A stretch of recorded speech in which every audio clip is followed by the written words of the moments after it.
And here we are. Welcome back to the Redshirt Sophomore. We never sit out. We your hosts, MD and CD. Today, what do we got for you guys? All right. This is our SEC full conference preview, part one. So I say full conference preview, but it's a holistic look. It's just going to be broken up into two parts, right? Because there's so much information. This is your one-stop shop for SEC football. Yeah. Sure. Then you got those SEC podcasts. You got Paul Feinbaum. But look, you want to dive into the roots, into the weeds. All right. We're here to do that with y'all. All right. We are no rocks, no stones unturned. Right. We are here to talk SEC football. CD, let's go, dude. Let's I go. can't wait.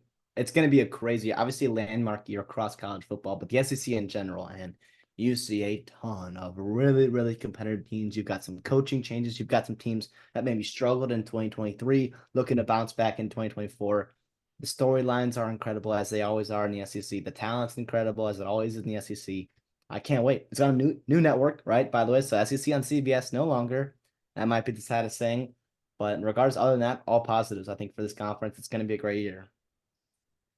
Yeah, I mean, look, if you like this content, please consider liking the video. All right. CD and I have put in upwards of 150 to 200 hours on these videos collectively between all the conferences. A like would go a long way, and we also would appreciate a subscription on YouTube.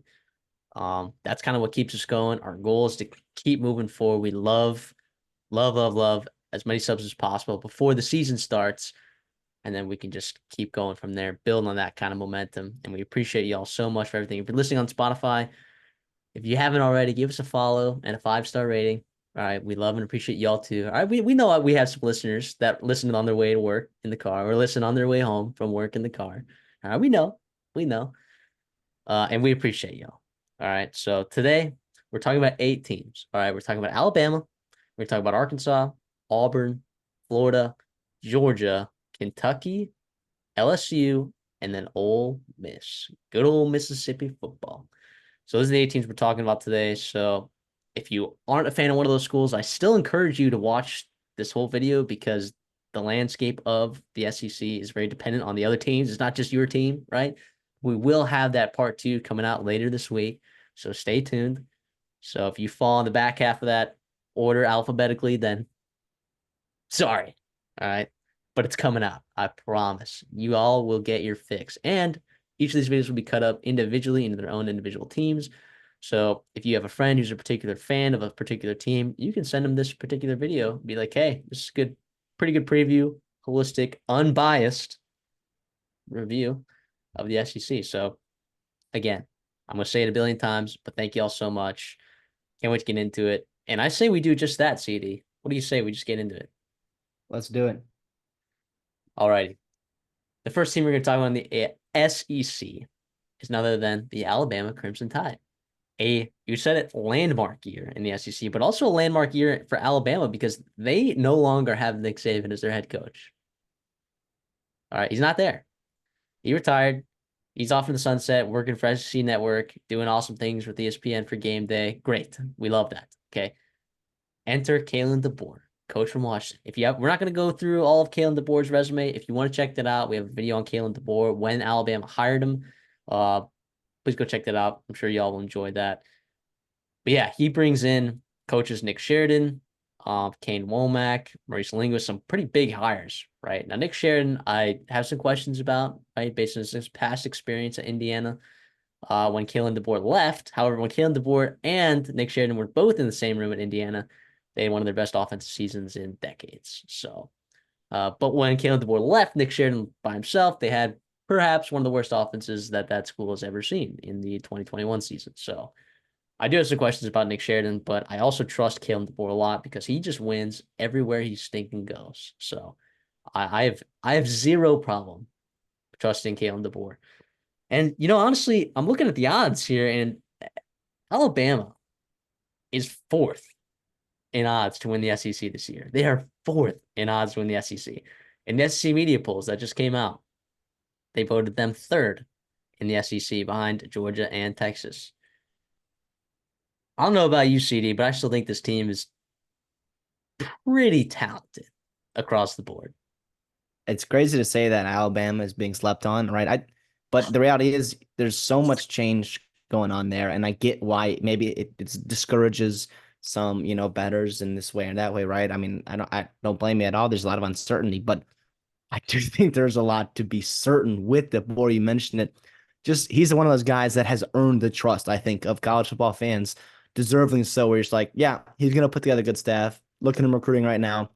Look at the talent. And by the way, Nick Saban, he did a fantastic job of leaving him a ton of talent. I mean, you lose premier guys, Isaiah Bond, Amari Niblack, Caleb Downs. Earl Litter Jr. was going to be one of the better nickels in the country next year. Like those guys all off the portal, and it doesn't matter. There's still so much talent here. I cannot wait to get into it. For all Alabama fans, you guys got another one. You guys will be just fine. Don't you worry. Um, yeah. Recruiting, all those people that were like, yeah, you can't recruit in the Midwest or coming from the Midwest. Yeah, nice try. Nice try with that one, Just guy. That was just a piss great them take that off. you had. That was a great take at the that you had at the water cooler over there, telling your buddy, oh, we'll see if he can recruit in the SEC. That was an Yeah. awesome take that you had, by the way, at your water cooler at work. Real quick about the No, staff here. I know we touched on it earlier in our videos, back in holy cow January, if you can remember that long. Not so much has happened since then, but on that staff, you mentioned some of those key names, Sheridan Womack. Obviously, you trust DeBoer on the offensive side of the football. You lose Grubb and your O-line coach out to the NFL, which is kind of crazy and hectic there. But I trust DeBoer and that staff to do just wonders offensively. Defensively, that's what impressed me, right? You get out, you go get Kane Womack and Maurice Lundqvist, two former, or actually current G5 head football coaches who just left their job to become your co-defensive coordinators. And then you also bring in a guy like Colin Hitchler from Cincinnati and Wisconsin and Fickle. Midwest guys know exactly what he produced. NFL guys, have you heard of a guy? Um, Holy cow. Who's the fucking Sauce Gardner? My goodness, I'm so sorry for my language here. Sauce Gardner. Thank you. That's a Colin Hitchler guy. So he's done wonders there. And that's a DB room that maybe is the only question mark, I think, right here. And we'll get into it eventually. But even bringing back Freddie Roach, I mean, the only question I have is it's kind of interesting is they don't really have a special teams coordinator. I was looking up their roster and their coaching staff, and it's like, and I know that's not uncommon in college football, but I think it's definitely something of note, and we'll see how it pans out. That's my only concern. But other than that, I do well, trust DeBoer. The I staff putting together think pretty good. isn't Jay Nunez? He's not the coordinator, but he's like their special teams. He was the special teams coordinator at um what was it? Washington. East was it at Washington and then Eastern Michigan before that, something like that. So I think they'll be fine. Yeah, I know they're also changing some rules about analysts, maybe coaching a little bit more. I don't know when those have come out yet or whatnot, but I guess so. But also, yeah, they'll be just fine. I Yeah, think yeah. coaching Having staff wise, it's one of analysts the best coaching you staffs basically in. the only restriction with analysts is that like I think there's practice restrictions in the spring with analysts. I don't know if you can have them on the practice field actually coaching, but rules are changing at least in game. So you're allowed to have analysts on the field for the game. Like you said, that probably has something to do with like a lot of these teams. Maybe not having a special teams coordinator or not rushing it, or maybe making it an effort between several coaches. So I want to talk about the offense then. Um, I mean, Jalen Rose the guy, right? That's what it kind of seems I, like. I have nothing to believe otherwise. Now, if he struggles early, we'll see how long the leash is. I do think Ty Simpson, long term Mac, I think they all had good springs. I think that staff feels pretty good about them in the future of this room. I don't know why Matt is laughing right there. I But just spit regardless, up. I just spit up a bunch of water on me. geez, Not because anything you said was funny. I just can't spit up drink. water. He's Yeah, just too excited right now. just can't No, but drink. yeah, it's but Milroe is a guy. I think a lot of people are assuming it's going to take a step, and how much of a step he takes, I think, could determine how the potential of this team in terms of the postseason, right? I think Bill Rowe. I mean, everyone trusts, I think, that offensive staff, especially DeBoer, to develop Milroe, right? I think at least get him a little bit better than maybe he was in his first year, especially early in that season. But also, I think DeBoer has done a really good job back in the day of using rushing ability of their quarterbacks. I mean, Milroe had, yeah, he threw for 2,800 yards. He had 23 touchdowns, only 6 INTs, and that looks good and all, but he took 44 sacks. But on the ground, no. I mean, 500 Yeah. plus yards. He had a 53-yard scamper, 12 touchdowns in the red zone. Him, Jam Miller, Justice Haynes, those guys are pretty beefy there, and I think they can do some damage, especially in short yardage. Yeah, I mean about the rushing yards. I mean, so he had like almost 800 yards rushing, but the 44 sacks. I mean, that was 125th in the country. If you're looking at sacks per game metric, that's a Jalen Milroe stat, right? 25% of pressures. They actually might be 27, but it was over a quarter of the pressures that were on Jalen Milroe actually turned into sacks, right? And that is a quarterback stat, right? Like pressures turning into sacks, right? Like Quinn Ewers is a really high rate, but if you want to look at guys that do a good job of getting rid of the ball, Carson Beck does a really good job of getting rid of the ball. Connor Wigman does a really good job of getting the ball, or good job getting rid of the ball. Like if he can fix that, right, or Kalen DeBoer can find more ways to get Jalen Monroe in rhythm, right, and like maybe in the pocket, then I think you got a good chance to do something really nice there. And I think the offensive line from last year, we thought it was going to be really good, and it struggled early, but it got better as the season went on.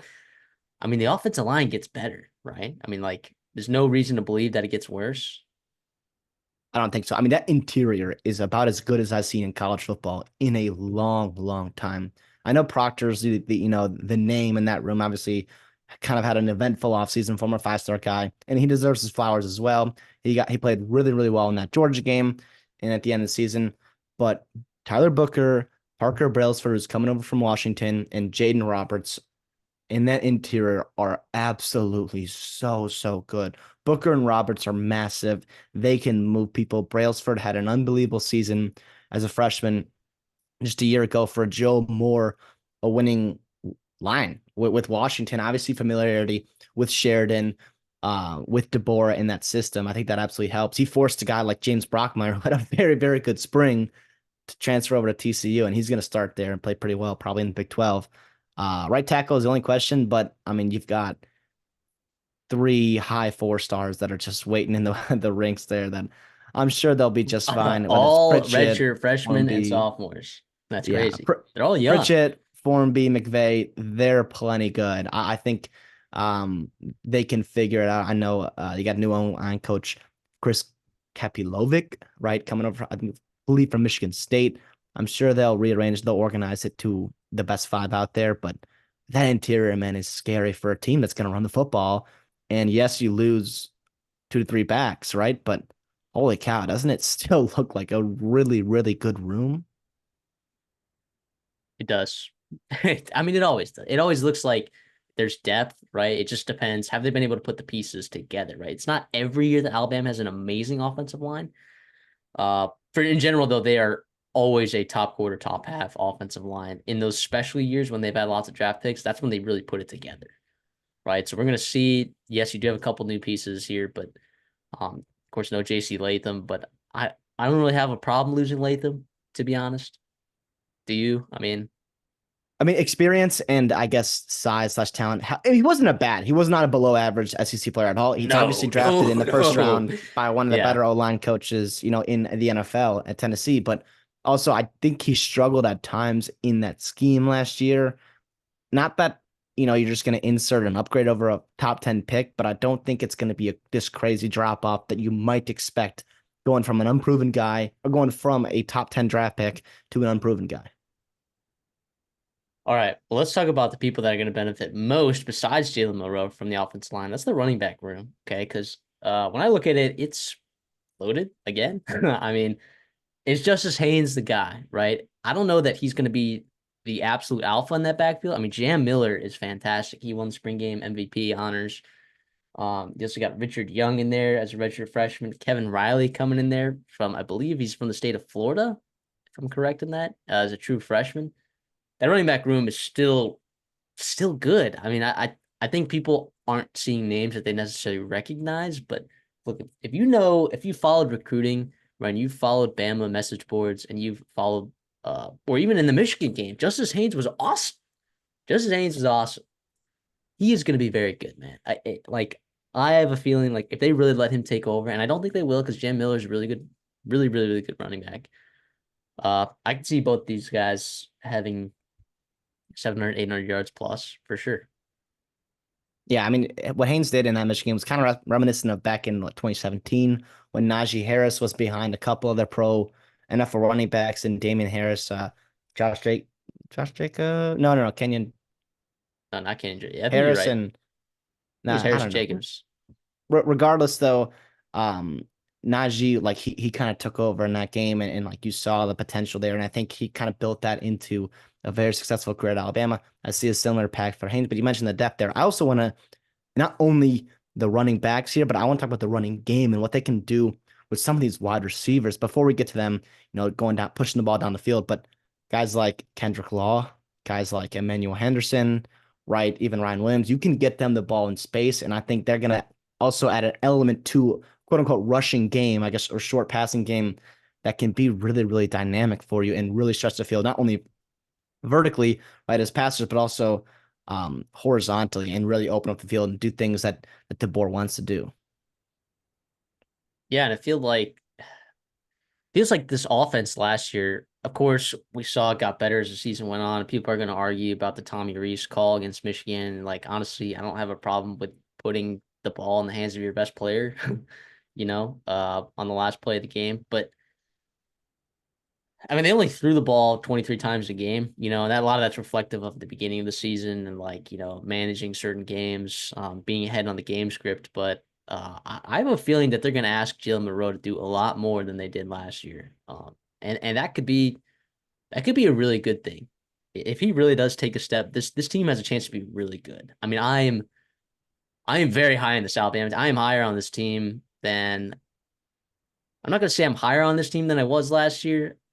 Uh, I wasn't, hey, Alabama's going to win the national championship train last year. I was like, hey, let's manage expectations. They exceeded my expectations for sure. But I have a chance. I have a feeling that this team will exceed people's expectations this year, especially on the offensive side of the ball, which is already relatively high expectations because you bring in a guy like Kalen DeBoer who's had so much success on the offensive side of the ball. But I still think that there is a level of expectation that I think is going to be met and or exceeded on the offensive side of the ball. Uh, Yeah, so what do you like about Jeremy Bernard? I think he can be pretty good. Well, first thing I like about him, and we've talked about this with all of our previews, and especially, it's true in the last 2 to 3 years since the transfer portal and the coaching carousel has been so crazy. If you are a staff that leaves one school and goes to another and handpicks guys to follow you, to me, that tells you really good things. Not only did you have a chance to evaluate them out of high school or the portal, in this case, Bernard's coming from Michigan State, you liked them once when you were recruiting him, and then you got to know him and you like him even more to recruit him again. You get a second chance to confirm that your validation was right about taking him in to your original program. That I love. I also think the reports were very, very high.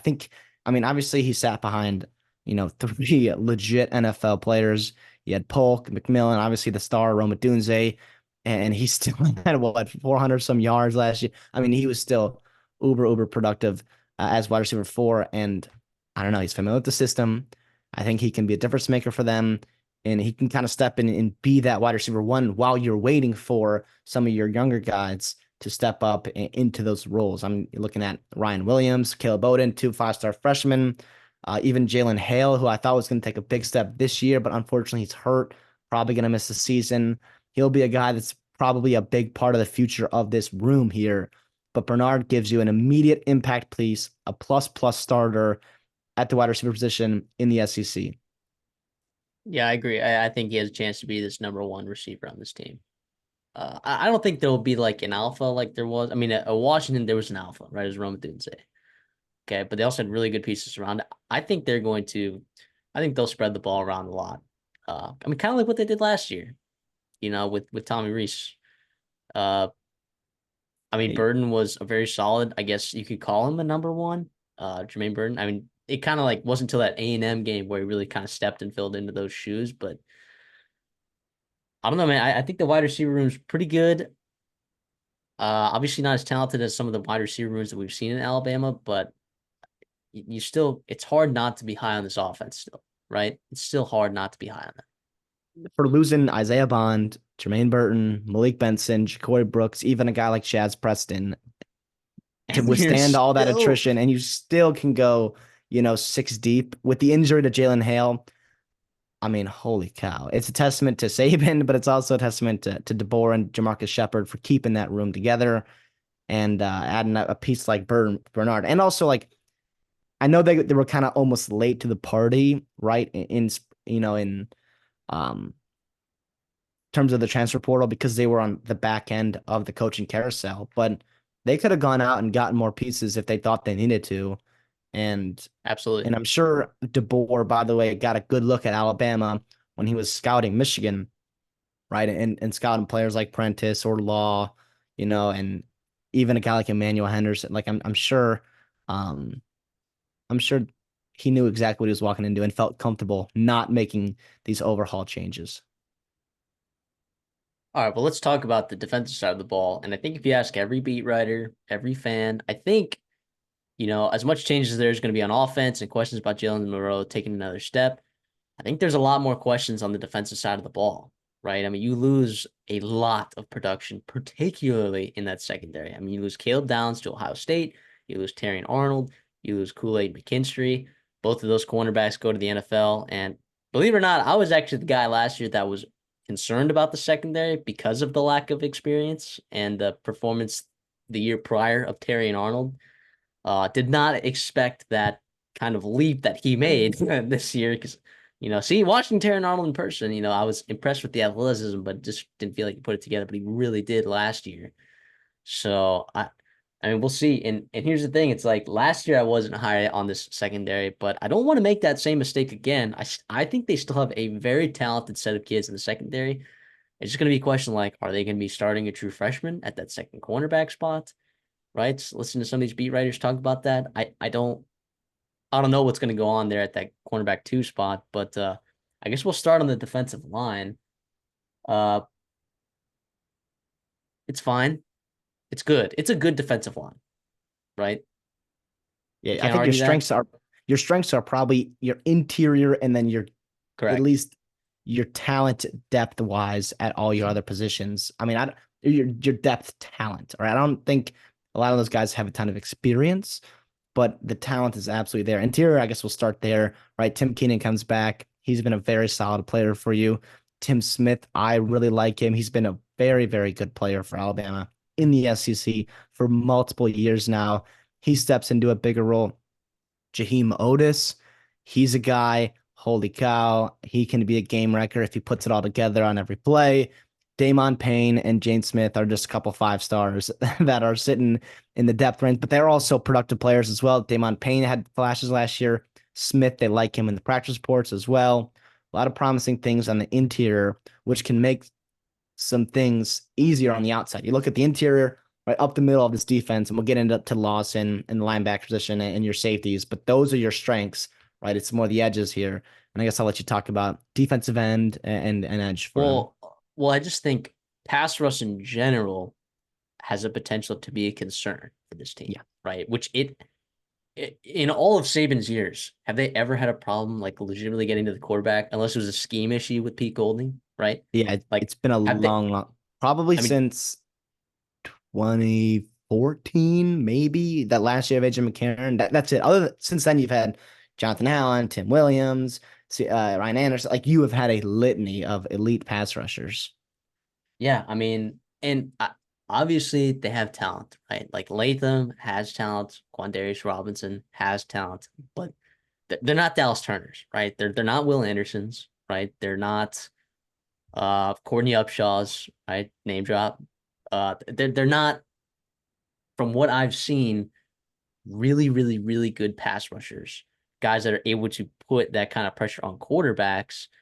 And look, on their schedule, they have some pretty good quarterbacks, but more importantly, they have young quarterbacks on their schedule. Yeah. And if they're not able to get to those quarterbacks, I'm looking at South Carolina with Lenore Sellers. I'm looking at Tennessee with Nico.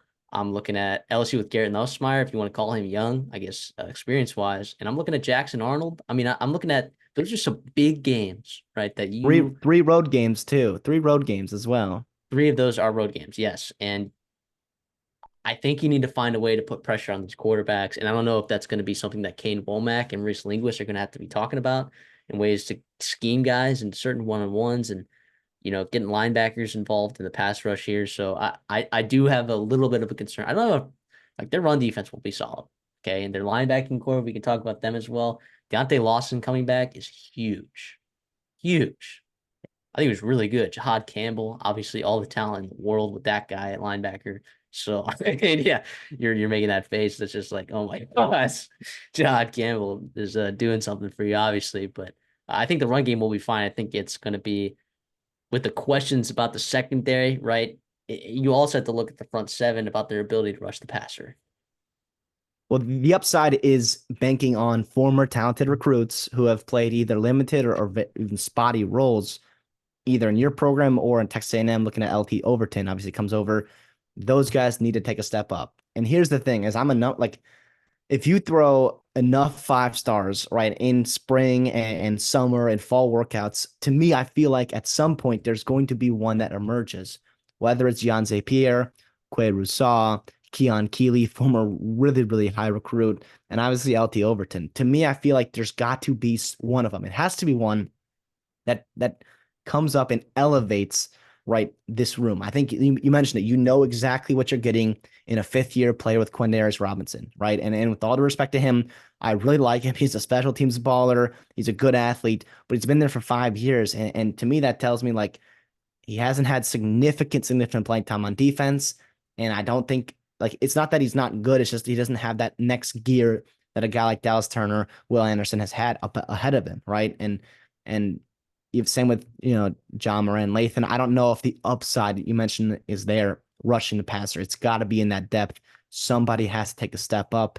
I mean, I feel good about it happening, but it's hard to bet on young kids, especially in the SEC, that with a new coaching staff. I guess Freddie Roach is coming back, which is nice.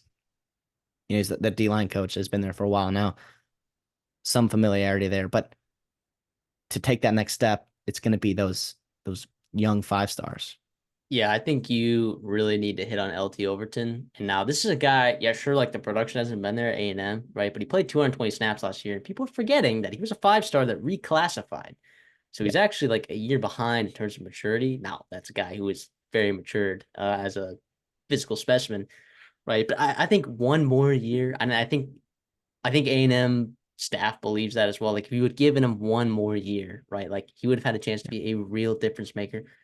I really think Alabama needs LT Overton to kind of take that step and be that college football player that people were expecting LT Overton to be.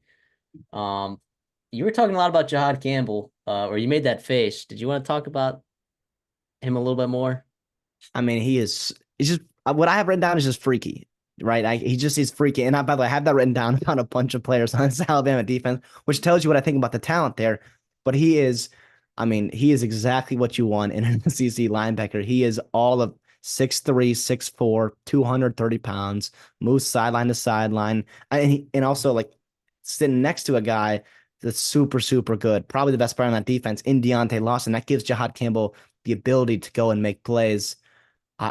I love his game. I absolutely love his game. I thought he took a nice step last year, and I think in even a bigger role, right, he's going to take an even greater step. You brought in Trezin Marshall last year to kind of bridge that gap to bring in a reliable linebacker for you. But now you have Lawson returning, and now you have Campbell, who's already gotten his feet wet and then some in the SEC. Holy cow! And even behind that room too. I mean, Jeremiah Alexander. I think they're moving to off-ball linebacker. That's a former 5-star. Again, really souped up athlete. And then even Justin Jefferson, that guy just pops. In that spring game last year, he popped, man. He had a couple plays that's just like, whoa, what is he doing blitzing like that? Like linebackers not supposed to move like that. And has he put it together consistently down by down? I don't know yet, but he doesn't have to either. Playing behind Lawson and Campbell, you have those guys that are going to play meaningful starter roles for you. But to have Jefferson and Alexander and another true freshman coming in behind them that can give you like specialty roles, whether it's third down, blitzing, spot here and there. That's really exciting. So let's talk about the secondary now. Look, we've already had a video about Keon Sabb. If you haven't checked that out, check that out. Basically, to sum it up, guy who played at Michigan that probably should have played more and was really good in the time that he played is young, talented, effective in whatever position that you want to play him at, right? And he's coming over there from the national championship defense to play in that secondary for Alabama. So it's Keon Sabb, right? Malachi Moore, right? Who we know he's been there, I mean, forever. I mean, I remember watching him as a true freshman dominate A&M in the red zone there on that interception. So I remember him like all the way from that COVID year, right? He just returns experience, instincts. He's a good football player, all right? Damani Jackson is transferred from USC that I think Alabama beat writers, Alabama fans, that staff are really going to have to rely on that outside cornerback spot to, I don't say take a step up, but yeah, he needs to be really good. This is a different level of athlete that he's dealing with. I think he's really good. I think he's really talented. Again, he was a highly rated recruit, 5-star coming out of high school as a true junior. I mean, he's got to play really well. I mean, like you are losing significant production at that cornerback spot. Is Damani Jackson as good as Terry Arnold or Kool-Aid McKinstry? I don't believe so yet. All right, and I have no reason to believe that. They need to get something out of Damani Jackson. Did I say Damani Richardson? I meant Damani Jackson. Demani Richardson. No, I'm with you here on Jackson. I think you brought him in, and Saban brought him in before you had the exodus of your cornerback portal like you did. I think you're thinking about a guy like Trey Amos would be a really nice piece to have in that room. Antonio Oh, Kite's gonna do some nice things for Auburn this year and beyond. Des Ricks over at A&M, impressing staff there, and obviously you mentioned the two NFL guys, some Kool-Aid and Terran Arnold. Jackson was more of a luxury, not necessarily a necessity. And now, with all the changes there, he is a necessity. And at least you have a floor of a guy that's played a good amount of Power Five football. But the reality is, like you said, yeah, this is different. You're going to play guys like Deion Burks at Oklahoma. You're going to play LSU's crazy core. You're going to play Luther Burden in Missouri. Georgia's got a litany of wide receivers. It's going to be tough. It's going to be tough. You're going to need those guys to cover and cover consistently. Although I do think he isn't a tremendous athlete. He is 6'1", 190 plus, right? He runs low 10 fives, right? 100-yard dash back in high school. He can do it. He can absolutely do it. And I think it's similar to what you were talking about, like a guy like L.T. Overton is like, we saw 2 years of playing time and you saw flashes here and there, but he didn't quite put it together consistently down to down. I think both those teams, USC and A&M, were relying on those guys to take a step up this year and year three. Hopefully, Alabama's a team, if you're an Alabama fan, that's able to reap the benefits of those guys' hard work the past couple of years. But that's why you're bringing a guy like Deshaun Jones. I think he elevates the floor of that room significantly, right? He's a guy from Wake Forest. He's a redshirt junior, 2-year starter in the ACC. And while is he, the upside of Jackson or your 5-star freshman, not necessarily though, but he gives you a reliable piece where you don't have to trot out a 5-star freshman every single week in the SEC. You have a guy like Jackson and Jones that have playing time, and you can rely on those guys. And then once Brown and Mbakwe, even Jaleel Hurley, they're ready to go, then you can rip them and let it loose. yeah. I was listening to some beat writers today, and there is a concern that like you are going to have to at some point play true freshman in that secondary. It's going to happen. So hopefully they're ready. It is all I'm going to say about this team. I really hope they're ready. So, but you were going to say something? I would say it would be fun to see. So Damani Jackson's from Mater Dei, right? And so Xavier Brown. It'd be fun to see two Mater Dei corners from California starting in the SEC at Alabama. It's kind of crazy how national recruiting is, how they've done well with Mater Dei kids, right? We know what Bryce Yeah. Young did, and whatnot. But yeah, Brown and Mbakwe, those are the 5-star studs. Or We'll how see. state income tax affects the transfer portal and Yeah, recruiting. exactly. Exactly. That's So, ridiculous at all. case Hey, study. Brown was a guy that, I mean, he was obviously a talented recruit for a while, but he really shot up in a similar way that Bryce Young did, not quite to the extent. Bryce Young ended up as like the top 2 player in his class, but Brown, yeah, I think they feel pretty good, at least about the long term future of those guys. But like you said, yeah, they're gonna have to play significant snaps, regardless, even if Jackson and Jones hit. But I don't know. Yeah. All right, well, let's talk about the schedule, okay? Because I think in some ways Wait, they were real giving some quick, real favor. quick. So before we move on, can we talk about the safety room real quick? I know you mentioned it. Oh, I okay, just want yeah, to yeah. say I want to say how much I think this room you can do a lot of things moving guys around. Keon Sabb played a lot of different positions. Malachi Moore, they moved around. Devonta Smith has nickel and safety versatility. Even a guy like Red Morgan can come in. King Maxa is Another the true transfer freshman. from Penn State. Yeah, Red Morgan's a baller. the King Max, a high recruit from Penn State, that they were pretty high on his development there at Penn State. Comes down to Alabama. And then I guess you got a guy like Cameron Howard. That's a nice, I'd say just a depth piece from Charlotte. And then Xavier Mincy, Bray Hubbard, former high recruits as well. But yeah, I mean, that safety room, you mentioned Caleb Downs, Jalen Key, Christian Story, Jake Pope. Those are all guys that either contributed last year in Key's sense, but also guys that were going to be relied upon this year. And they're going to be, Downs and Story are going to be starters that can, Ohio State, Kentucky, and Pope's can be battling in a loaded secondary at Georgia as well. So it's just, to me, it speaks to I think I don't want to understate the impressiveness, I guess. Is that a word? It's pretty impressive how they have battled and how they've recruited, that they can lose all these talented guys and still be able to trot out a maybe unexperienced, but still really, really talented group with a good coaching staff. Agreed. Now I'll move over to the schedule. I think in some ways they were done some favors, in some ways they weren't, right? Playing Georgia, getting them at home is a big deal, right? That is a big deal. Okay. I think having to go to Neyland, you lost the last time you were there, right? Going to LSU, you lost the last time you were there, right? Oklahoma, I'll just run down this full schedule. Western Kentucky at home, South Florida at home, who you struggled with last year.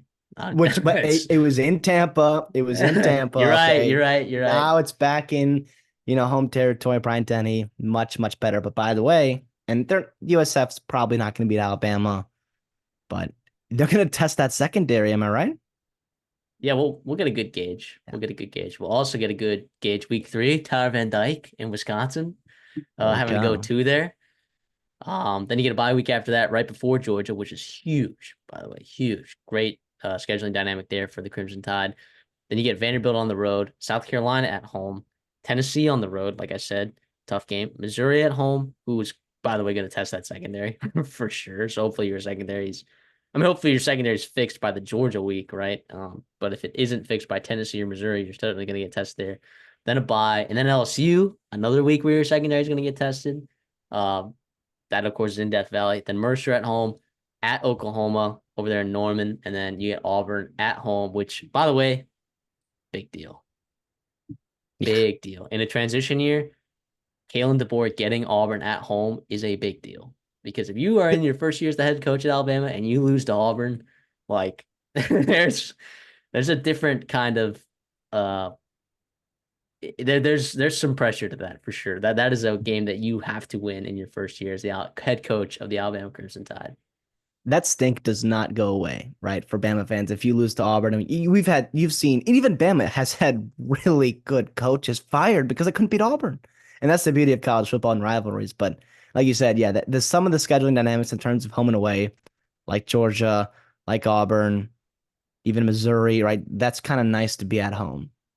But the reality of, and it showed here, like this is the SEC this year, and you're gonna get tough road games. You mentioned them in Tennessee, LSU, Oklahoma, and then even Wisconsin in the out of conference. It's a tough schedule for Alabama, right? But you don't get Texas, right, which is nice. You don't get Ole Miss, which is nice. You don't get Texas A&M, which is nice. But you're also not getting Mississippi State. You're not getting Arkansas. You're not getting, I guess, Florida / Kentucky. Like you're not getting teams that you would typically handle, right, in this year at least. But yeah. That being said, their over win total is 9.5. Very big, largely juiced to the under, by the way. Minus 142 on FanDuel to the under.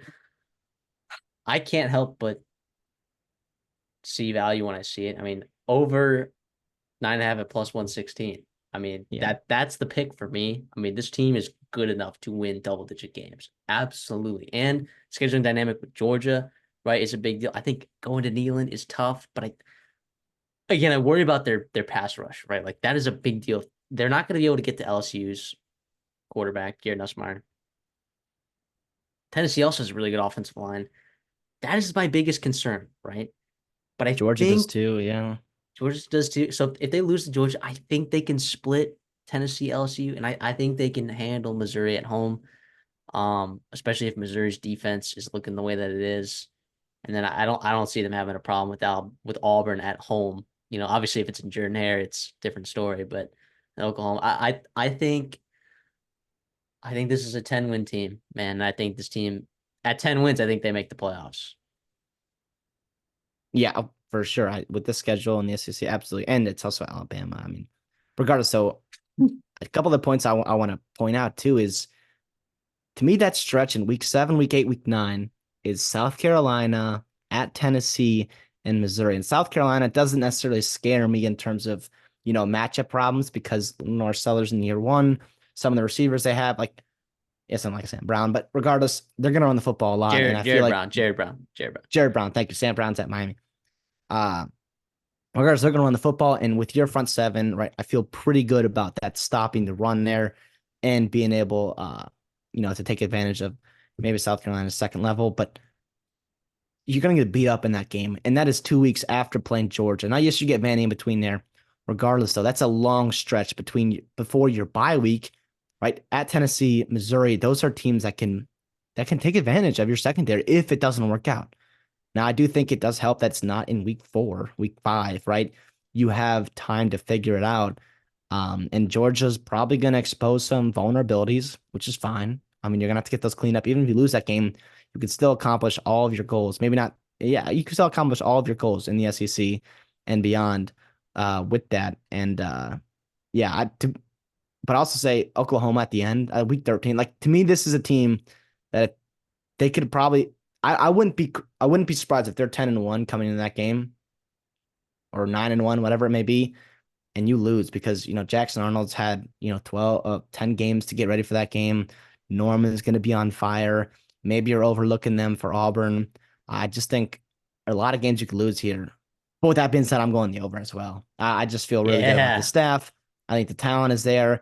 I think the floor with the way you can run the football with your line, the way you could stop the run with your defense.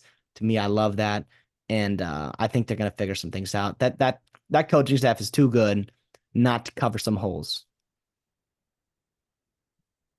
With that being said, let's move on over to Arkansas. Okay. The next team that we're going to talk about in this SEC preview. And this is a big year for Sammy P over there at Arkansas. I mean, there were already talks of him like, oh, should he have been fired? Should he not have? Yep. The athletic department's like, hey, nope, we're riding with them. The boosters are like, nope, we're riding with them. Uh, Hoping, praying that this guy can do something to fix the offensive line, which is, of course, his specialty. Uh, he hires Bobby Petrino in the offseason to be his offensive coordinator. I like the hire, to be honest. Yeah. I think Bobby Petrino is a good offensive coordinator, and people are going to point at, oh, look at Texas A&M's offense last year, dude. With 4 quarterbacks, dude, he was leading. By the way, when he started letting Bobby Petrino call plays was not till like late in the season. He was leading LSU at halftime with his third string Yeah. quarterback in his bag. Now I know LSU's defense was pretty bad. Okay, everyone knows that, but the point is that Bobby Petrino still has it in his bag to draw up plays, to scheme people open. And that wasn't really Bobby Petrino's offense. There were Bobby Petrino's flavors, but that was Jimbo's offense. Okay. I really do think Bobby Petrino, with full control in the offense and Sam Pittman helping, design the run game, I really think that in terms of giving his team the best opportunity to make plays, I think that's going to be there. Now, execution and talent is a different question. All right. But speaking of talent, I do want to talk about Kalen Green over there at the quarterback position. Okay. I am a huge Taylor Green fan. I think he's so talented. I think he's got all of the tools. He's fast. He's big. He's got a pretty good arm. He's got a cannon for an arm, right? But it's consistency. Accuracies and consistency is tough, right, to come by with him. Uh, but people have liked what he's done in the spring. I don't think like he is the starter, right? I don't think anyone's pushing him. He's going to be the starting quarterback for this Arkansas team, which is pretty impressive, going from G5 to P5. Um, but yeah, a lot is going to depend on Taylor Green and whether or not he can hold on to the football, get rid of the ball. Like hold on to the football, I mean, don't turn the ball over. Can you get rid of the ball quickly right? If your offensive line isn't as good as, maybe hope people are hoping that it is, or at least hoping that it's improved, you need Taylor Green.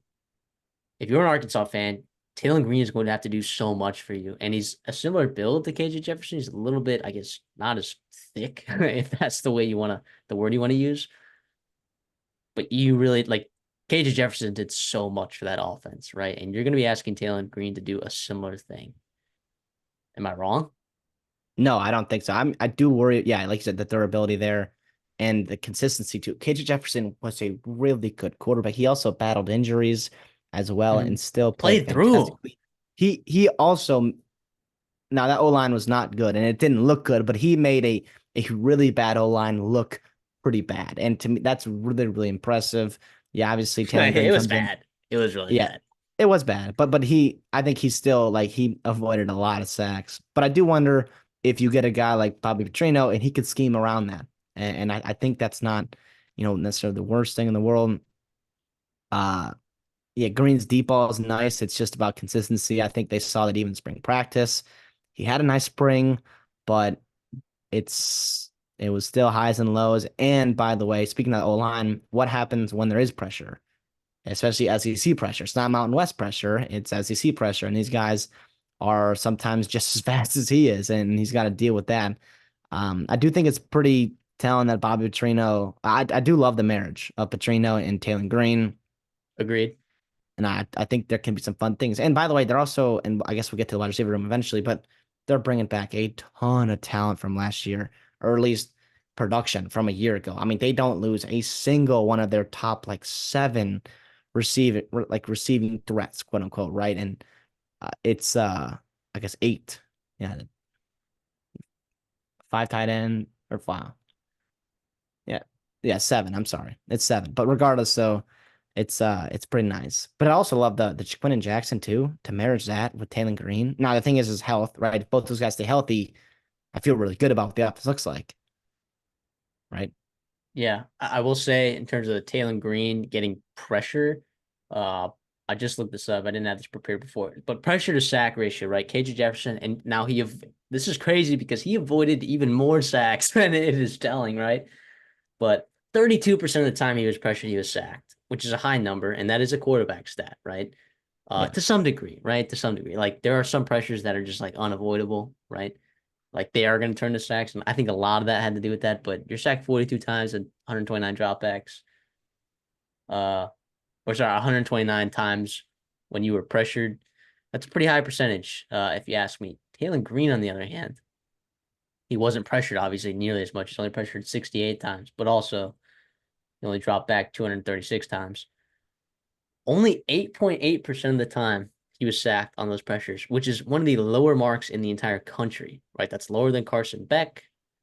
That's right around the Connor Wigman ballpark, which where like somebody that's like Bo Nix territory, right? Like that's a really good number to have. That's a really good number to have. So if Taylor Green can just be like that and be that athlete, now it's different, right? Because if you have oh, I don't know, a Nick Gordon, right?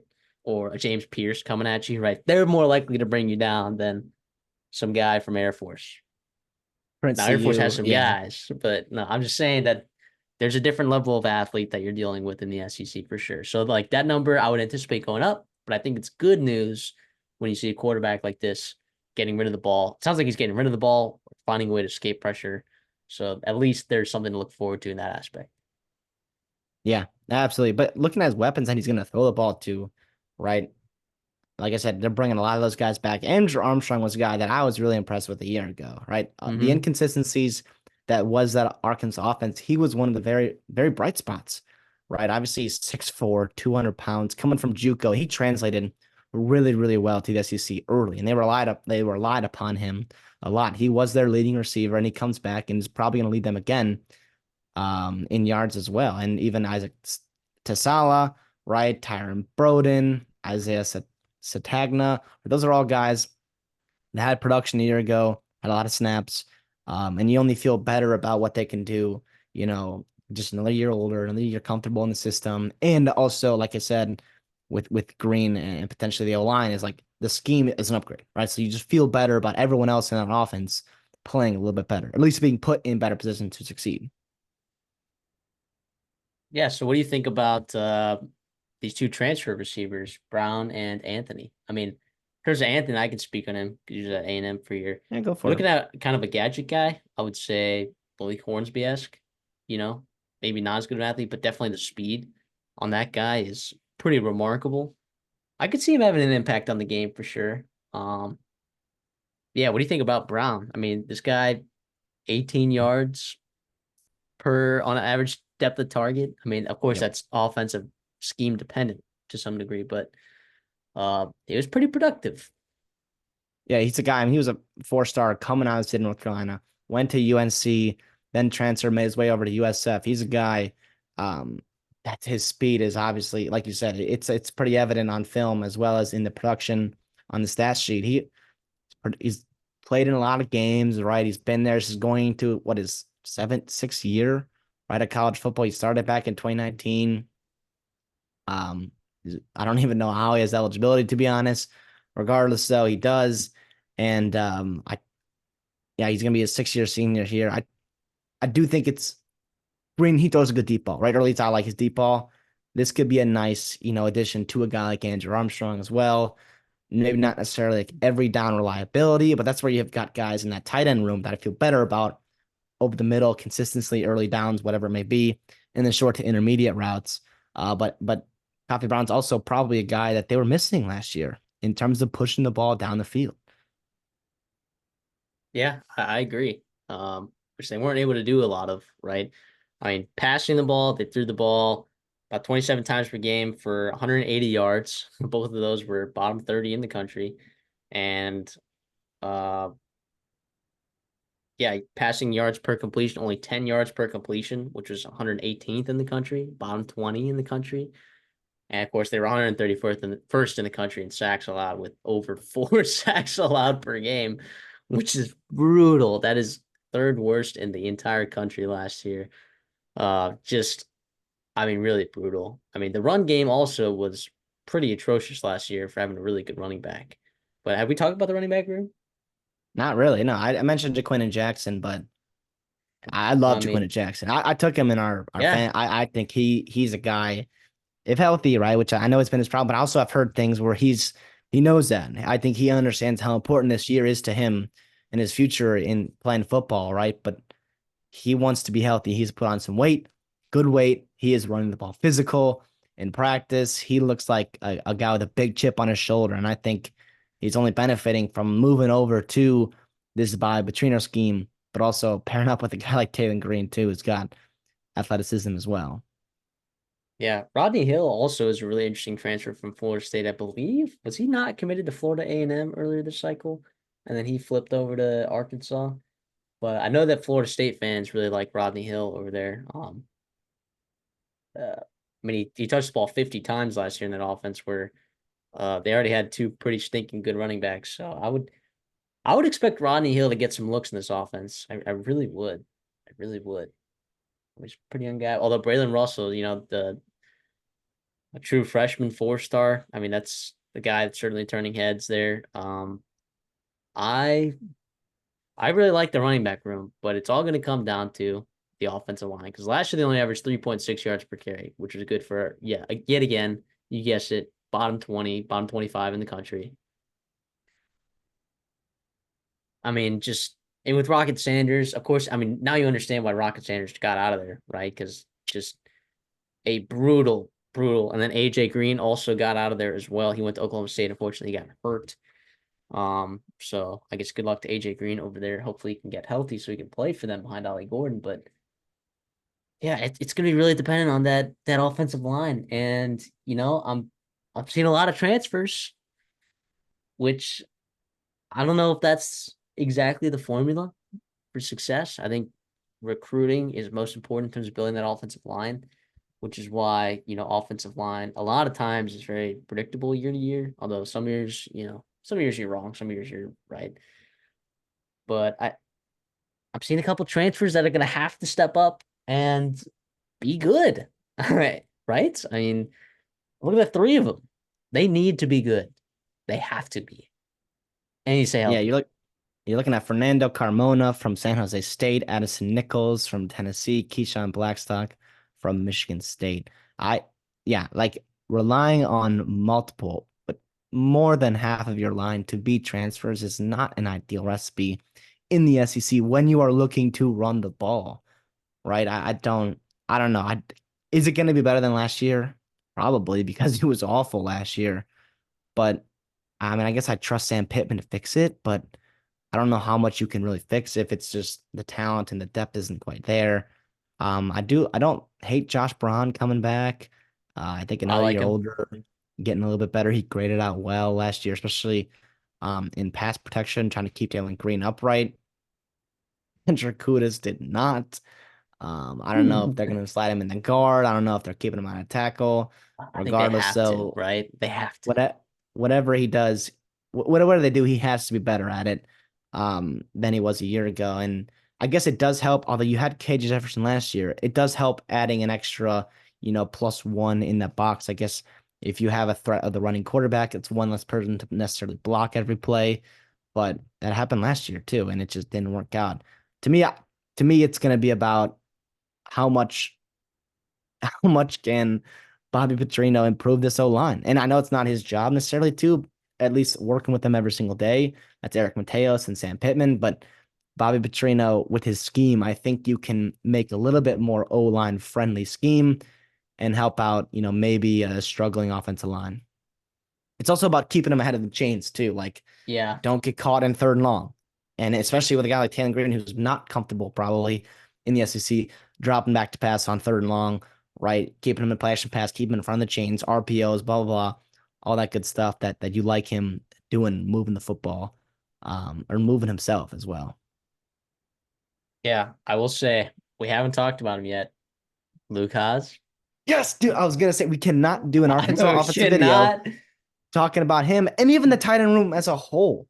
Also, real quick about last night on the O line, I do think that they did not get a ton of help blocking from this tight end group, right? Luke Haas was a freshman. Ty Washington was young. Marquise Gums struggled, right? Those guys have all, I think they've gotten better run blocking as well. That's going to help the O line maybe as well. But their beauty is in the reception game. I mean, you go ahead. You go ahead. But Luke Haas, I mean, what else is there to say? I mean, he only played in 5 games last year. Well, really four, and then like what, one possession of the fifth game. He was awesome. He was phenomenal. He was a guy that you had to circle when teams were watching film. Look at Luke Haas. You're like, oh, this guy's like kind of special. Not that he's Brock Bowers-esque kind of athlete, but he was a really exceptional athlete. And it was really impressive that he uh won the playing time that he did as a freshman. And he went out there and he made the most of it.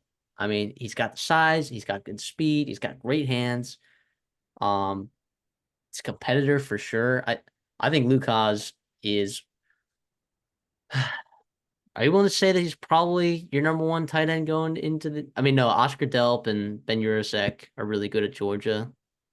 Are you talking about tight end room as a whole or just individual tight ends? Just Because just tight end in the SEC. Like, can you like name like pre-scoring, probably pre-scoring at Ole Miss. pre-scoring? Okay, yeah. So there's what, like three or four maybe tight ends in the SEC that are maybe better than Lucas.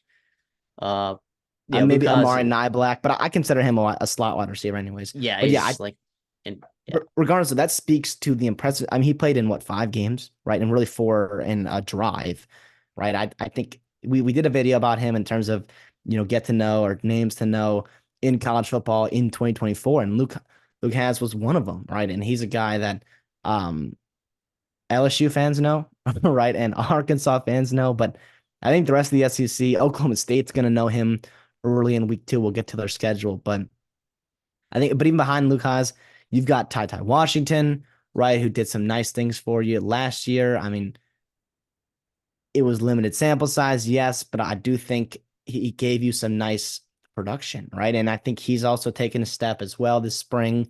Marquise Gums, he was a former highly sought after tight end in the transfer portal coming over from North Texas, who obviously, they use not Seth. Yeah, Seth Luttrell uses their tight ends pretty darn well when he was there. But Marquise Gums, I mean, you had high hopes from a year ago. didn't quite produce like you wanted him to. He was kind of deer in the headlights. It sounds like he had a really nice spring, a nice bounce back spring that you were hoping to see from him a year ago.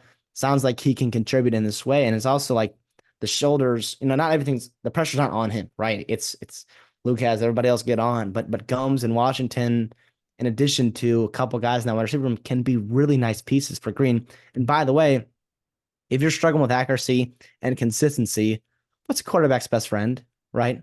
Your tight end. Big bodied tight ends with large catch radiuses over the middle, easy completions, right? You love that. You absolutely love that. And Yeah. yeah, And you need a tall quarterback to do that as well. And Taylor Green fits that bill for sure. If you're going to attack the middle of the field, you need to have a large quarterback. And I think Taylor Green can do that. Let's go over to the defensive side of the ball. This is obviously highlighted by, you know, Landon Jackson. Okay. Guy who transferred previously from LSU. A very, very, very talented player. All right. He was effective in the pass rush. When he got pressure, right, he got to the quarterback. I think he had 22 pressures last year, 7 sacks. So literally almost a third of the time he got pressure on the quarterback, he brought him home, right? Which is very good. He was also really, really good in the run game. I would say that arguably he might be as good in the run game. So other than that, you lose your entire linebacking core. Your secondary was pretty not great last year. It's going to be brought together by a bunch of transfers. I don't know. How do you like this defensive line here? I mean, you're relying also well, on another transfer as well, to have some production. yeah, you mentioned obviously Landon Jackson is the guy. You're bringing over a kid from Albany who had some nice pieces. They got some other defensive players going Power Five as well. But Anton June Cash, June Cash. That's I believe that's the name. He's a veteran guy. He's played a lot of football, not necessarily at the SEC level, but I think he can be a nice complement to Landon Jackson, who needs other help in that room. I do not hate the interior defensive line of this team. I think you bring back Okay. your top three snap getters. Now, were they, extremely disruptive? Yeah, I don't know. I Mm. mean, I liked what Gregory did in the run defense as well as Cam Ball a little bit. Um, but Kelby Rose is also another guy that comes back. Ian Jafrod comes back after getting his feet wet. I do think it helps to have big bodied, experienced players in the SEC on that defensive line. I think it could be a lot worse. I think there's other spots in the defense I'm a little bit worried about, you mentioned, but regardless, I don't hate the D line. I think you feel pretty good about it, and I think they do too. I think that staff, it sounds like that they're in a spot where they can go deep and they can kind of withstand the toughness and the durability and the wear and tear that is the SEC schedule. So that's one part of your front seven. Your linebackers, you lose Jaheim Thomas, right, who is their leading tackler. He goes over to Wisconsin. You lose Chris Paul Jr., who goes over to Ole Miss in the same conference, right? Brutal, brutal. Listen, And who's real quick, but before we talk about who's actually on this team, I do have to say this. If you're Arkansas and you want to put Sam Pittman in a spot to keep his job or the next coach to keep his job, you cannot lose players in your own conference, right? Especially, it's not like it's not like it's that's Alabama like losing Bama Isaiah Bond to Texas, but you or cannot like, lose guys yeah, that at positions of need to and Ole that Miss, right? to Ole Like Yeah, and I Georgia's know one thing, Bama's another thing, LSU's another Texas. thing, Texas I is another throw thing. if Oregon teaches your player whatever they Yeah, can take whatever they yeah, want, but exactly. Wisconsin and I don't know if it was necessarily a coaching decision or if it was the players just trying to get out of there, but it with a staff that has been there for a while now. I to me that's disappointing, and I guess you can get into it, but Well, it's just different if there's a coaching change, right? If there's a coaching change, obviously a kid has the right. Well, they have the right to enter the transfer portal regardless, but there's a incentive for them to go into the transfer portal and test the waters and basically see like yeah. where do they fit in these other teams, right? Like, am I going to fit in this new coaching system? Going to the transfer portal obviously is like really good insurance, even if you do end up coming back. Um, yeah, I think this is tough. I mean, you're bringing in 3 transfers to play those linebacker spots. Um, are all of them going to start? I don't know. Is Brad Spence going to play? Is he going to start? I don't know. I don't know who are going to be um those three guys in that 4-3 that are going to be playing for the most part. But I don't know. I don't know. All I know is that I don't know. I mean, Xavier Story, is he bad? I don't think he's bad. No, he was a high recruit. I like him. And even Steven Dix is, I mean, we'll see how it translates to the SEC, but he's a former high recruit. He was at Florida State. So at least he has, Some Power familiarity with Five. a Yeah. Power Five experience and also the athletic build to succeed in the NFL, the SEC that you have to Yeah. do I at the time think of our season. Larry I think Larry Worth is kind of the wild card here because he was Yep. very productive last year. Very, very Yeah. productive. 5 sacks, uh, 22 stops, 35 tackles, an interception. I mean, he was very productive last year. Is he going to start though? I don't know. I don't know what. Uh, I don't have as good of a pulse as some of these beat writers do of the Arkansas program, obviously, but feels like a guy. If I were a bet man, that guy's going to get a significant amount of snaps next year. And if he can look, I don't think Chris Paul Jr. was I actually don't think he was the best linebacker by any stretch of the imagination. Like I know he was a highly rated recruit in the transfer portal. I don't think he was a particularly strong linebacker class in the transfer portal. I think Larry Worth could potentially, if he does maintain that kind of production, right? I think he could be pretty good. But we'll see. I still have so many questions about like what these players are going to do. I have so many questions. It Worth is fun because he's got some position of versatility too. He can play a little bit of nickel. I mean, he's 6'4", 220. So he's got a little bit of size to play inside the box there, but he can also, step out and cover some athletes. You're bringing in Donnie Kill Slaughter as well to play that nickel linebacker spot, or I guess more so your dime or nickel safety guy from Tennessee who's got 14 career starts there. But yeah, I mean, all in all, I think you could have done worse in the portal. I do think there's a lot of question marks about, okay, is Sorey going to put it together here? Is Steven Dix, how is he going to translate? Same with Larry Worth.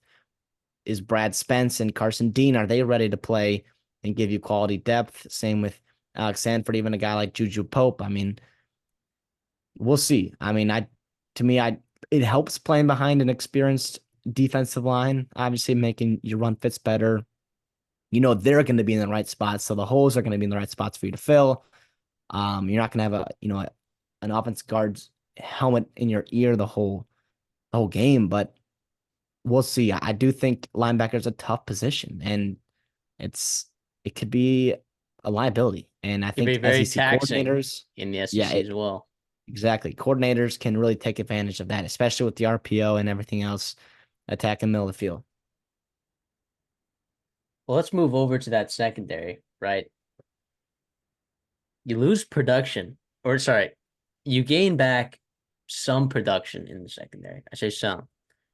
Hudson Clark at safety is a guy that you get a lot of production back from 44 tackles, an interception, 2 PBUs and a sack. I mean, it was a pretty brutal secondary though last year, not gonna lie. Um actually, I mean I guess metrically, I don't know. When I watched the games, Yeah, I they like didn't feel like that McLaurin. good. Although people didn't throw the ball on them that much because they were just running the ball when I'm looking at because I'm like, oh, I didn't like their secondary last year when I watched it that much, but then I'm looking at the metrics and they didn't let up that many yards per game, but it's like, oh, well, teams only threw the ball 25 times a game against them. So that's a Didn't pace have of play to. thing. That's a yeah. So, Yeah. And it's anyways, also being up big in games. Yeah, I mean, at least in that safety room, you've got Hudson Clark, you got Jaden Johnson, who are returners, right? They played slot, box, and free safety. They rotated all those guys. You lose Wilcott, right? Who's gone after last year, giving you almost 500 snaps. But behind them, Miguel Mitchell, Anthony Switzer. We'll see what they can do. you lose To, McLeather as well. to me, that cornerback, Lorando Johnson, McGlothern, like those are guys that you got to replace. And Jalen Braxton was not bad last I year. like him. I I like don't him. hate him at all. I like him. Even I kind of like Marquise Robinson from South Alabama, although and Jaheim Singletary as well. He's a talented kid from Georgia. I think he was a high He's a five recruit. star. He's a five Yeah. star. So again, nice having that talent in there, and at least Robinson gives you some kind of floor to have. How high is it? How good is the ceiling? Who knows? But he's played. I mean, he played JUCO year. He played 2 years at South Alabama. He's got a lot of experience seeing college quarterbacks and college offenses. That's never a bad thing. But I don't know. In an already pretty suspect room last year. You lose some of your key players. Now you have guys coming back. You got depth, getting better, 1 year older, whatever it may be. Um, to me, I do think it would help if you got a good pass rush like Landon Jackson and June Yeah. Cash, Nico DeVillier, right? Maybe one of your 4-star freshmen like Charlie Collins or Kavion Henderson can give you some production there. Rushing the passer would help you for sure on that back end. But um, I do think the further you get away from, the middle and then into out from the line of scrimmage, I do have some question marks. If Jaheim Singletary is really good though, like I think the secondary has a chance to do something. Yeah. You know what But I'm again, saying? if, you know, It's a big if. Yeah. I mean, he's a talented guy. I mean, was he only a sophomore? Yeah, I would redshirt think it's gonna be sophomore. redshirt sophomore. Yeah. Yeah, redshirt sophomore. I don't know. It's a guy who has all the talent. Can he put it together? I mean, We asked a question about a ton of guys. It's like, can he put it together? he, I don't know. I really don't he, know. But if he he does, played almost, yeah. Sorry, he played almost 300 snaps last year. So at least you got his feet wet. I mean, he didn't look good in them, but not many people are as freshmen in the SEC. yeah. And I don't know. Defense, a lot of question marks. Offense, a lot of question marks, which is probably why this win total is at 4.5. Right. And then we can also talk about the schedule, right? Let's go through it. You get Arkansas Pine Bluff at home. You got to go play Oklahoma State on the road. I believe that's on the road. UAB at home. Auburn on the road, which is tough. That's a game that you would like to have at home. A&M, you get at home, or neutral site in Arlington. Tennessee, you get at home. Then a bye week. LSU at home. Mississippi State on the road. Ole Miss at home. Bye week. Texas at home. Louisiana Tech at home. And then you go to Missouri to finish the season. A team that in the past couple years that maybe you've been able to win that game, but now it's gets tougher, right? Team like Oklahoma State possibly getting better on the offensive side of the ball. Team like Auburn possibly getting better. A&M possibly getting better coaching, right? Tennessee possibly getting maybe better. Um, Ole Miss getting better. Texas is a really good team. Missouri's a really good team. I'm seeing a lot of teams that are either getting better or are very good. And the games that you would like to be at home, right? Because you'd like to win those games, Mississippi State and Auburn. You get them both on the road in the SEC. Those are your two, by far, easiest games probably in the SEC that you drew. Because by the way, you didn't draw Vanderbilt. You can't draw yourself, right? You didn't draw South Well, Carolina, right? So having Auburn, Mississippi State on the road, I think is pretty brutal because I think it gives you less of a chance to win those games that you would really like to win. And of course, Oklahoma State. So, I mean, when I'm looking at the out of conference, right, I'm expecting them to go 3-1 because Arkansas Pine Bluff is a win. UAB should be a win. Louisiana Tech, sorry, Sonny Cumby, your team stinks. Okay, they're gonna beat you. Okay, but then can they get 2 wins in the SEC? And last year they went 1-7. he, here's what I'll say. I do like I look at that 4.5 and I'm like, that's low. And I look at their schedule in the SEC and I'm like, that's brutal. But the reality is the SEC only has 8 conference games. So there's 4 of those games are out of conference. And you mentioned those 3 wins you have to have. You have to have. If you don't beat out UAB week 3, Sam Pittman is not coming back, right? Like it won't matter. You're not gonna hit the year over, blah, blah, blah. You mentioned it, man. It's those 2 road games that all you have to do is win. Well, it's 3 road games. To me, it's Oklahoma State, it's Auburn, Mississippi State, all on the road. All you have to win 2 out of those 3. That's a tough ask. That's a tough ask. Listen, I Yeah, I don't know, if I man. was a betting man, right, and if you were to tell me, oh yeah, Sam Pittman gets fired mid-season, what week does he get fired? My guess would be after that November 2nd game against Ole Miss, where they're probably over in the SEC. Well, maybe if they lose to You got Mississippi one State win. and then lose to Ole Miss, and they're winless in the SEC up until that point, I think that they go use that bye week to kind of get that coaching staff figured out without Sam Yeah. Pittman, basically.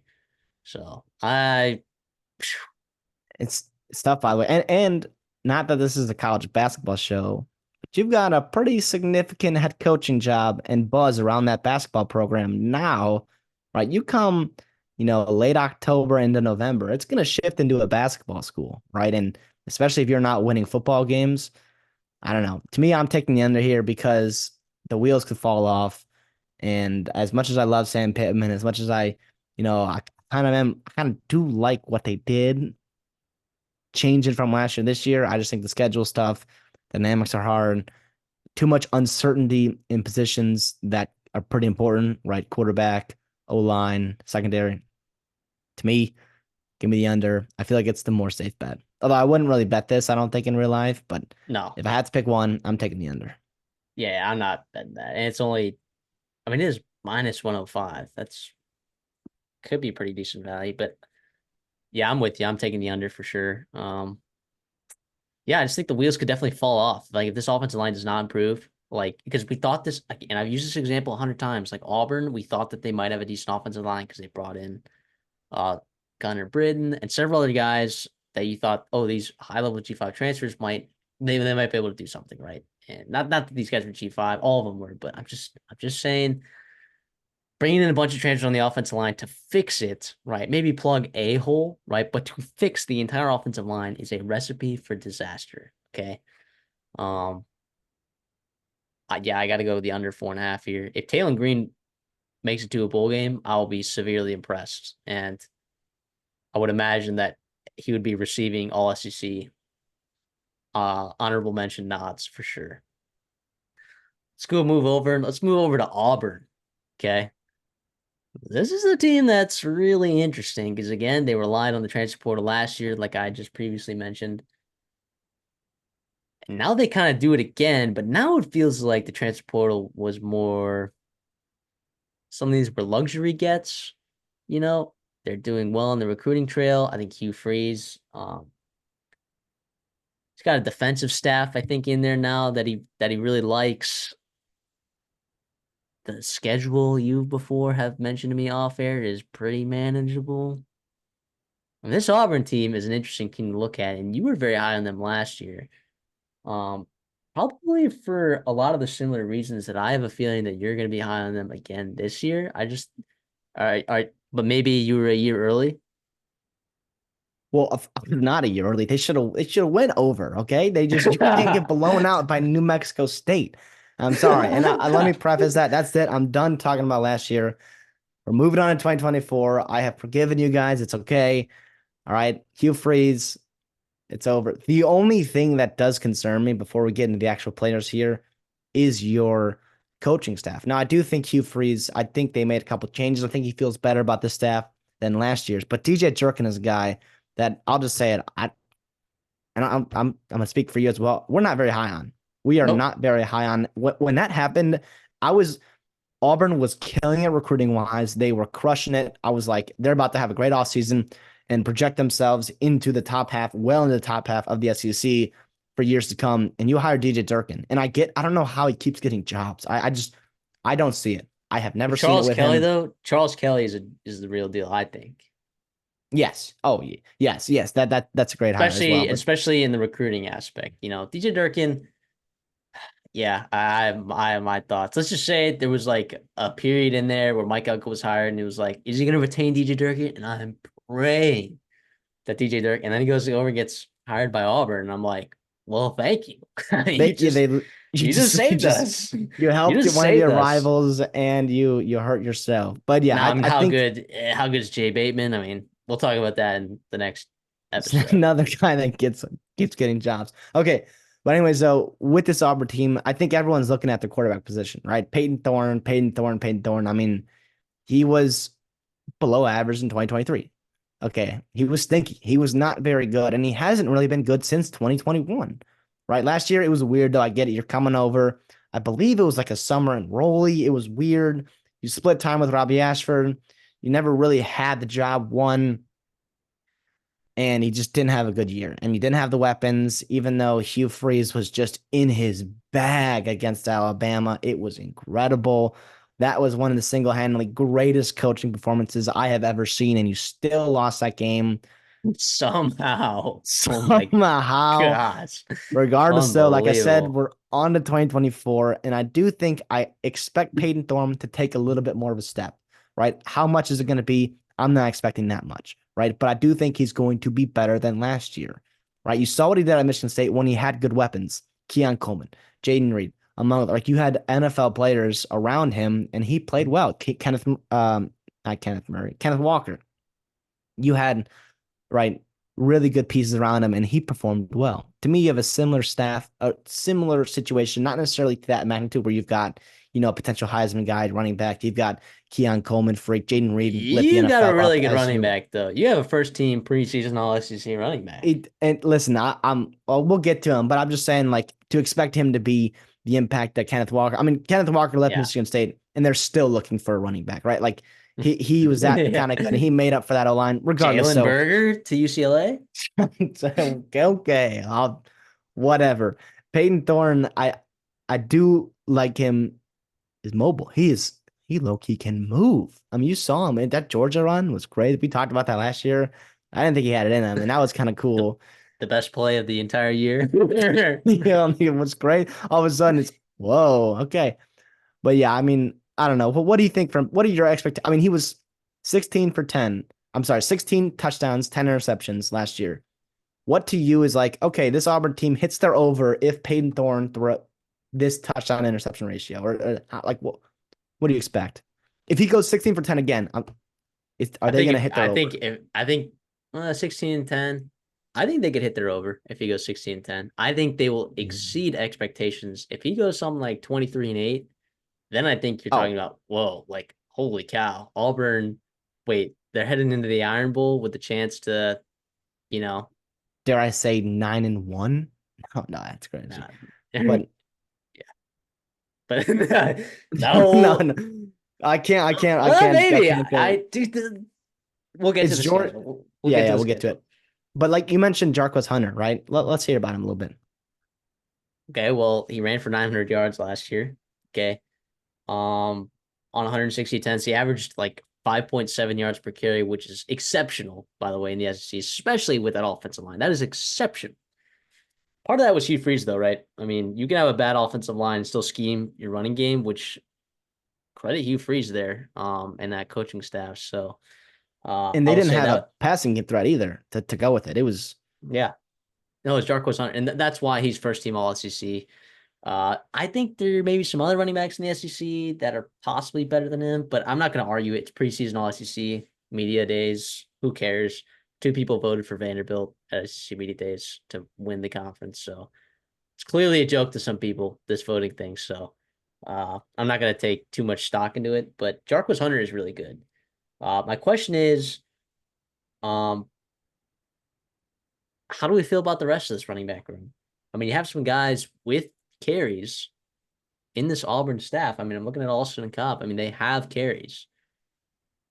yeah. I mean, I don't hate them at all. I mean, Alston put up over almost. He averaged 5 yards per carry last year on over 60 touches. That's a pretty good sample size.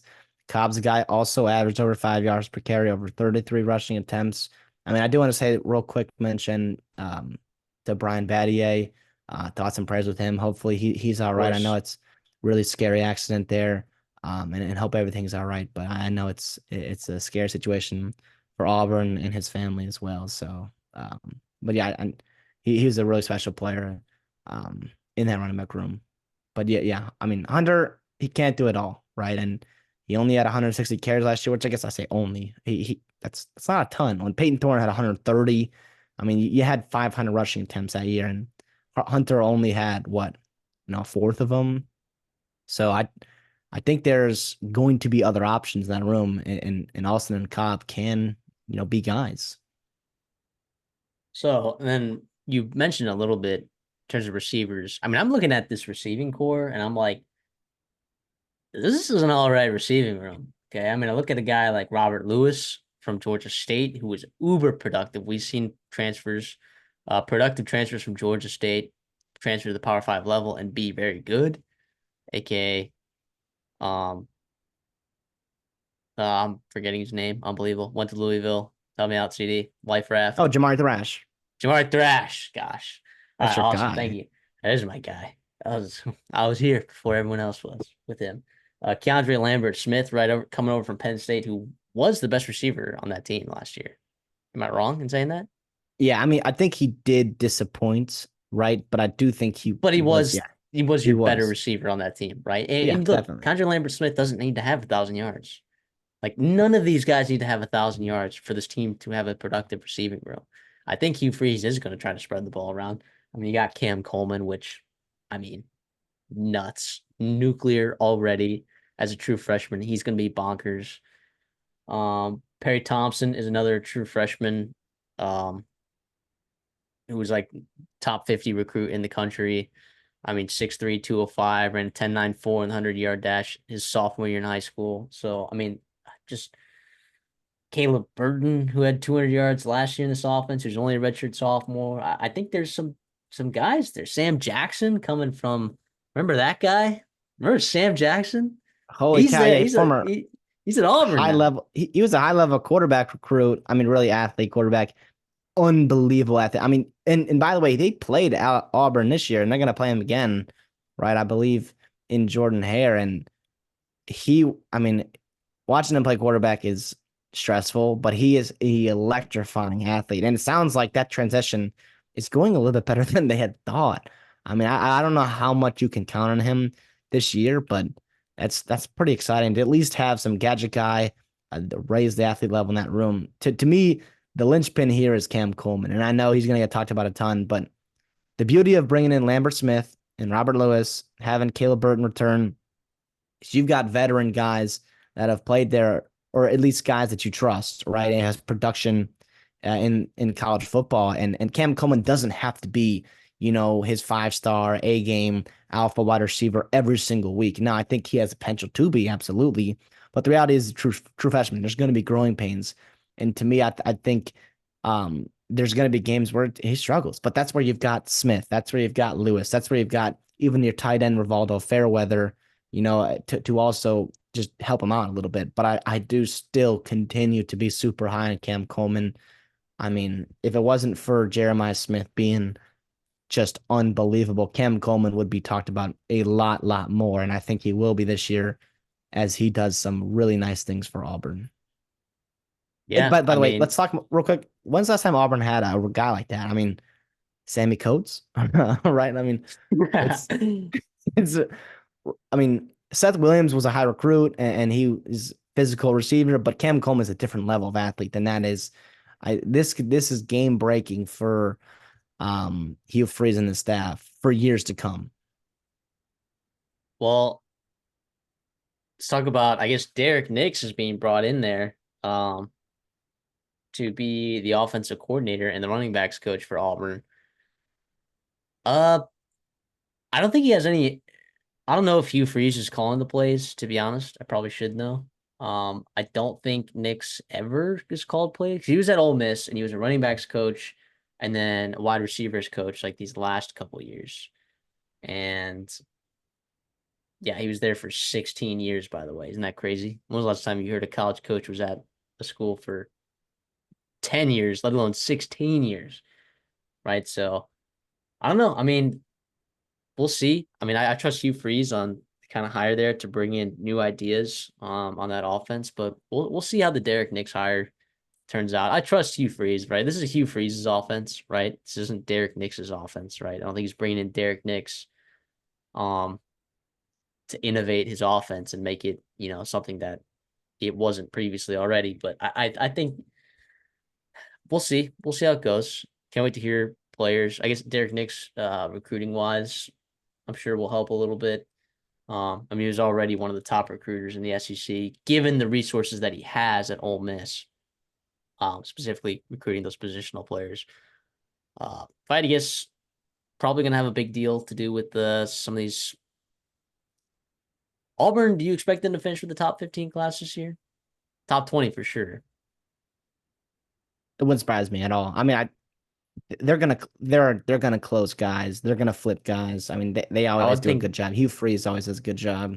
I think Derek Nix will have a lot to do with that, right? So, Yeah. but anyways, let's go to the offensive line. You bring in a transfer, Percy Lewis, over from Mississippi State, who, I don't hate. SEC experience, pretty solid. Dylan Wade, who you brought over from Tulsa, I believe last year, around this time. Is he gonna slide over there to guard? Dylan White, yeah, that's what it sounds like here. He played left tackle last year, struggled. Yeah. And they bring in Percy Lewis to have competition there. It sounds like they feel Con comfortable having Lewis start at tackle and wait inside. yeah, and Connor Lewis is a true freshman last year. I thought wasn't bad at center. So I think the bigger question is your tackles. Like, is Percy Lewis gonna kind of take another step at left tackle? Is Xavier Miller not gonna suck nuts at right tackle? I That's couldn't tell you that. I I can't To tell you me, that. like just the history of, what is college football development of 18 to 22-year-old kids. To me, I feel like he's going to get a little bit better. How much that remains to be seen. I do think it's going to help not having another like Dylan Wade was also terrible. I think Lewis at least gives you some kind of floor to have, and Wade, Lou, and Wright are pretty good on the interior to give you help. You're gonna have to scheme around that potentially, but the reality is, hiding one offensive lineman a lot easier than hiding three offensive linemen, and that was sometimes the case last year for Auburn, missing out on some G5 offensive linemen that you were hoping would be really good, but yeah, So are you expecting marginal, mild, or major improvement from this I would offensive line? go on the low side of mild. I on the offensive line, yeah, the low side of Okay. mild. I think Peyton Thorne being a year more in the system and being more comfortable getting the ball out on time, that will have an effect. I think Hunter will continue on the football, but even like you're not going to be able to just like go, cover zero and just, man up Auburn's wide receivers this year like you could have last year. This year, you have guys that can beat one-on-one coverage, and you can't just blitz the crap out of them, and they can't do anything about it. Um, I think it also just helps that sense as well. You know, college football, the beauty of football in general is like it's complementary, right? So you've got other pieces of your offense that are getting better. It's also going to help your offensive line. Absolutely. Let's move over to the defensive side of the ball, which they were they were pretty good last year, honestly. Like from what I thought they were going to be, I think they performed in the big moments. They got the stops they needed to on third down, especially. They were 17th in the country on third down percentage, which is a big deal. That is the difference between like that is such a big difference, like stopping those drives early and getting teams off the field. It's so massive because like I'm looking at like metrically, yeah, sure, their run defense wasn't spectacular. Their pass defense itself was pretty good. Getting off the field on third down, so big for them last year. Is it replicable? I don't know. I really don't know. And we'll see with DJ Durkin. Not a guy known for necessarily getting his team off the field on third down, particularly. So I wouldn't imagine that they improve in that category. Defensively, you lose DJ James, you lose I believe Marcus Harris is gone, and also Jalen Simpson. I mean, that's like Pritchett, 1,600 snaps. Pritchett, yeah, that's like 2,000 snaps that you lose there on defense, which it's not as much as some other defenses, but surely not something to just ponder or not just wave over, right? Let's go to the defensive line. I don't hate the defensive line. no. And to I me, don't it's a hate it. nice blend of returning veteran talent and some frisky younger guys, right? I mean, Yeah. and Isaiah a nice Rakes, transfer. Isaiah You go Rakes for it. is a good one tech. All right. He's pretty good. I think it's a guy that Texas A&M is very deep along the defensive line, and they're kind of relying on someone to kind of step up in that one tech spot that Isaiah Rakes did a good job of when McKinley Jackson wasn't playing there. I think he's pretty solid. Philip Bliddy from Texas Tech, Indiana, formerly. I thought he was okay last year in that three tech role, you know, but we'll see if he can actually take another improvement. Um, Two guys I like in that interior room is Trill Carter and Gage Keys. Those are two guys, and I've got a little bias there. They're both formerly from Minnesota. Previous stops, they were They were at Texas and Kansas. Texas was Cheryl Carter. Kansas was Gage Keys. Keys is a pretty good athlete. And those both guys were bared at Minnesota, believe it or not. And they just couldn't get on the field. Keys did some nice things in a couple of years for Kansas, or I guess a year at Kansas. And then Cheryl Carter as well was Yep. just, I mean, in an unbelievable room at Texas as well. Terrell Carter did some nice things at Minnesota back to in 2022 and more so 2021 in a more limited role. The thing is, like I said, I think there's just other bodies in the room which also helps him as well. So if it doesn't have to be that guy that's getting, almost 500 snaps like Marcus Harris did last year, I don't know if I love that in the SEC, but I think Trill Carter, I mean, he's been in the college weight room forever now. I think him in 250, 300 snaps, I really like that. The guy that I'm really excited about, Kieran Crawford from Arkansas State. Oh yeah. Oh yeah. Uber We productive there in the Sun Belt. And we know that the Sun Belt was, I don't know, the sixth best conference in football last year. Better than the American, better than the Mountain West. We'll say it. We'll say it on the yeah. show that the Sun Belt was the best G5 conference last year. Yeah, and that was a defense that relied on him getting to the quarterback for sure.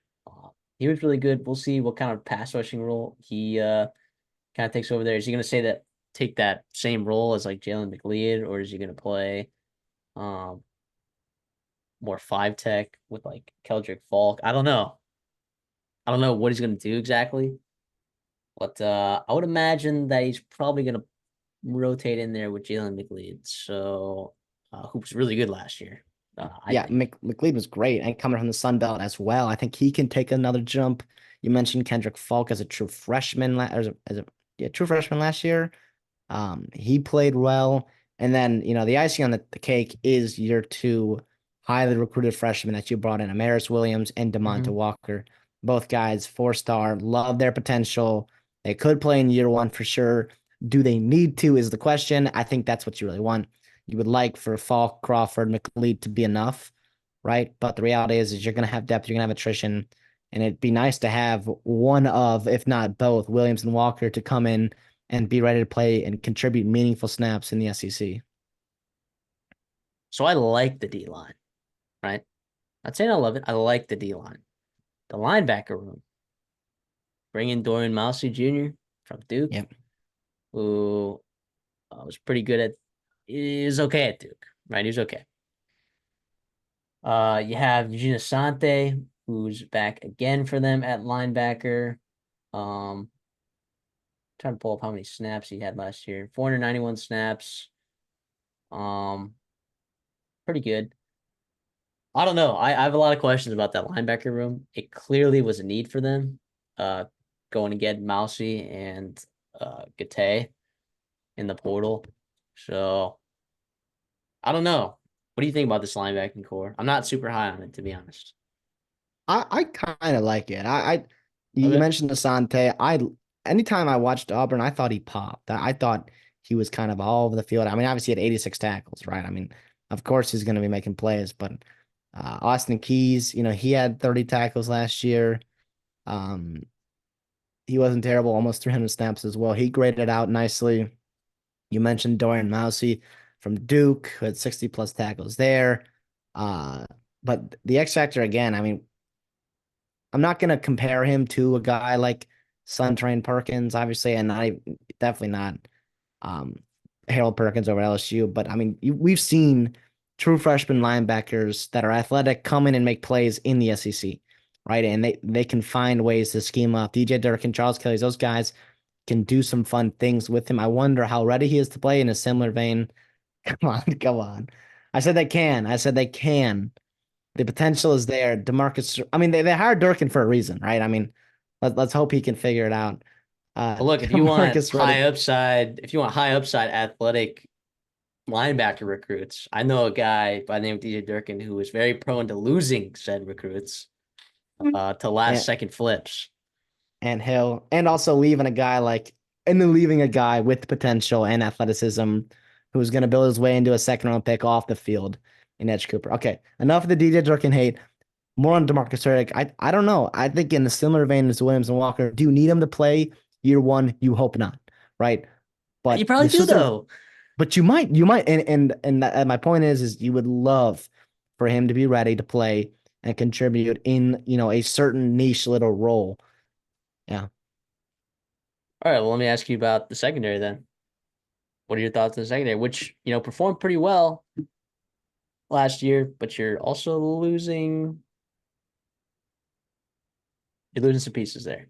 Yeah, you're losing DJ James. We mentioned him earlier, Nehemiah Pritchett, both your starters last year. What's nice about getting Keontae Scott back, he was a guy I liked a lot. He kind of did a lot for you last year, Agreed. mostly in the slot, almost 300 snaps in the slot.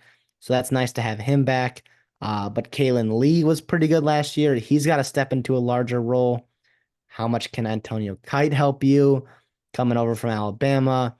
Drake Crawford, he's a true freshman that's had early positive reviews again in that loaded class. We talked about at every level of this defense, and I guess with Cam Coleman offensively. Does he have to play year one? Hopefully not, right? But can he play year one? How much does it give you?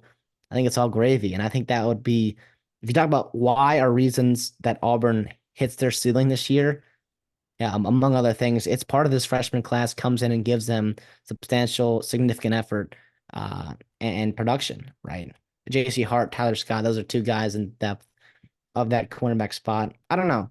I listen, it's never good to lose two starting good productive cornerbacks, but there's some talent there that you feel somewhat optimistic about not taking too big of a step back. Yeah. I guess I'm just kind of PTSD from the Durkin secondary last year at A&M, but I don't know. We'll see. I think there are pieces on this defense. I give it a huge downtick because of coaching, and people are going to disagree with our DJ Durkin hate, but I like if you look at Texas A&M stats from last year. All right, let's go over to it. In the second half of games, they were horrendous. They were horrendous. Yeah. The run game was really good because of one player. His name was McKinley Jackson. Okay. And Torian York and Edge Cooper at Edge linebacker, Coop, right? yeah. But that secondary was really bad. And you brought in a lot of secondary or a lot of quote unquote talent in the transfer portal, and it just didn't pan out. It did not pan out at all. None of them, not a single one of those players, not Tony Grimes, not Sam McCall, not Josh DeBerry, really, even though he played for you. Like none of those guys panned out at all. And No. that could be a talent thing, it could be a player thing, but I'm a little bit skeptical of the hiring of DJ Durkin for Auburn. But I do like Charles No. Kelly though, so I think that Yeah, that and saves some he's of a it for me. secondary guy. He's been, I mean, at Florida State, Tennessee, Georgia Tech. I mean, he's been pretty good in that secondary, in most of the spots he's been. I mean, Colorado struggled last year, but hey, Travis Hunter was pretty damn good, right? I know Deion Sanders helped a little bit in Shiloh that Sanders cornerback was room, also but pretty decent. I mean, despite Shiloh what people Sanders, want to yeah, say about Sanders kids, I mean he was pretty good last year. yeah. Safety. I mean, speaking of safeties, right? Jaron Thompson comes over from Texas. Mm-hmm. They'd like to have him play. I know that. I know I think he kind of got beat out last year by a younger kid, but that's not indicative on him, right? It's just the upside quite maybe not quite there with him. Caleb Wooden did some nice things last year. You're hoping that he gets better. But I think you're right, Simpson and Puckett, and those are guys that were pretty darn good for you last year, and they're gone, right? And Kaufman too. I'm pretty sure it's going to be a lot of overhaul in this defensive back and the depth. The worry thing is maybe you feel good about Thompson and Wooden, but behind them, like when Robinson, he's a JUCO kid. Terrence Love, right? He's a young guy. I mean, or not super experienced guy. Sylvester Smith, he's a guy that's redshirt freshman. I mean, how much do you want to rely on those guys to give you quality depth? That could be the undoing of this team defensively. So let's go to their schedule then. Their over and win total's at 7.5, by the way. Increased by one from last year, which was at 6.5. They host Alabama A&M at home, week 1. Then they host Cal at home, and they get New Mexico at home, then Arkansas at home, and then Oklahoma at home. They start the year with 5 home games, and then they go to Georgia. Okay, which is tough. And then you have a bye week after that. Then you go to Missouri and then to Kentucky. So it's kind of interesting. You play in Jordan Hare your first 5 weeks of the season, but then you don't play in Jordan Hare. Okay, which in the entire month of October, you don't play in Jordan Hare, which is crazy. So schedule dynamic wise, you're like, okay, some of these, you like the home stretch that you get 5 games in a row, but then you're also talking about you don't get to play in Jordan Hare for an entire month. So then after the Kentucky game, October 26th, then you play Vanderbilt at home. Then you have a bye. Then you play Louisiana Monroe, who is absolute booty, no pun intended. Then Texas A&M at home, and then Alabama on the road in the Iron Bowl. Uh, Wins that I think I like them in, right? Alabama A&M, Cal, New Mexico, Arkansas at home, Vanderbilt at home, ULM, and I actually like them to win that Texas A&M game, that week 13 game. Yeah, no, I listen, them at home, it's a different kind of animal. It really, really is. And obviously, I got to give a shout out to our guy, Bronco Mendenhall at New Mexico. That's not going to be an easy win, or even year one there. No, it probably will be. But the reality is, yeah, I mean, to me, there's a Hey, Jerry Hill's at Vanderbilt now. yeah, oh, yeah, that's true. Which Sneaky. New Mexico's flashbacks, right, coming back into Jordan Hare. But the reality is, to get that over 7.5 wins, right? So you're looking at 8-4, right? You're gonna have to win some tough road games at Kentucky, at Missouri. You're gonna have to win one of those games potentially, and or I guess you just sweep everyone at home, which to me I don't quite see in with Oklahoma and Texas A&M. I don't think I feel good saying you're gonna win both those games. And if you're winning both those games, you'd probably steal another one from Kentucky, Missouri, or whatnot, and you could be looking at a pretty darn good season. I like the over here. I do. I just think the floor of this team is pretty high. And I'm looking at, teams that could potentially, I mean, Kentucky, I think that's a game I think they could absolutely win, even though I like Brock Vandagriff and what they're doing over there with Mark Stoops. But it's more about a cluster of games that you only have to win one or two, right?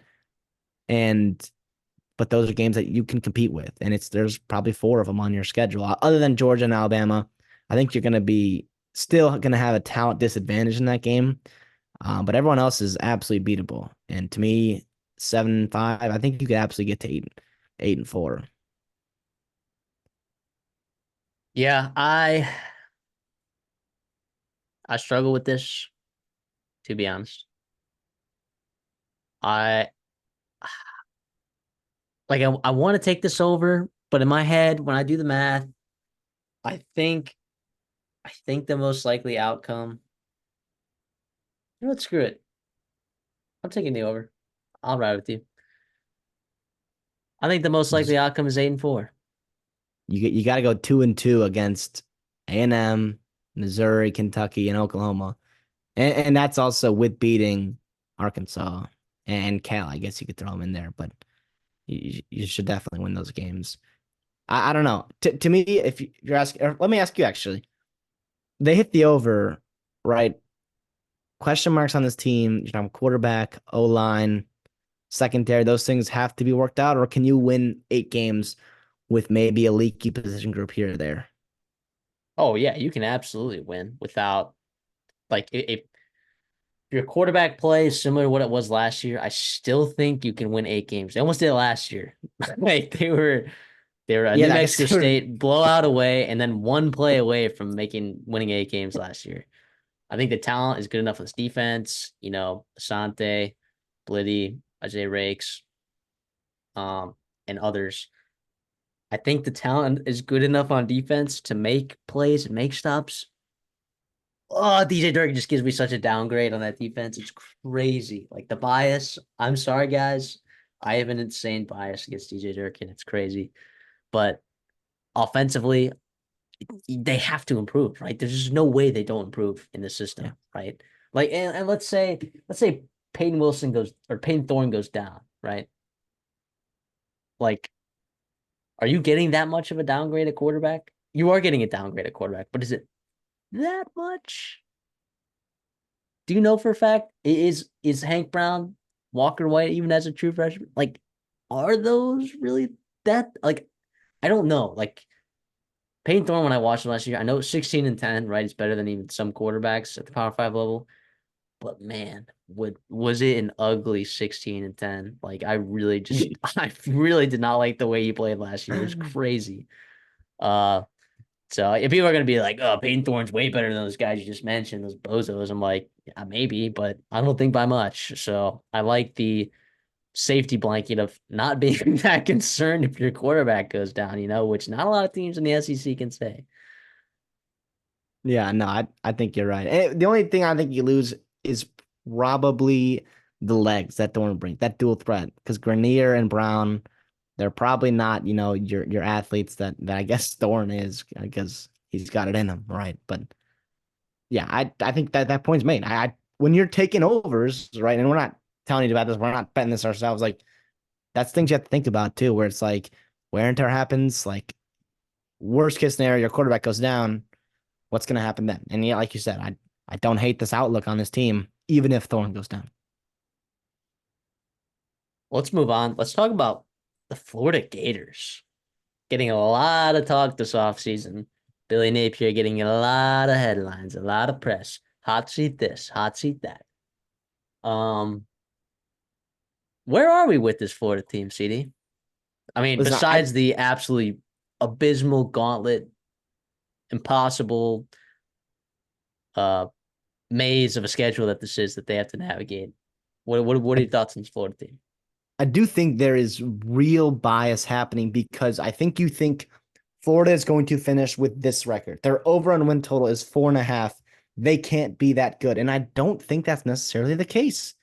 I think you and I would both agree here that this team is more talented than every single other 4-5 team. Arkansas is also 4-5 in the SEC. That just shows you how schedules are not built equal, even within the SEC, right?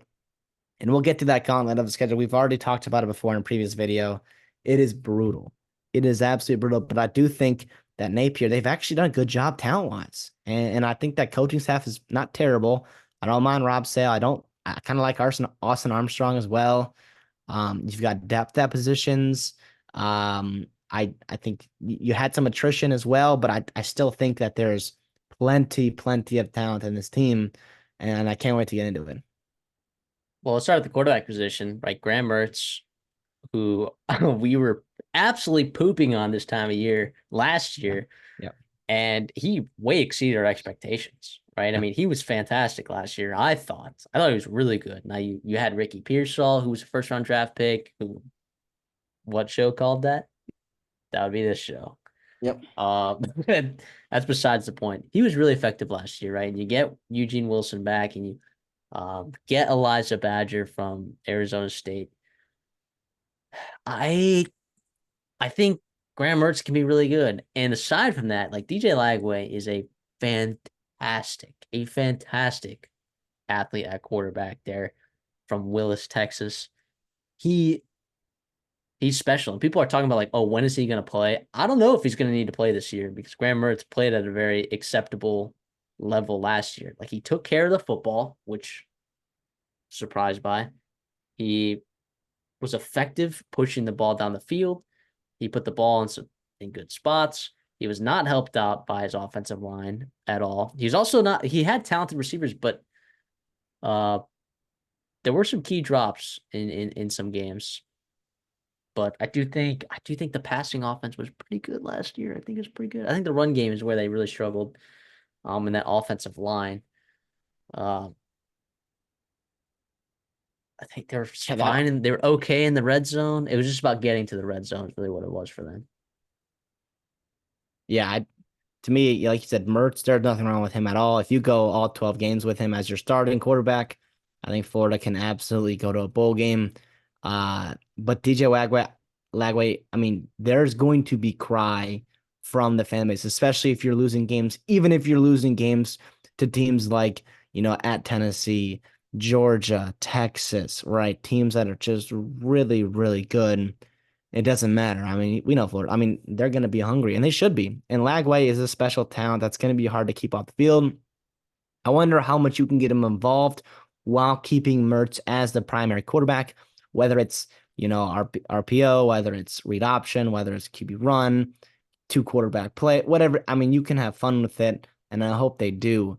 But I still think, I mean, you can also hand the ball off, turn around and hand the ball off to a guy like Montrell Johnson, right? Even though you lose Trevor Etienne, right, who was a tremendous running back for you for a couple years.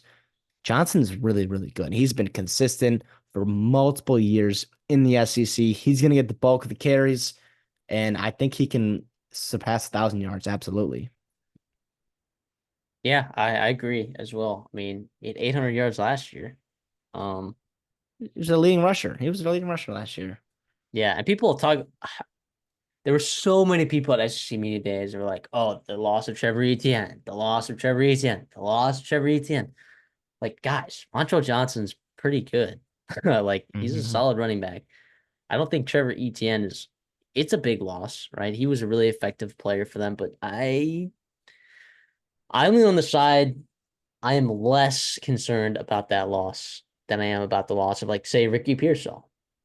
Yeah, I'm I less do. concerned. I'm less concerned about the loss of Trevor Etienne than I am about Ricky Pearsall. I mean, I guess moving to the wide receiver room, I mean, insert one, or I guess exit one Arizona State transfer, insert another one, right? So obviously, Elijah Bazzer comes over from Arizona State. He was a highlight of that spring portal window. He had over 700 yards last year, 3 touchdowns in a really, really wacky Arizona State season, right? With quarterback turnover, a lot of injuries. Obviously, year one with Kenny Dillingham, who we are still high on, by the way, but it was a tough year last year. Badger gets out and he ends up at Florida. I think him and Mertz can have some really nice connections. It's a big body target for him. Obviously, a veteran. The guy that's in his, you know, graduate degrees right now, which is awesome. And he fits really nicely alongside Eugene Wilson. Eugene Wilson, you mentioned, was pretty good last year. I mean, as a true freshman, like you saw him make mistakes and maturity issues, well, whatever. He was a freshman, right? Like I'm gonna give him the benefit of the doubt. I think he can have a really good year this year. I think he will get even better, even more consistent. But he is your big play. He is your, not alpha, but he's like your, I don't know, separator. I don't know. He is your high potential. He's your high potential wide receiver in this room. And then also another veteran, Chimere Dike, who's got chemistry with Mertz. He had 300 yards last year for Wisconsin. Again, a weird offense as well. I think if you bring him over, similar to what we talked about with coaches bringing over players, if your quarterback tells you, "Hey, I want this guy's a good fit for us," I absolutely, to me that tells me positive things about DK as a person, but also as a football player and that chemistry that he has with Graham Mertz.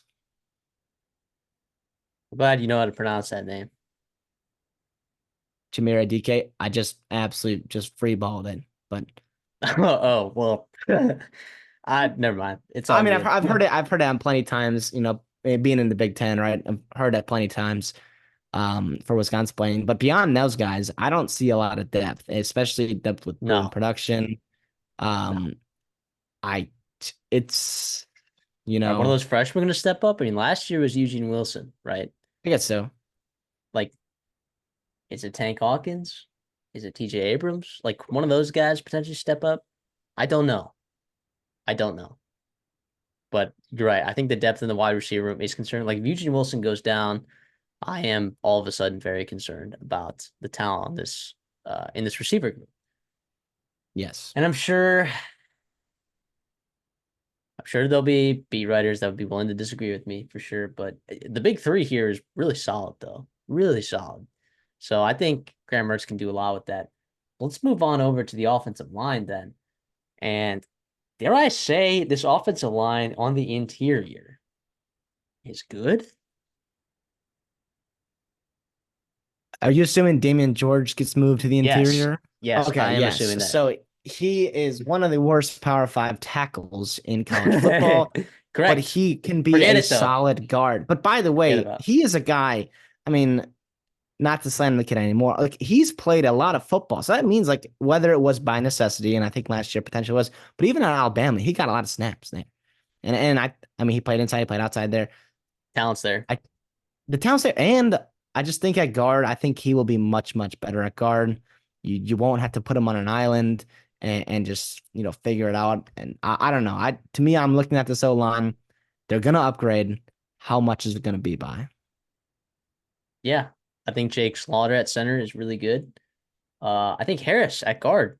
Uh, I know he didn't play in every game last year, but I thought he was good. I thought he was good at Yep, guard. I think the there. interior there is fine. I think it's fine. And that's why I think Montreal Johnson, that's why I think this run game could be really good. The tackles, though, I have questions. Lots of questions. I think So Austin Barber's okay. He's got experience. That's important. I like him. I mean, he looked better. I just think poor George got picked on Ah, last year.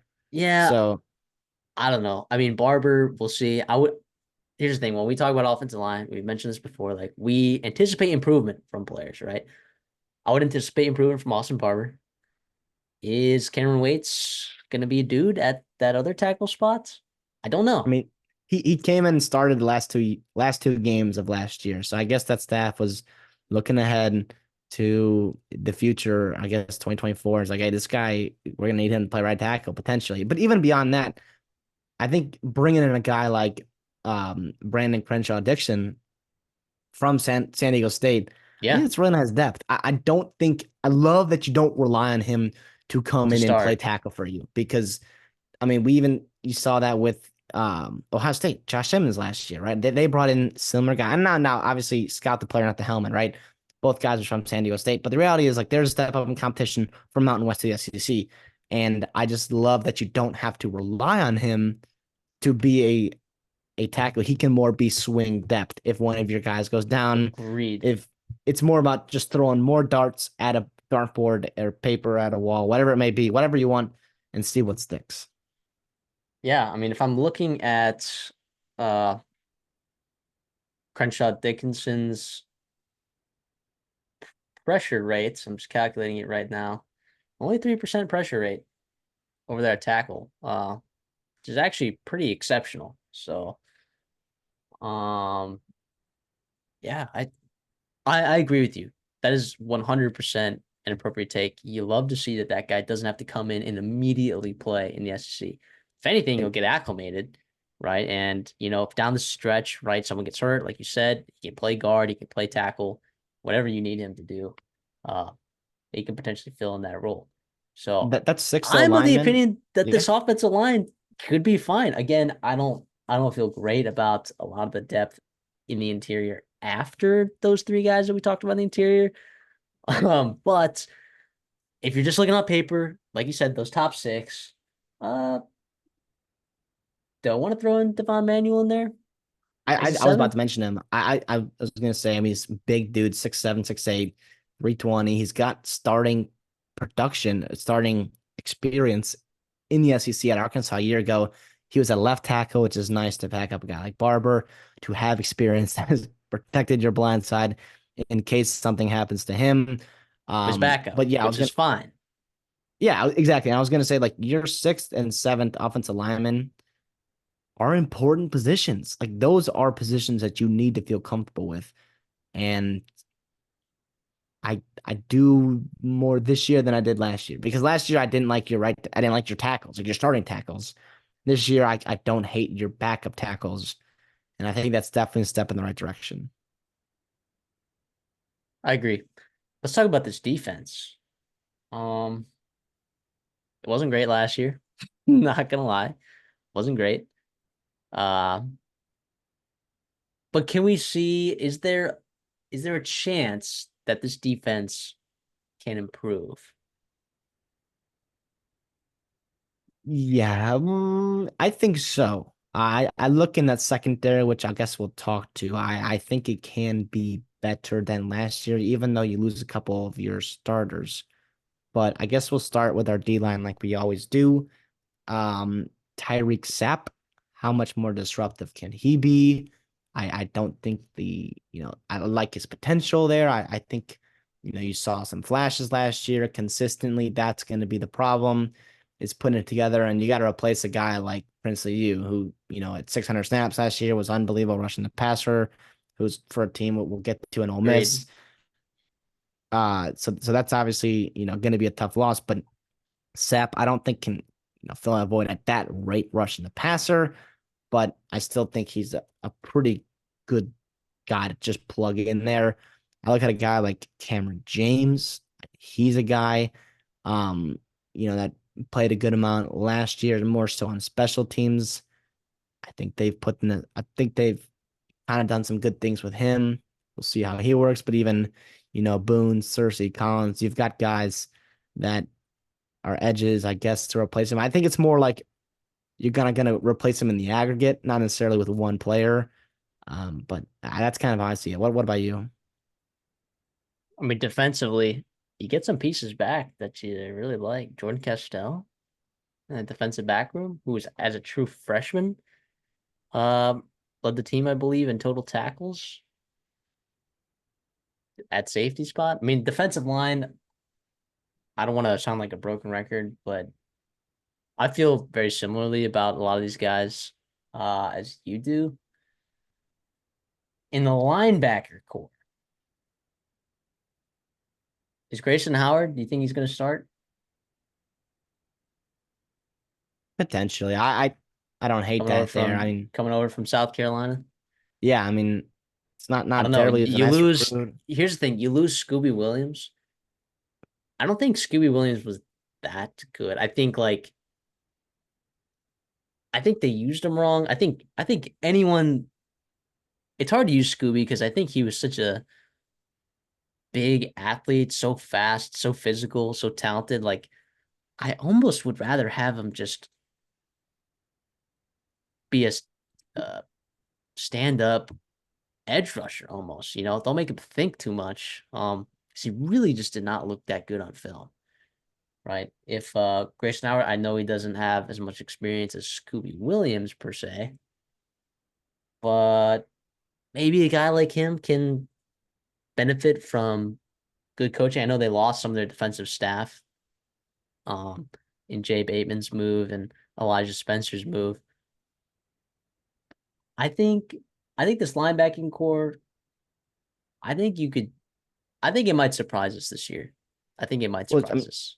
Shamar James is just really, really good. I Yes. think. I mean, he is really good. Yeah, like you said, it's going to be about who's next to him. Kristen Howard, I guess Derek Wingo potentially. He gave you 200 plus snaps last year. Didn't play great in those snaps, but I guess it's there. Even RJ Moten can come down in the box as well. Yeah, I don't know. I think it's Shamar James is probably gonna have to cover a couple of different, vulnerabilities potentially in that linebacker room. But I think it's gonna surprise us. I think Yeah. our number two, whoever it is, I think is gonna surprise us. Not gonna lie. I think whoever it is has a chance to be better than Scooby. So Well, yeah, and you're also the benefit. To me, I like their defensive interior line much better than their edges. Cam Jackson from Memphis a couple years ago, he struggled last year, but I think he's having a much better spring. Ackerman and SEC, Caleb Banks, the coaching staff really, really likes him. Obviously, everyone knows who Desmond Watson is. If you don't, you've seen him a picture of him. He is a massive, massive player. He is all of 460 plus pounds, 6'5", wearing number like 21, which is awesome for a defensive lineman. And then obviously, Joey Slackman, but obviously the cream of the crop, right, coming in defensively is LJ McCray, that 5-star. And I guess he doesn't even have to play, right? It's kind of crazy that you're bringing in these two crazy 5-stars in Lagway and McCray, and they're both kind of in crowded rooms, which I guess is a good thing. I guess that's what it should be at Florida, right? In year 3 of Billy Napier. But I wonder how much production that he gives them. I think he's a guy I'm more excited for in 25 and beyond. But if he can give you good production, that's just gravy, right? That's just gravy. I want to talk about the secondary. I think the talent's there Yep. to be really good. And like I said, Jordan Castell, I think, is the leading the charge there. Just a true sophomore a year ago. 60 tackles, 5 tackles for loss, interceptions, 3 pass defenses. Um, I think he's really good. I mean, I think he's to really trust the good. true sophomore with 600 to be your leading snap, to be your leading snap getter, right? To A true trust him is freshman. pretty impressive. I'm sorry, yeah, true freshman. Yeah, that is. I mean, Caleb Downs got a ton of help. I'm sorry, wow, Caleb Downs got a ton of hype, right? Because obviously he was incredible. Not take anything away from him, but Castell is also a guy in the SEC that was doing a lot of good things. Yeah, I think Jason Marshall is a pretty solid cornerback. One option there. Um, well, let's see. How do you like these transfers, right? You got DJ Douglas, you got Bridges, you got Turner, and then of course, kind of highlighted by Cormani McLean. I think there's been some report. There has been reports of McLean real quick, and those reports have not been positive. I'm not going to speculate on anything because I think it is more rumors, but I'm not quite counting on him to give anything, especially this Yeah, year. But Turner and Douglas in that safety room or nickel, whatever you want to do with those guys, I like them. Turner's from Washington, Douglas from Power Five Tulane. experience. Yeah, if both guys that are veteran. Turner, to me, what I love about this room here is, I mean, Turner is 6'3", 212, right? You go to the cornerback room. Jason Marshall is 6'4", 6'1", 205, five-star athlete, right? Devin Moore, 6'3", 200 pounds. I mean, I love the length and athleticism in this room, even though not have a ton of returning like good players in production last year, because even you got beat deep a bunch last year. But I do, like you said, the potential athleticism in this room in terms of projecting to next year in 2024, I kind of like it. I feel pretty darn good about betting on these guys. I do too. I do too. Can they put it together? We'll see. I think they can. I think they can. And that I think is going to be the part of the secondary that I think the linebackers surprise. I think the defensive line is all right. I think the secondary is pretty dang talented. And if they kind of put that together, man, on the defensive side of the ball, I think this team is going to give people problems. And their over and win totals at 4.5. You mentioned that. And we'll go through the schedule and just reinforce how brutal this is because I know people have been hearing this all offseason. But yet, Miami, week 1 at home, Sanford at home, Texas A&M at home, Mississippi State on the road. And then you have a bye and then UCF at home. Those first 5 games are going to tell you everything that you need to know about this season, right? That is, Yeah. those 5 games are so important for Billy Napier and that staff. And then you had Well, let Tennessee me on the ask you road. this real quick. I guess what's the record, right? While we're on those 5 games, what's the record that they have to be where you want to be, right? Like realistically, where you feel like, okay, Billy Napier can keep his job with at least this. Is it 3-2? They have to be 3-2. At Which is least. crazy. Think At about what you're least. saying right there. Let's appreciate it is Miami with as talented a roster as they have had in a while. It is Texas A&M revamped with a really good coaching staff.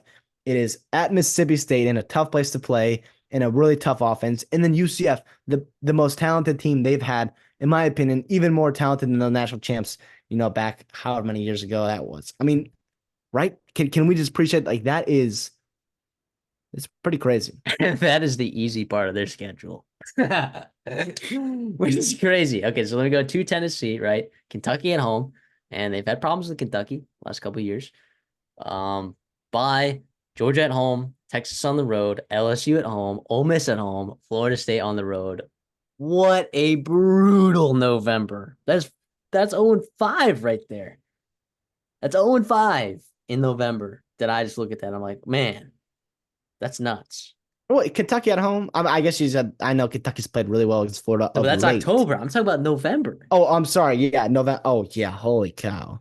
And there's no bye Georgia, week. Texas, LSU, Ole Miss, Florida State. That's 0-5. When I look at that, now that's is that guaranteed to be the case? No, right? I think LSU getting them at home with their talented secondary, I think they could give LSU problems, right? But like the over under win totals at 4.5. I understand why it's at 4.5, but I have to take the over on this, right? And of course, this isn't gambling advice, right? We're not actually betting on these. We pick these over unders for every single team. I have to take the over here, 4.5, right? Sanford, obviously, that's your only guaranteed win on the schedule, which is crazy. I like them at Mississippi State. They should be UCF. They are more talented than UCF, but man, could UCF definitely win that game. I think Kentucky at home they can win that game. I think LSU at home they can win that game. I think Miami they can win. I actually have them beating A&M week 3 because I think that's going to be either you're coming off a win against Miami and you are riding that momentum into that game, or Miami beats them and then all of a sudden they're backed in the corner, wounded animal mode, and they got to go play Texas A&M and they get them at home, which A&M has not won a road game since 2021. So let that be known. So I'm just saying, I think Florida definitely has a chance to win that game. So I'm taking the over 4.5, and I believe you are as well. Yeah, this team is way too talented not to win 5 games. And I know I'm probably just putting my foot, I'm just gonna have to put my foot in my mouth eventually. Like, because the reality is if they don't hit this over by November, it's gonna be a sweat and It's it's over. gonna be a real sweat. But the reality is real quick, you're talking about Samford. That is Nick Scalzo Samford, okay? Former QB1, Behind the Lights star. Check out my short I did on all those. Those are fun to make about where are they now. But yeah, like you said, the SEC did them no favors. To me, I'm asking, where's Vandy? Where's Arkansas? Even South Carolina, I like those teams. And Mississippi State's the only blessing, but you get them on the road, right? And jeez Louise, man. Hey, welcome to not being in the SEC East every year. Well, the problem is what athletic director schedules Florida State, Miami, and Central Florida in one offseason? I get if you play Florida State every year, which is awesome, and then you should keep that. And if you want to schedule Miami and UCF in back-to-back years, or you know, 2 and then 2, or whatever it may be, that's your prerogative, and that's awesome. And I encourage that, and I encourage out-of-conference big-time games. But this is just unfair for Billy Napier, right? And Yeah. he could go 5-7, and he could probably get fired. And I think he would do a tremendous job with this year's team. Now, I Yeah. will say, Also, correction real quick. Georgia game's not at home. That's a neutral site it's game. neutral site, correct? Yes, that's obviously the largest cocktail party, or right? But World's largest outdoor cocktail party. thank you. So the only thing I do worry about though is we've talked about the talent on this team is there was a lot of penalties. I mean, Florida had a good amount of penalties last year, and close game. I mean, it was not what I would thought I would expect of Billy Napier. There were some things that happened in year one that were like, okay, whatever, it's just learning a new system, implementing blah blah. But those were repeated mistakes that were bad coaching, whatever it may be, just indicative of bad coaching, I guess. Undisciplined actions and whatnot. So we'll see what happens this year. This is a team I'm following closely because that schedule is crazy, and every week they're going to be after week 3, they're going to be playing some kind of game with a lot of storyline on it, and it'll be fun. All right, let's move on. Let's talk about Georgia. Okay. A team that has underrated, brutal schedule. But this is the most talented team in the country, right? I mean, it is. They're coming off kind of a heartbreaking loss in the SEC championship. In my opinion, they were probably the first or second best team in the country. Would have loved to see this Georgia team play against Michigan. I think Michigan maybe still have won, but I don't know, dude. I think Alabama just kind of outplayed them that day on that particular Saturday. So I'm like, it'd be interesting to see this team kind of coming out with a vengeance, and they're still talented. They landed some guys in the portal that are really talented. Sure, they lost offensively, like Brock Bowers and Lad McConkey, and an offensive lineman as well. But man, is this team still so talented, or what? Especially, well, I would say, especially on the offense side of the ball, but really on both sides of the ball, right? I'll go through the offense real quickly. I mean, you got Carson Beck at quarterback, okay? At running back, you got Trevor Etienne, you got Roderick Robinson, Branson Robinson, who we made a video about a little while back, who's fantastic. Chauncey Bowens, Cash Jones, I mean, just more talented guys. In the receiving room, you had Dominic Lovett, who disappointed a little bit last year, but I think he'll have a larger role to fill this year. You bring in Colby Young from Miami, who's a big body receiver there. Arian Smith, you still have. You bring in guys like London Humphreys, Michael Jackson. This wide receiver group is talented, and let's not forget about the tight ends. These people are gonna be like, oh, they lost Brock Bowers, right? They still have Oscar Delp, who is a fantastic tight end, by the way, and Benjamin Urasek, who was a fantastic tight end for Stanford. So in the aggregate, could they have as much production as Brock Bowers did? Possibly. Possibly in the aggregate. This offense is loaded, and the offensive line is still really good. I mean, it is a loaded offense, and Carson Beck is set up for some serious success this year. Yeah, to me, you mentioned all those names, and I love them, and I love the depth at in every single position group, even in the offensive line. Holy cow. You're talking about multiple quarterbacks, even Jaden Rashada, just a guy with, starting experience, former high recruit, Gunnar Stockton, former high recruit, Ryan Puglisi, crazy talented freshman. You mentioned that the embarrassment of riches, that is that running back room, wide receiver. To me, the only thing, if I had to nitpick, and we're grading Georgia on a different curve than we grade the rest of college football, the rest of most of college football, right? Like these tier one teams, you just grade them differently. The only thing I can nitpick here is game changing alpha players on this offense. To me, Brock Bowers was that dude. You saw what he did against Auburn last year in Auburn. That kind of player is a special player in college football to have. I don't know if I see it on this offense. Carson Beck might be that dude, but he can't do it himself. Also, obviously, Lad McConkey is also that dude, right? But When let me he is ask you healthy. this. Let me ask you this though. Did either of them play 12 or 13 games last year? I But said my Georgia point played is 14 games. those guys weren't really healthy in that Bama game. To a healthy Bowers and a healthy McConkey, I think you could have seen a different. But those type of players, those margins are the difference between losing an SEC championship game and missing out like or winning the national title, which they could have obviously done, like you said, them against Michigan. So I don't know, man. I'm with you here, and that is the most talented team in the country. Offensively, I see zero holes. And London Humphrey, I mean, he is a crazy athlete. I'm not expecting him to be, an elite wide receiver in the SEC this year, right? I think His I ceiling is think, for later. yes, exactly. And Colby Young too, really, really good potential as well. And he's had production in ACC, had a good spring. Did I even say Robert Thomas, by the way? Yeah, from Mississippi State.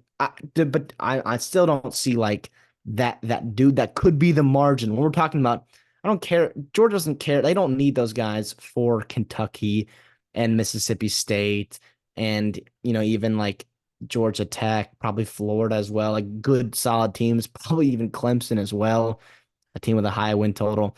But if you want to win multiple games in the playoffs, you're gonna have to have those elite players.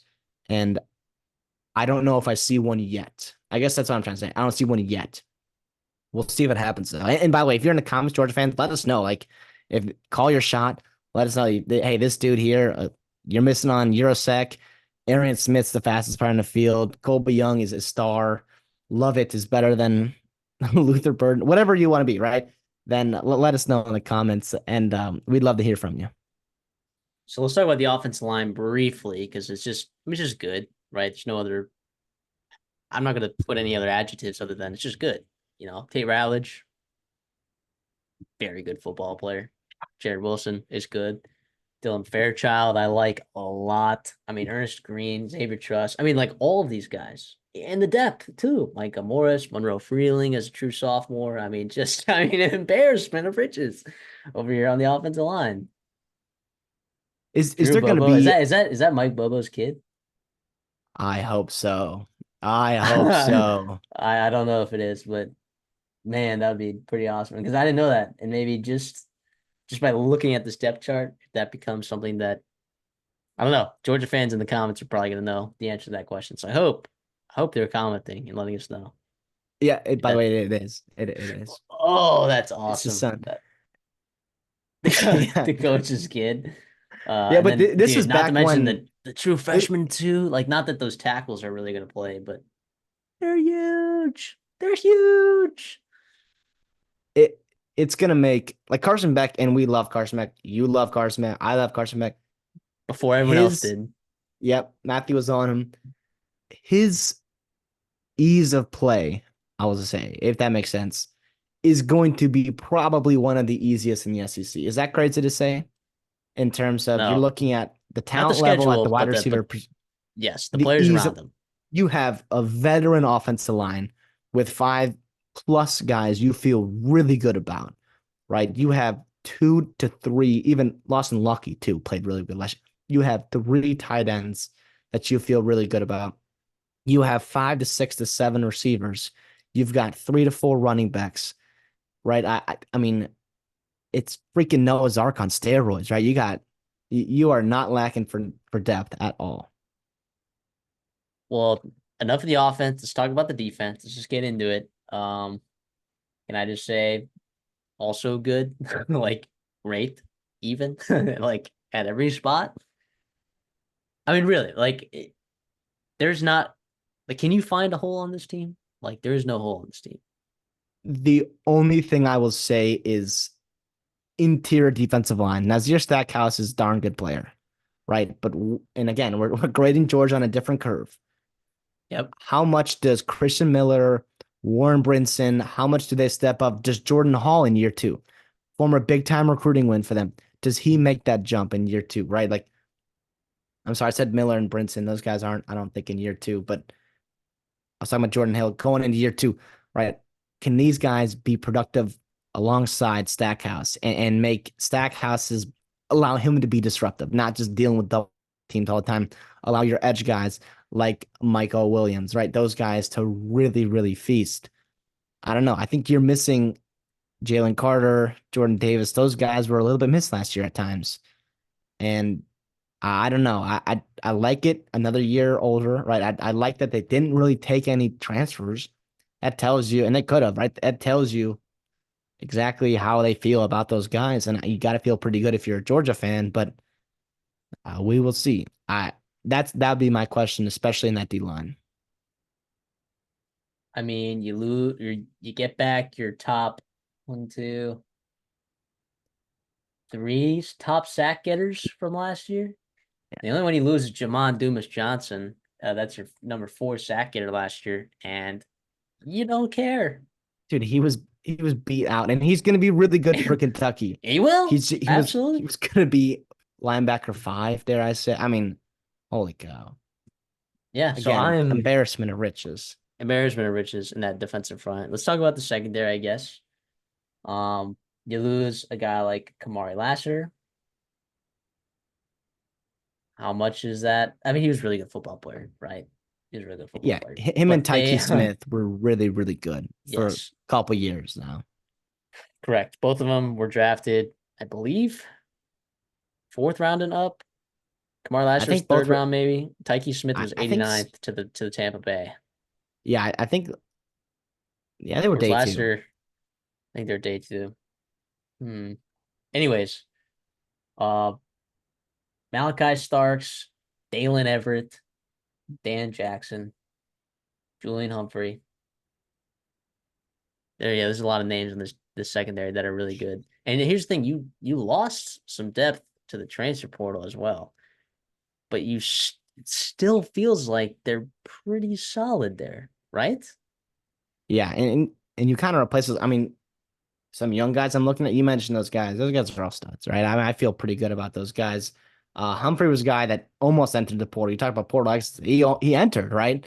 And eventually he withdrew. I think Georgia was like, come back here, come back here. We need you this year, and he's gonna Yeah. make a ton of money Yep. in AJ the Harris is NFL. gone though. Yep, Harris gone.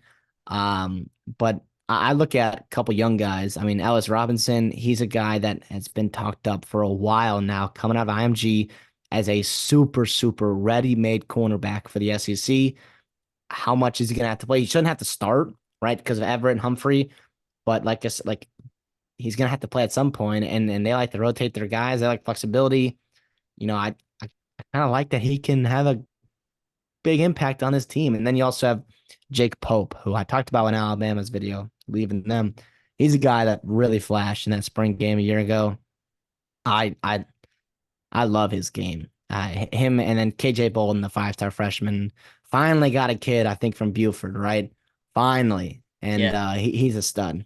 Here's a quote from Kirby Smart. This is gonna be paraphrased. It's not exactly a quote, but he said during SEC media days that he believes that KJ Bolden is in the same spot, if not surpassed, where Malachi Starks was as a true freshman. Jeez, man. Isn't that nuts? And then embarrassment of riches this team has. Embarrassment. It's just a Yeah, and good football team, man. to I mean, me, no like, one, no, everyone knew that. Right? Obviously, everyone knew that. I'm not. This breaking news: Georgia football is good this year. really good. No, yeah, I to me, I think the what's crazy, we haven't got to it. Their linebacking room might be their best room on their roster. I don't think that's crazy at all to say you've got a guy like Smale Munden, right? Chaz Chambliss, Jalen Walker, CJ Allen. That staff is super high on. He's a guy, 5-star, that's going to force his way on the field. Justin Raylan Williams is Wilson just as sitting well. there as a true freshman. Justin Wilson, Chris Just Cole, Williams. yeah, sorry, Williams, Damon Wilson, Chris Cole, Chris Jones, Quintavious Johnson. What's the common denominator? All high recruits, and they love them all. I mean, holy cow. I mean, you've got depth on depth on depth. Not worried about this position in the near or long term future, but you've got real difference makers in Munden, Chambliss. You don't say that often about linebackers, right? It's hard to do in college football in today's game. But those two, CJ Allen, those guys can be real difference makers for, this team in 2024. So let's talk about. We talked enough about their defense, right? Let's talk about their schedule, right? Their over and win totals at 9.5, or sorry, 10.5. Was at 9.5? That would be a problem because I would be unloading my bank account. Um, It's gonna sit there. I was like, I can't pay rent, but here, just give me. It's like a bail bond. It's like I'll yeah. pay it back. I'll pay it back. It's gonna Or cash. Don't or here's worry. how you pay rent. You just like instead of giving them like whatever you pay for, say you pay $500 in rent, instead of giving them like a $500, you give them a $250 ticket for Georgia to win the national championship, or let them reap those benefits there. So, Exactly. anyways, it's collateral, right? So their schedule, they open with Clemson in Atlanta, I believe, then Tennessee Tech at home, Kentucky in the road, get a bye at Alabama, Auburn at home, Mississippi State at home, at Texas, bye week, Florida in Jacksonville, at Ole Miss, Tennessee at home, UMass at home, Georgia Tech at home. Or yeah, or Georgia Tech's at home, right? Yes. Okay. So this schedule dynamic is actually pretty brutal because some of their toughest games they have on the road or at a neutral site, right? You're looking at Clemson as a neutral site, Alabama's on the road, Texas is on the road, Ole Miss is on the road, right? And then to boot, you still play Tennessee, and uh, I still think Florida. Florida can give teams problems. I don't think Georgia will struggle with them, especially at home. But I don't know. I see 5 games on the schedule that are potential slip up games, right? And we haven't seen. I mean, when was the last time Georgia, like under Kirby Smart, at least in this, if you want to call it the dynasty like run that they've had in the last 3 years, we've never seen them slip up in a game where they shouldn't have, right? The Bama game was like they've only lost to Bama twice in the last 3 years. Those are the only teams that they've lost to. Yeah, and also, when's the last time they've had one or multiple marquee regular season games, right? I mean, you're looking at Alabama, Ole Miss, Texas. Those are all teams that are going to be fighting for the SEC championship game. Yes, Georgia is probably going to make the playoffs no matter what happens in those games. I'm feeling like they're going to win at least one of those games, probably more. But it's kind of fun. It's kind of exciting. It's kind of new territory. I think they'll be pretty battle tested, but also this team is deep, man. This team is deep to go on a run in November and December and January, right? Yeah, I mean, I'll take the over 10.5. It's juiced to the over, right? I wanted to find a way to take the under, right? I'm like, just to be that guy, but that's not happening, right? Like I can't see them losing 2 games. Like the schedule for 99% of the teams in the country, right? It's at least 2 losses, right? But it's just not with this Georgia team. It's just not. A So, I hungry mean, Georgia team, an elite staff Georgia team. like, and not like I'm high in Alabama, right? But like a new coaching staff, right? You have over there Texas's first year in the SEC, and I believe they have to play Michigan first. So it's like, what's Texas's depth going to look like? Come October 19th. Ole Miss late in the season. Like, yes, we love Ole Miss's team right now, but is depth in some areas an issue? Like, what's that going to look like in November? Right, depth is not an issue for Georgia at all at any position. So I'm gonna Uh, take the over 10.5. I'm with you here. I'm going over, like you said. It's just there's not really a way to take the under. Now, if you told me Clemson has been using the transfer portal the past couple seasons, this is absolutely a different conversation, right? But it's crazy how slept on that game is. Clemson is probably going to be what, top 15 team, top 20 They're team. Georgia are right now double-digit favorites in that game. I Yeah, think and it's 13 and nope, a half. nobody's even excited for it. It's in Atlanta. It's basically a home game. Um, and we saw what happened. I guess a couple years ago, it was a really close game, right?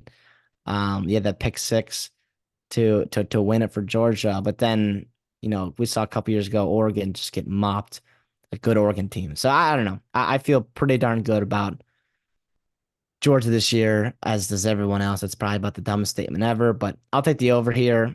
You mentioned those road games. I love it. I love it. And if you're Kirby Smart, he probably loves it too, because you're probably listen, there's a real chance that Georgia doesn't win the SEC championship game. You might have to go on the road on that first game, right? One of those first round of playoffs, those are at the school. Like the schools are hosting those. So this is going to be a legit true road environment at those stadiums. And you got to get used to playing in the road. And what better way to go to Bryant Denny, with a new coaching staff, new energy on that program, and Texas at DKR, which is going to be mobbing that day, and even the Grove, I Ole Miss too. I love it. I think this is great test for Georgia, but they'll go 11-1, 12-0. Let's Can, move can I on ask real over. quick? Oh, sure. Sorry. What before we move on to Georgia, what goes wrong if they hit the under? Like, how does Georgia hit the under? Is it aside from just drastic injuries? Is it wide receiver room just struggles with drops? Is it, you know, I don't again, like I don't know how. Like I think it's Uh, not to put it on the spot here, but Here's what it is. Carson Beck gets hurt. Gunnar Stockton gets hurt. Jaden Rashada also gets hurt. Right, which is possible. We've seen quarterback rooms get decimated. Believe me, I know. I've seen quarterback rooms get decimated by injuries. But I just have a feeling that it's just now. Okay, what's for this like team to not? you could lose by 3 points to Alabama, 1 point to Texas, 2 points to Yeah, Ole yeah. Miss. You For know, them to lose, like I don't know if Gunnar Stockton is winning them 11 games. I don't know about that. I think Carson Beck does.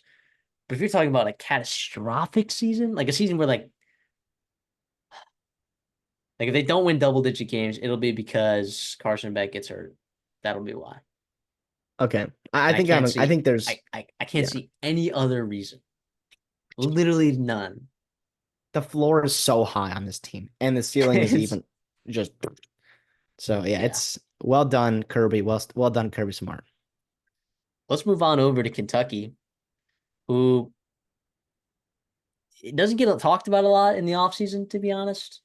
And I mean, they brought in some transfers, especially at that quarterback position. They brought in 3 of them.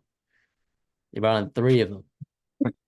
Um, I think they got some good names in there. Brock Vandegrift at Yeah, quarterback. He's a good football player. He's talented. Now we haven't seen a lot of him, right? But he's a good, talented football player. And then Gavin Wimsatt is really good. Just kidding. He's not at all. He's pretty terrible.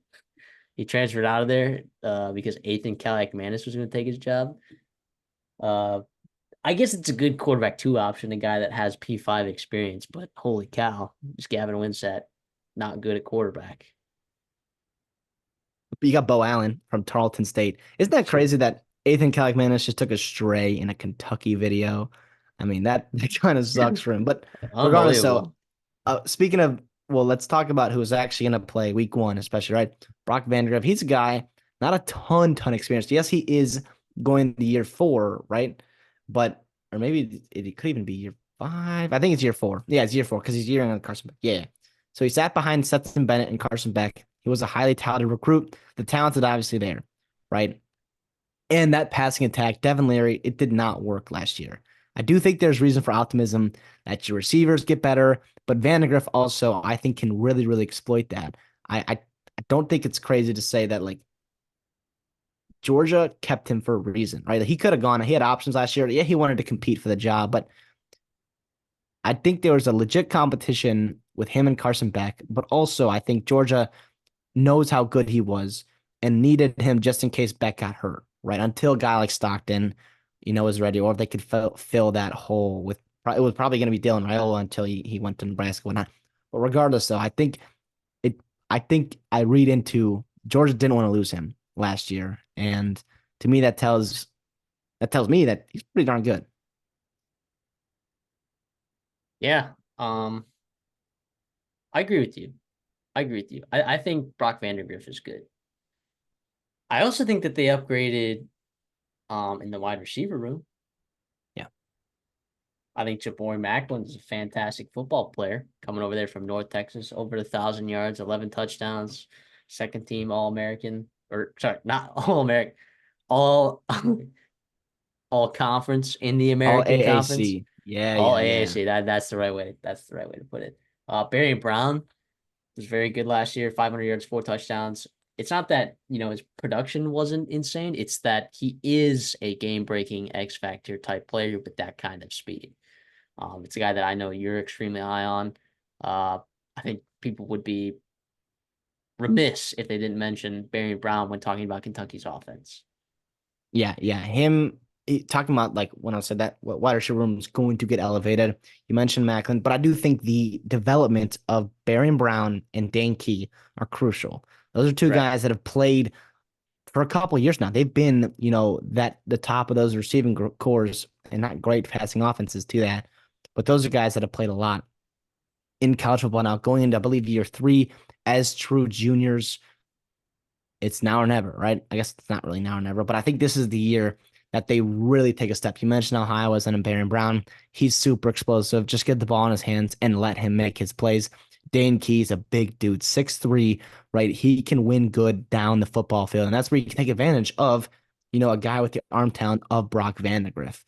I don't know. I think it's a pretty good group. I think Macklin gives them a nice veteran piece to add to, the exciting, I guess not really young guys, but I guess younger in Dane Key and Darian Brown. Behind them, I'm not too sure. Anthony Brown Correct. Stevens, I kind of like, right? I like him. I think the staff likes him. I don't know how much you want to rely on him this year, right? I think another more year would be nice, but him and Hardly Gilmore, I don't I don't really see I don't want them playing meaningful minutes, I guess snaps, I guess, in this Kentucky offense. Significant chunks of time. Agreed. The running back room, you lose Ray Davis, and that is a big deal because Ray Davis was impactful as a runner, right? And there were breadcrumbs. Like if you followed the breadcrumbs at Vanderbilt, like he was productive at Vanderbilt. He was really good. If you followed the breadcrumbs and watched the film, you there was a chance that he was going to be amazing. Like there was. And I think for a lot of people it came out of nowhere, but I think the breadcrumbs actually made you like you really followed them. You're like, okay, this guy actually there's a reason that this guy popped off. I look at Chip Trainum, right? And I see a guy who is a hard runner. Okay. Um, he's pretty fast, very vertical with his run. I don't see him as the game breaking, game wrecking type running back that Ray Davis really was, that Ray Davis we saw against Florida. I think Chip Trainum is a good running back. I think he's a good running back. Yeah, I don't see. I mean, Ray Davis broke the game open. He went scored the game when he touched against Louisville. Like Chip Trayanum to me, I thought there was a significant difference when he was in the game versus a guy like Travion Henderson. Now, Travion Henderson is one of the best running backs in college football. But to me, I think Chip Trayanum is being a little bit overvalued in this offense here. And not that I don't like his value. I think he has nice value.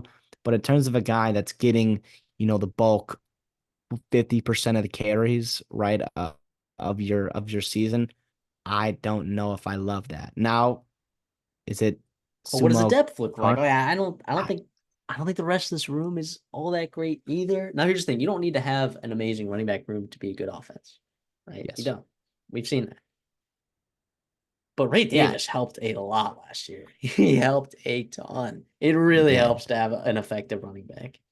He did. Now, the only thing that I do think that helps this room is you have a lot of experience on this offensive line. And I think this has been a position of intent, right? Of focus for these staffs the past couple years now at Kentucky. And I feel like you've kind of gotten to a spot where I kind of like this room. I mean, Marcus Cox has started 59 games. Burton started 25. Cox is 35. Mincy is 13. You've got some pieces that you kind of like at that position. Now, is it Georgia? Is it Alabama's interior guys? No, not at all. Is it LSU or Texas? No, but it's definitely somewhere in that middle of the pack, maybe the bottom of the middle of the pack of the SEC, which I think is totally livable if you're Kentucky. Yeah. I think the only I I'll slightly disagree with you. I really only like the experience on this offensive line, which is valuable, right? Which is valuable. And we've seen teams that if you keep the core nucleus of these offensive lines together and you keep the coaching staff together, right, you can do something with an offensive line in an offseason. That's all it takes. It takes one offseason. So I would anticipate this offensive line improving, right? But to compete with some of these other teams on their schedule, I think it has to improve a ton. And I don't know if we're going to see that, right? So I'm a little bit less optimistic on the improvement of the offensive line than I think you are. Yeah, that's totally fair. And I just yeah. But I do think there are worse O lines in this SEC, and I don't think it's a bad thing. Absolutely. I think it's also a good thing if you are having these guys that are coming back, right, who have continuity together. I think 4 of the 5, right, return, and they can have spring together. They can have summer. They can have fall, and they can build a chemistry working in a new quarterback like Brock Vandagriff. Absolutely. Let's ready to move over to the defensive side of the ball. Yeah. Let's talk. I mean, I'll just mention him right away. Deion Walker is one of the best players in college football. Yeah.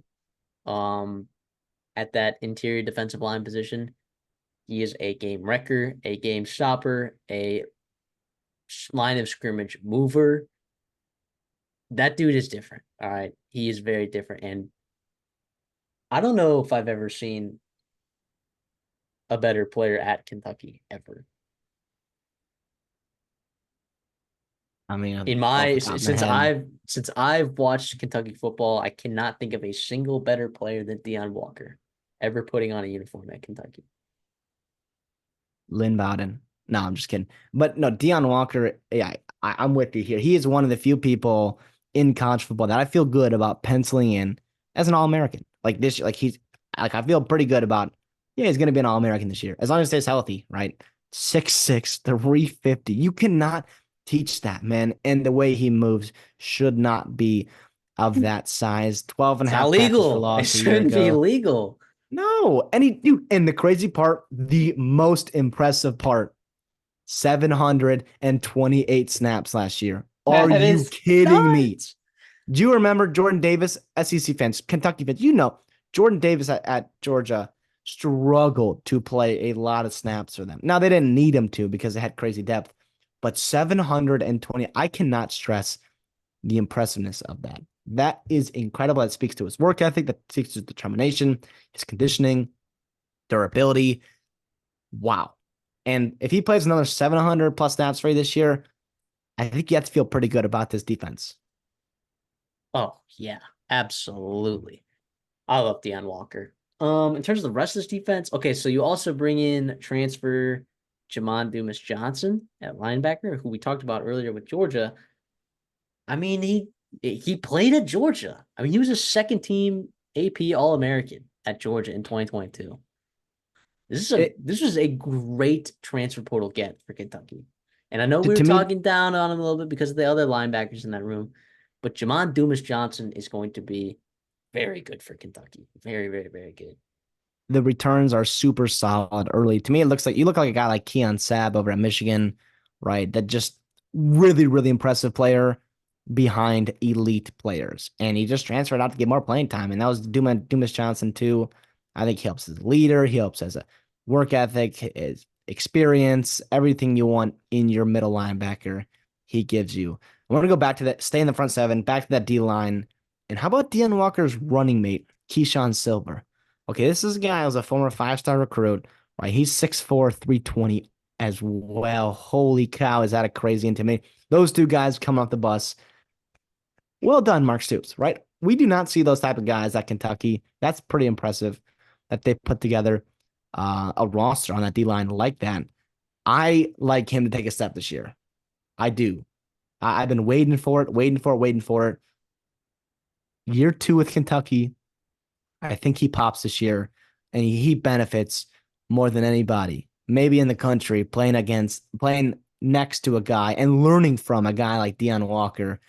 Um, I mean, Silver himself played 300 snaps last year, which is crazy. Everyone else in that defensive interior line group, they played 300 snaps, and Walker was playing 728. Really, really impressive. And then sticking on the D line, I mean, what about the edge group, right? JJ Weaver, Solid. really, I think he's a really nice piece off the edge. Is he, Dallas Turner, right? Is he some of these other guys you see, Michael Williams in the SEC? Not necessarily, But but 5 sacks in the SEC. I mean, yeah, dude, and you don't have to be. You just have to be able to turn the corner and not let these quarterbacks escape the pocket when that interior line gets yeah. pushed back in the quarterback's lap. Yeah. 29 pressures is pretty good. But the second most pressures on the team, right? He had 29. Just to go back to Deion Walker. Deion Walker had 51 pressures last year. That's so nuts. That's so nuts. And there's some really good quarterbacks in the SEC. I think it's one of the better kind of that the stars are aligning kind of in the SEC where a lot of really good quarterbacks are there. But like, man, if Deion Walker can get up there in the middle, I mean, it could be ugly. Derek Jackson also was I believe he was an all SEC defender. 89 tackles last year, led the team, 2 sacks, forced fumble, 2 interceptions. I mean, very good linebacker. I mean, this linebacker crew is good. Like, assuming that they stay healthy, right? And that defensive line is what it is. Like, that Kentucky front seven, dude, is the best that I've seen at Kentucky. Yeah, no, I Unless don't think that's Kentucky fans crazy at can all. can can tell me anyway. Kentucky fans, can you point to another year where you liked the front seven better than we like it this year?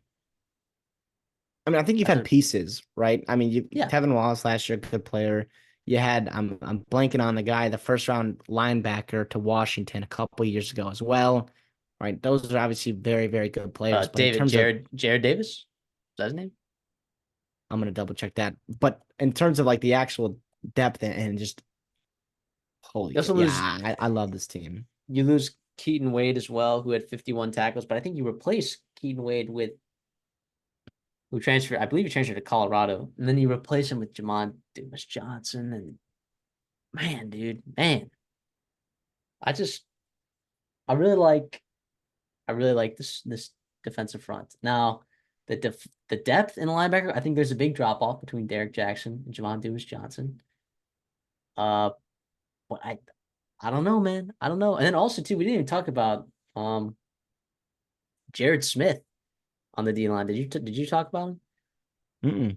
I mean, you want to talk about locking down the borders. The number one recruit in the state of Kentucky is going to the University of Kentucky. 6'4", 245-pound edge coming out of Corbin High School there. We'll see if he gets into that rotation early on in his career. I would expect him to. I think he's that talented.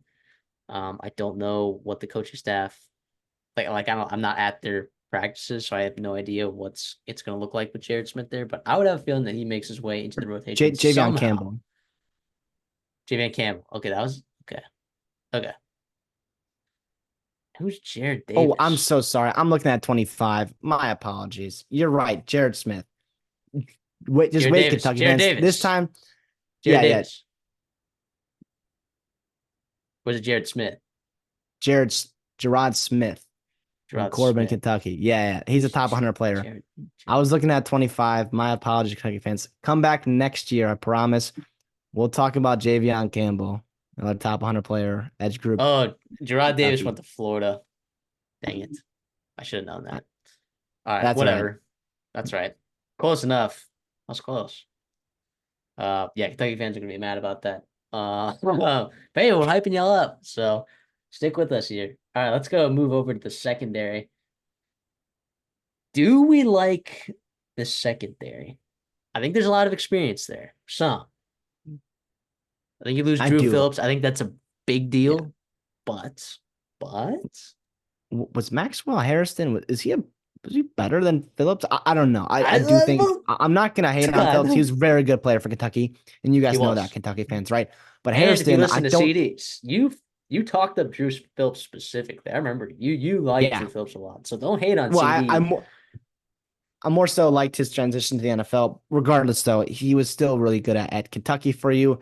But Harrison, the drop off is going to be minimal, if any, there. And I like Dunn as well. Um, Jensen Dunn. I like Waller coming over from Michigan. He's going to You compete. know what they didn't do? I mean, they brought transfers, in a lot of specifically on the offensive side of the ball, but they did not bring in a lot of transfers on the defensive side of the ball, aside from Jamon Dumas Johnson and what's the name? Story, Christian Story. Yeah, yeah, yep. So that makes me feel like they might feel. I don't think it's because they missed guys. I think it's because they feel good about this defense, which, uh, in terms of your run defense last year, they only let up 114 rushing yards per game, which is top 20. They only let up 3.3 yards per game or per carry, which was top 15 in the country. And teams only ran the ball 49% of the time against them, which, if you didn't know, that's not a lot. It's not a lot. Teams are usually over that's uh I guess if you're looking at it, that's top 35 in the country. If you're looking at, not that you want teams to throw the ball or run the ball more, but like teams just knew that they couldn't run the ball a lot, right? On this defense. And I thought the secondary played okay last year. Just some things need to be tied up there on the back end, right? But just think it could maybe happen, dude. Think, I think Kentucky has, dare I say it, a decent football team this year. I that listen. Don't tell everybody else that, because Kentucky loves to be slept on, They and love that. freaking Mark Stoops loves to be slept on. And yeah, to me, I like the secondary group, right? Childress, veteran guy. I think Bryant could be fun, right? In a little bit more extended role. Story's a guy that I've been high on since high school for Alabama. JQ Hardaway, another guy we haven't talked about him. He's coming over from Cincinnati a year ago. He played a little bit, right? 300 plus snaps, and I kind of like what he did at times. And we'll see if he competes for that second cornerback role. He was really good as a freshman for Cincinnati, and he's transitioned to the SEC well. So we'll see. I mean, Stoops is a defensive guy. And him and Brad White, I trust those guys to get their act together defensively, and especially with the talent that's up front there and the experience you have at your linebacker core, you could get pretty creative with your secondary. And I'm kind of excited to see what they can do. I agree. I agree 1000%. I think they struggled offensively last year, getting first downs, converting on that third down, that fourth down, and it killed them. It really killed them on the offensive side of the ball. And really slowly paced team, but I think that's going to benefit this defense, man. Look, they're over to win till 6.5. Let's look at their schedule. You get Southern Miss at home, South Carolina at home, Georgia at home, Ohio at home. So you start the year 4 home games. One of those happens to be against Georgia. You could go 3-1 in that spot. Then you go to Ole Miss. Then you have a bye. Then you play Vanderbilt at home, and then Florida on the road, which is a tough game. Auburn at home, Tennessee on the road. You get a bye, Murray State at home, then Texas on the road, and then you get Louisville on the road.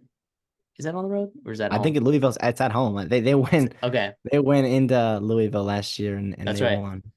So you get Louisville at home. So you're out of conference is looking like Southern Miss, Ohio, Murray State, Louisville, right? You get Louisville every year. I think they'll beat Louisville, by the way. I think they'll beat Louisville. And I think they'll beat Southern Miss. I think they'll beat Ohio. I think they'll beat Vanderbilt. I think they'll beat Murray State. I think they'll beat Auburn at home. And man, just find me one more win. Give me the over 6.5 on this Come Kentucky on. team. Feed it to me. I mean, I'm talking about spoon. Don't just spoon feed this. Shovel this in my mouth. Give me Pause. over 6.5. Give me over Pause. six and a half. We've been recording for about 3 hours now, and we are loving it. Give me as well. I will tell you. Let's go, Kentucky. Do not bet against Mark Stoops. That is one of the rules. That is the SEC. As soon as you bet against him, you will lose. Like you said, that is the path to 7+ wins. It is 4-0 out of conference. It is Vanderbilt. It is South Carolina and Auburn, both at home. Give me one or both of those, and then just steal one road game. Ole It's Miss, one. Florida, Tennessee, right? Those teams, they're going to be overlooking you, right? Florida, you've had your way with. Florida's going to be beat to hell.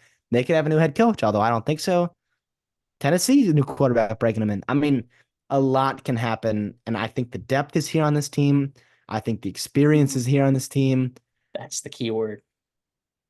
The Experience, experience. I think experience more than depth. experience, the depth is experienced. But see, like here's the thing. Here's the thing. The key games to hit the over, right? That they likely are going to win are all for the month of November. So who cares about depth until you get to November? You know, Well, I mean, you got to beat Murray State Louisville. and Well, Louisville. you don't need. Well, You and don't by the need it. way, last year, Louisville, to me, I think Louisville takes a step back, and I think you get better, and you're playing at home, and you still beat them last year. Now, Yes, yeah, feed me that. holy I love that. I love that. They went 3-5 in the SEC last year. Can we get that to 4 wins Big Blue Nation, or you or are. 3 wins? That's probably, yeah, just 3 wins will do it. You're a football school now. I'm sorry. That is, I don't make the rules. You're a football school. Embrace it. I like this team, and I think that slowly but surely, Kentucky's just going to keep climbing its way up the ranks of the SEC, and they're just going to be just annoying. It's just really, really annoying. And that's a really high compliment I can give them. Alrighty, let's move over to LSU, a kind of polarizing team this offseason. You know, it's hey, this team did a lot last year. They had a Heisman Trophy winning quarterback, 2 first-round wide receivers. They returned the best offensive line potentially in the country. I'm not saying it is the best, but potentially one of the better offensive lines in the country. But their defense stunk last year. But they go hire a defensive coordinator for $2.5 million, being the highest paid assistant coach in all of college football, despite, Blake Baker's, I would say, not lack of experience, but I would say I still think there's more to prove for that guy than just writing a $2.5 million check. But Brian Kelly knows what he's doing coaching wise. I really believe in him. But man, we'll talk about their defense soon. I guess let's just talk about their offense first. Okay. Yeah. It's gonna be good. Okay. Like, how about this? Let's do something different. Let's start with the offensive line. We don't normally do that. Let's start with this offensive line. I'll let you kick it off over there. We've done our video on them, right? We talked about the best position groups in college football going into 2024, and LSU offensive line is absolutely on there. They're returning 4 of their top 5 guys from a year ago.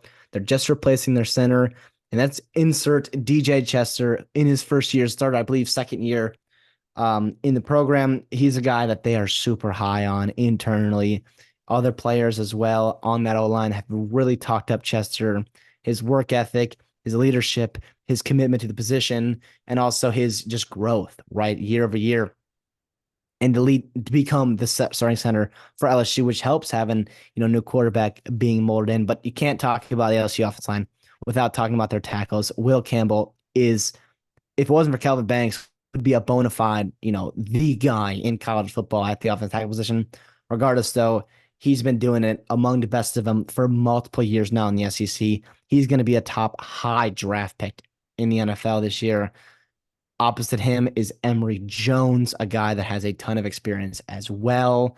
And that's the beauty of it. You just have a bunch of NFL guys, right? Future NFL guys who've been playing together for multiple years now. Insert a talented guy like DJ Chester. What can go wrong? And their depth, by the way, is a lot of young, talented pieces. Now, the only thing that does concern me is their youth there, obviously, but they've recruited super, super well, though, year over year. And I just, I don't know. What did I miss there? That O line is incredible. It is.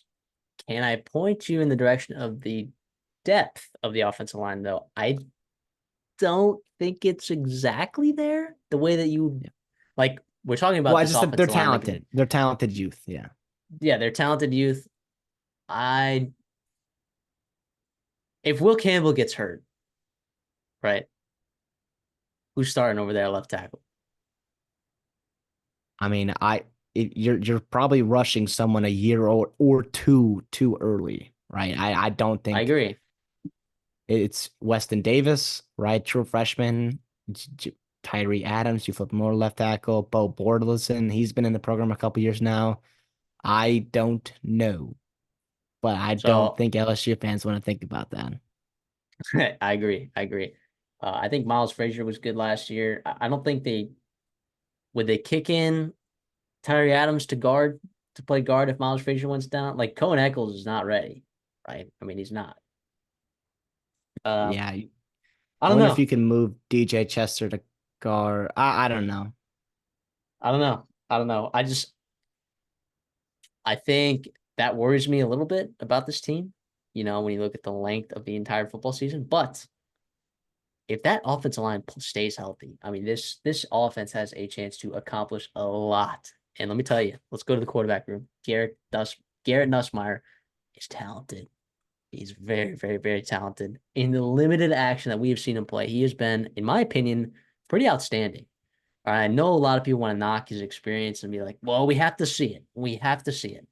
We've seen we've seen Garrett Nussmeier play well, and people are like, "Oh, it's Wisconsin." I mean, their secondary wasn't the worst thing in the world last year. I mean, they had some good pieces in that secondary. Wisconsin did.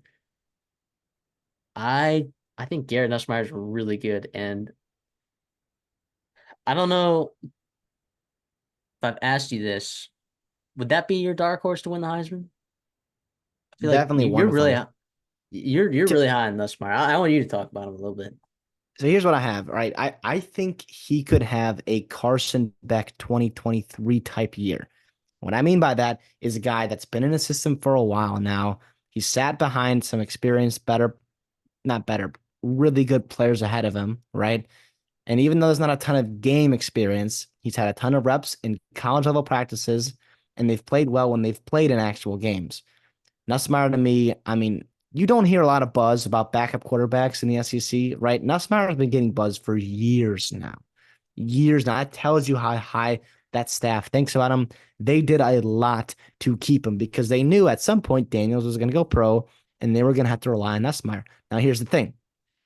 A gunslinger is what you hear about him, right? And that could be great. That could be bad as well, especially with an inexperienced guy. But I think with the talent on that wide receiver room, which is still there, which is crazy, which we'll get to, obviously. I think that's not a terrible thing. And he's not going to be Jaden Daniels, right? But I still think they can have a ton of success offensively and how they're playing, and what they can do, right? With Joe Sloan. So AJ Swan is the backup quarterback there, we think. Obviously, like Yeah, I don't know if there is probably. a battle, but it's Garrett Nussmeier is going to be started, right? AJ Swan comes over from Vanderbilt. He was actually, I thought, was really good. Like I thought he was substantially better than Ken Seals. I thought he did what he could with limited talent on his team. Now he had talent at the wide receiver position, but I'm talking about everywhere else, right? As a whole, I think he's really talented. I think LSU got him for a reason, right? He's only a true junior. If he doesn't see the field next, like this year, like I could see a situation where AJ Swan, if Gary Nussmeier has a good enough season where he goes pro, I think AJ Swan could be a guy that I feel good about as a backup this year, but also in a future year as well. Like I like AJ Swan a lot. Yeah, I mean they're kind of just biding their time until Bryce Underwood gets there, in 2026, 2025, and he's ready for the 2025, 2026 year. But yeah, to me, I'm with you. Even if Nussmeier goes down, Swan has SEC experience. He's gonna be playing with the best supporting cast he's ever had, and I think just another year older. I'm with you. I think I like Swan. They beat him. They beat other teams out that really wanted Swan. Now, not the upside of like to be a starter for them, but like a really, really quality backup. He's a luxury in college football today. Swan's one of those. Agree. LSU led the country last year in rushing yards per attempt. Okay. That is not indicative of their actual run game, right? Jaden Daniels did wonders for that number. All right. So the running back room, I'm not gonna say it's not that great, but you have three guys that you like. And what's nice about that is you're gonna always get the best of every guy, right? You're gonna have that committee, you're gonna have Josh Williams, you're gonna have Caleb Jackson, and then John Emery decided to come back as well. So you're gonna have three guys back there. We'll see what they're able to do. I hope that they're able to run the ball more effectively with the running backs. You saw that at the end of the year with Logan Diggs, right? It was not that way at the beginning of the season, but then you did see that growth there. So hopefully they can kind of carry that momentum in the run game into this year. We'll see. We'll see. But Caden Durham, also as a true freshman, I think is an interesting option as well. I think he's very, very talented. I think the coaching staff wanted him to come to LSU really bad. I think another couple other schools wanted him as well. We'll see if he has a role in this offensive or in this running back room. I just happen to think it's not a special running back room, but it's a good running back room, especially with this offensive line. Yeah, I'm with you here. I don't think we talked about this with Kentucky. Like you don't need an elite running back to have a successful running game, and I think this is absolutely evident here. I do think, like you mentioned, with how good Daniels was on the ground, Nussmeier doesn't quite give you that, right? So you're gonna have to deal with your running backs in a traditional running style. I think the production can be there. It's like you said, it's gonna be more of a committee, not quite just like one guy taking over, 200, 250 carries. But we'll see how much Caden Durham, right? Another true freshman can give them. He's a guy, obviously speedster from Duncanville, really high recruit, talented player, played at a very high level in Texas college, Texas high school football. We'll see there too. But you got three guys that have good experience in the SEC, and yeah, that's not a bad thing to have. Oh, absolutely. Let's look at the wide receiver room. Loaded. You lose two first round receivers and you're still loaded. CJ Daniels transfers over there, had 1,000 yards and 10 touchdowns at Liberty. He's very good. Um, Kyron Lacey obviously is the headliner who returns, who just didn't have enough opportunities last year. There wasn't enough to go around for him, right? He still had almost 600 yards on 30 catches, 7 touchdowns. Like that's a guy who's going to be very good. Probably, if I had to guess, the alpha in this receiving room this year. But then you bring in a guy like Xavier Thomas, a guy who could play in multiple different spots on that wide receiver core. Was very productive for Mississippi State. I would argue, aside from Jaquavius Marks, probably their most talented player on offense last year. Don't have their roster depth chart in front of me, but Xavier Thomas is really good. He was a very good get for them. And then Chris Hilton Jr., does he take the step? A young guy. Well, actually, he's a redshirt senior. Dude, time flies. How about Yeah, that? dude, he's just about putting it together. He feels Wow, like a I young almost just guy said that. because he I makes almost just said he was a young guy, but he's been there for this is his fourth year. That's Well, crazy. we're waiting for him to take a step. I think that's where Wow. it is because like the drop issues, consistency, things you expect in young guys with his talent. Holy cow! It sounds like I think he's getting better. It sounds like he's had a better spring, and there's encouraging signs back there that he can take another step. Aaron Anderson from Alabama 2 years ago is another guy, just kind of a speedster, straight line guy. I don't know how much impact he's going to have on this offense, but it's another guy who's in theory talented to have. And then of course Sheldon Sampson Jr. Um, the better of the receivers in that 2023 class. We'll see if he ends up finding the field this year. Sounds like it might be a little bit too early for them, but it's nice to see that they're six deep at the wide receiver room. Did you mention CJ Daniels coming over from Liberty? Yep, I did. Yeah, he's a guy. He exploded last year, over 1,000 yards, 10 touchdowns, almost 20 yards per catch. He's a guy. I mean, it sounds like he struggled a little bit early in spring ball. He kind of picked it up towards the end. Lacey to me is that he's that guy. He's the alpha in that room, like you said. I replacing neighbors and BTJ, it's easier said than done, right? But when you've got a room like this, you feel pretty good about it. And Nuss still has plenty of talent to sling the rock like he likes to do. And tight end room's also really good. Mason Taylor. I mean, one of the better tight ends probably in the country. I think a lot of people would put him in the top five. I don't know if I would put him in the top five, but Mason Taylor is a very good tight end. Yeah, I'm really good tight end, not that good. I'm sorry, not that good. Not top five level, or at least what we've seen. I was a little bit more impressed his Did the freshman year. people that play EA college football 25 are gonna be all up in us, be like, "Yo, Mason Taylor, so good." Dude, He's that's what's he's crazy. he's You that's what's could, crazy. We're gonna have to fight these kids. We're gonna have to fight these casuals. I know, but hey, But I welcome it. he's I good. He's a good tight end. All right.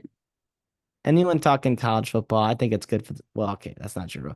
I just love that there's a lot of people talking about college football right now. I think it's amazing. We're talking about it. We're loving it right now. But yeah, regardless though, Mason Taylor, even Mac Morkway, very solid group there. And I hope honestly, Morkway, Pimpton, you got even Green coming in as a young guy. I hope they can also maybe take a little bit step up blocking wise, and they can help that O line and really, really help that run game out for Williams and Jackson Emery and those guys to take off. Give me Harold Fannin over Mason Taylor. I said it. Can I Mason said Taylor play Wildcat for you? no, Can he he run? can't. Can he play H back? Maybe. Can he play Yeah. slot receiver? I don't know. Can he In the play running back? No, definitely not. That's what Harold Fannin brings to the table, ladies and gentlemen. Look that up. Look up Harold Fannin. There you go. He's a dog. All right, well, let's move over to the defensive side of the ball. Look, you brought in your guys on the X's and O's side, right? But I ask, where are the Jimmies and the Joes? well said, Sir Matthew. I don't know.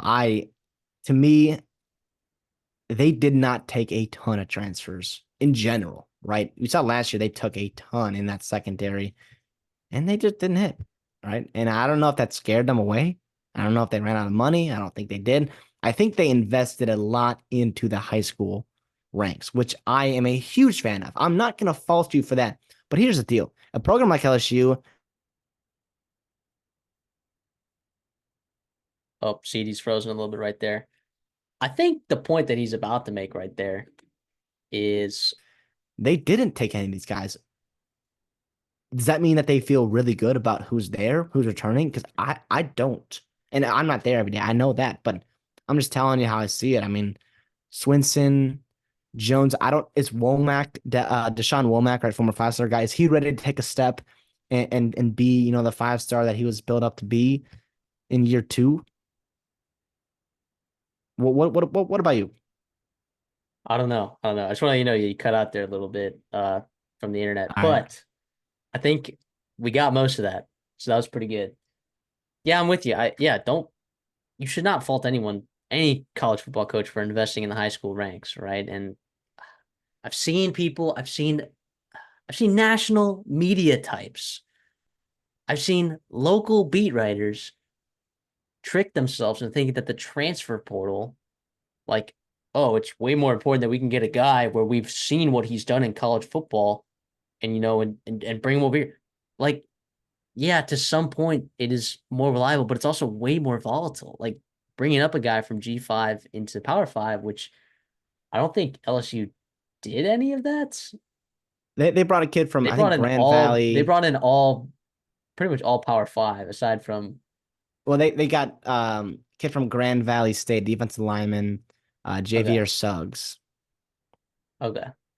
But anyways, aside from that, or Jalen Thomas as well on the defensive line for Memphis, but that's not my point. So like the transfer portal is not you don't recruit from the transfer portal, right? You fix with the transfer portal. Like and this cannot be harped on enough. Like you cannot rely on hitting in the transfer portal every single time. Because also you only have those players for a year, maybe two. Sometimes you get lucky and you have them for more than those years. But if you have a transfer that comes in and is there for longer than 2 years, likely that means, hey, maybe that didn't work out the way you thought it was, right? And then also, I, like you don't know how they're going to fit into your system. Like you think you do, right? But at least these kids coming from high school, like you can get a guy who played uh maybe edge rusher in high school and be like, hey, let's put 50 pounds on you, and we'll walk you out there as a junior, and you're going to play three tech for us. And Yeah. you're going to be an NFL draft pick, right? Like, so you get the chance to develop and mold these kids into what you need them to be for your team. So, yeah, sorry for that rant a little bit, but on the defensive line, I mean, you talked about it a little bit. I'm not overly impressed, right? I think, look, they had two guys on that defensive line last year in the interior that were really good, that were really good. Okay. I mean, Jordan Jefferson. I mean, Jordan Jefferson wasn't great, but he was another guy that NFL on NFL rosters right now. Yeah. So I guess a third guy, Mekhi Wingo, dude, was so good last year. I thought so good. I know NFL scouts are like, but Mekhi Wingo was a good, productive college football player. All right. Yeah, I'm with you. But he's small. He's short. No, man. He would in the SEC. He's like It was 21 years awesome. old, and he played really, really good. I agree, man. I agree. So, I mean, who do you I like mean, this edge group more than you like this interior defensive line, just based on experience? maybe. I mean, Swinson. He got almost 400 snaps last year. I guess Savion Savion Jones. Jones, right? We'll see Paris Shand, almost 300 snaps. He was pretty good at times. To me, it's Deshaun Womack. Can he step up? I mean, you lose a guy like Jackson Howard because he wasn't really playing much. He went back home to Minnesota, which is fine by me. Check the helmet in the back. Thank you very much. But Deshaun Womack, yeah, I keep bringing him up, but he's got to take a step. And if you want to be where you want to be this year, if you're LSU and get to the pass rusher, I think moving interiorly, you mentioned three guys you're losing. That's brutal. To me, that hurts your depth too, because you've got guys like Jacoby and Guillory, Jalen Lee. Those are guys that were your depth pieces last year that have to come up and play, and really play as an extended role in your defense. You're bringing in Gio Paez from Wisconsin. That's not a terrible get. We talked about them not necessarily using the transfer portal this year too much. He's solid, right? He's not going to be a game changer for you, but it's another 300-pound body you can throw out there. And again, I hate to put out another young kid, but Dominic McKinley, right? There's optimism that he can play as a true freshman, right? And what we saw he did in high school was special at times, right? He had a good weight in summer. I mean, they feel pretty good about the long-term future about him. I think everybody does, right? How ready is he to play in year one? We will see. But that was a big time recruiting win. They invested a lot into that. And hopefully, I think for them, it comes to fruition even quicker than they had expected because he might have to. Yeah, Gabriel Relaford. I mean, yeah, there's some young guys that I anticipate being very good down the line for this LSU defensive line. But I mean, we'll see. We'll see what they are this year in terms of the linebacking core, right? Harold Perkins is playing stand-up linebacker. Yeah. That's interesting. I know it sounded like that was sounded mutual. I like him moving around, rushing the edge, like kind of fitting your best pieces in there and just figuring it out. He's gonna He's play the doing will everything. position. Yeah, but I do think the playing will, it does allow you a That's little bit more it. flexibility. It benefits him more than like obviously he's not a Mike, right? Like obviously not, right? But like I think you're right. I think he could benefit him, but We'll see, man. We'll He see. isn't he's in year two of being an off-ball linebacker, right? So I think that helps too. And Blake Baker is known for developing linebackers, right? Like he's done a good job with linebackers, so that you feel good about. But his speed, athleticism, those are game-breaking guys, right?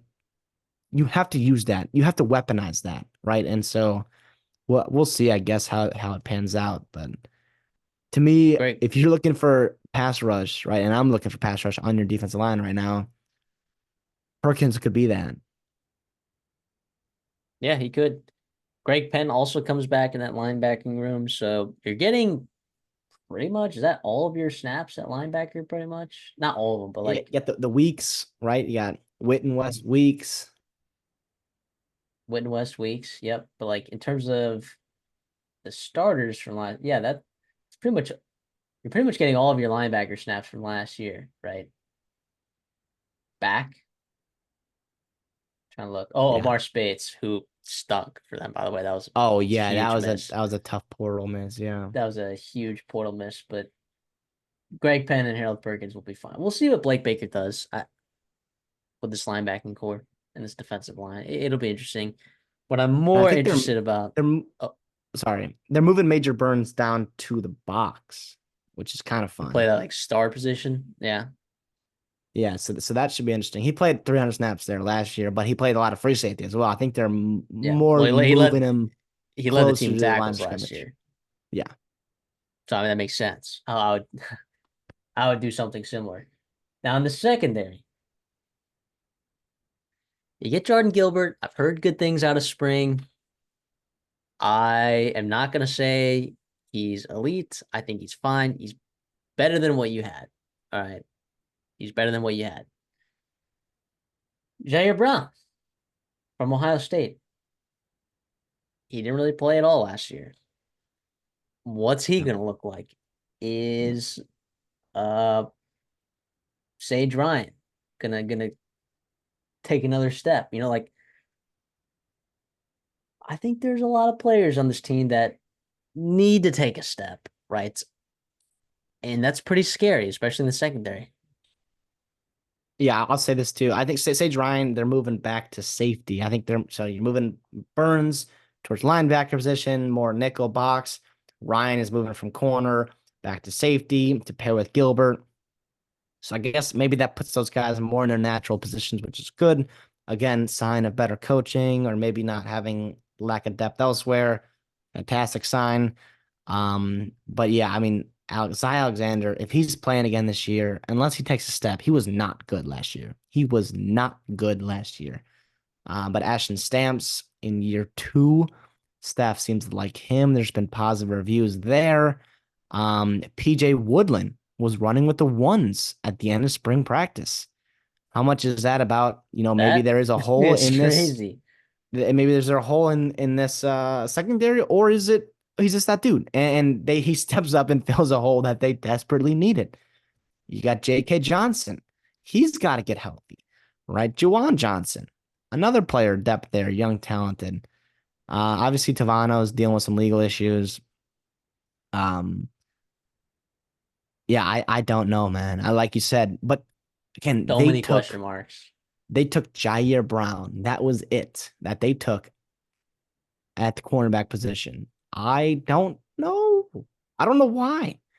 I not that there weren't elite corners out there. I don't know how heavily they There were were so many good involved ones in a out there, guy though. like There were Malik a. Muhammad and Don't et tell me cetera, there et weren't. cetera. Don't tell me there weren't good ones out there, though. How did you not just raid that Alabama secondary after everyone had that Yeah. exodus? I Why know is it's Trey Amos not there? Why is Jabbar Muhammad not there? Why Antonio is Kite. You got even Keon Earl Little. Sabb?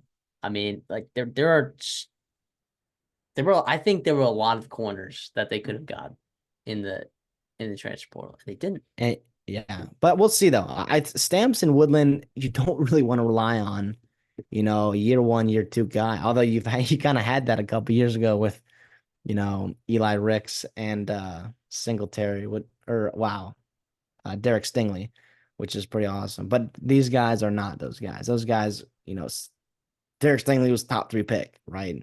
Eli Ricks was 5-star. He played a ton. He's playing in the NFL right now. I guess that remains to be seen, but I don't know, man. Yeah, to me, a second straight year off season of having questions marks about the secondary. Is it just better? Can I ask you this? Is it just does Brian Kelly, I guess, and this LSU staff, do they just feel we can coach these guys better than the last regime? They're going to take a step, right? You bring I, in Corey Raymond, who's a stud, and he is a cornerback whisperer. He is incredible. Obviously, Bo Davis on the defensive line, but Corey Raymond can help that secondary, but I think only so much, right? Like I don't know. yeah, I'm skeptical for sure. It's gonna have to be a see it to believe it. Absolutely. I, so many To me, questions it on the feels. defense side of the ball. I know it's not the same, but it feels like I'm getting like Dabo Sweeney vibes right here. I know it's not the same at all, but it's like it's almost like neglect to address a position in the portal, you know? And is that intentional? Is that, ignorance in what you actually have versus what you think you have? I You guess also we'll had see. some, Brian Kelly, I yeah, hope he proves me wrong, right? I mean, Denver Harris turned out to have character issues. Deuce Chestnut wasn't healthy slash wasn't good. I mean, there were a couple things that happened. I think in that secondary outside of just I don't know. Maybe they saw what they did last year and they're like, okay, that doesn't work, and they're just going to try to do with what they have and just invest in the coaching, right, instead of investing in the players, if that makes sense.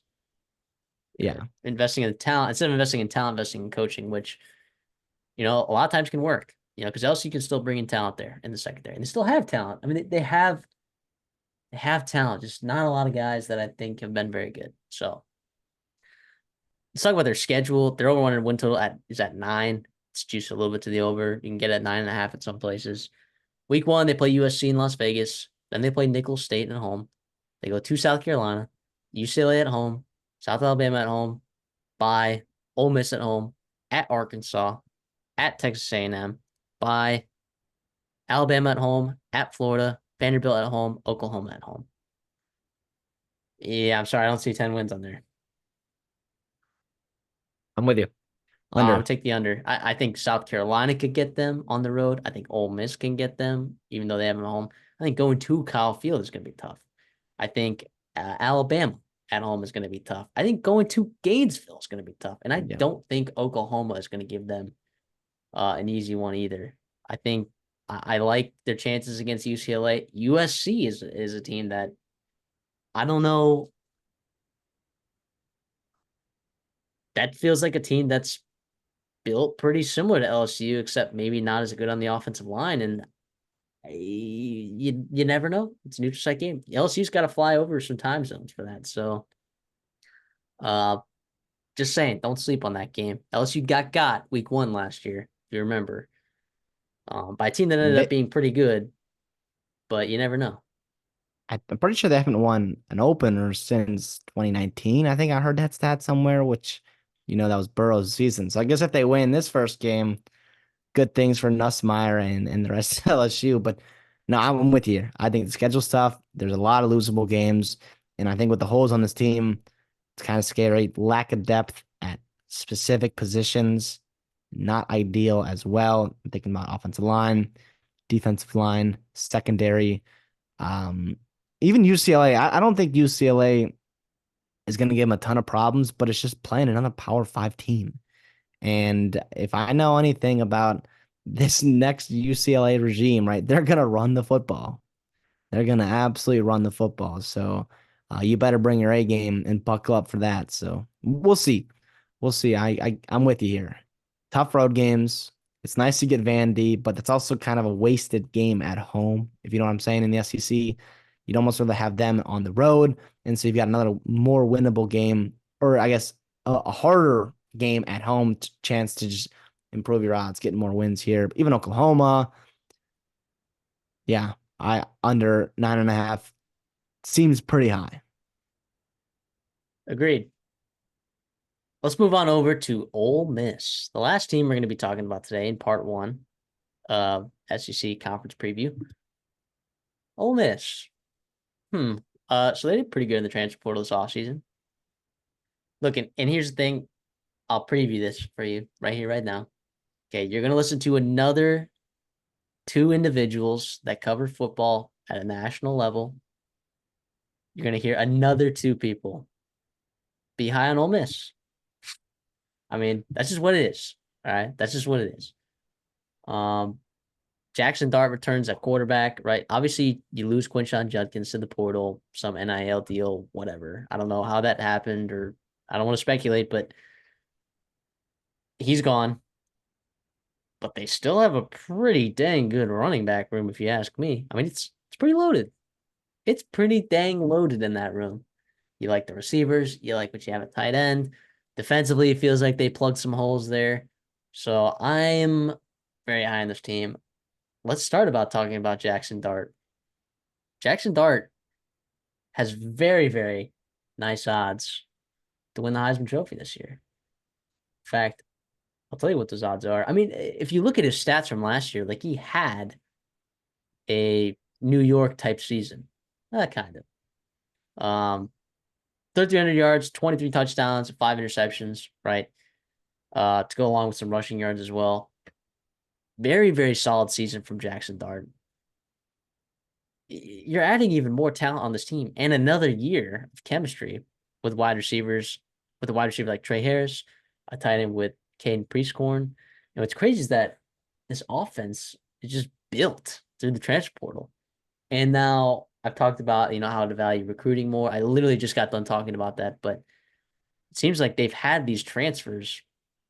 When you get transfers and you hit and they do stay for multiple years, it seems like you are in a pretty good spot sometimes. It feels like Ole Miss has put themselves in a spot offensively where they got all their chips in, man. This offense can be really good. I think Lane Kiffin, he's got to be excited about this.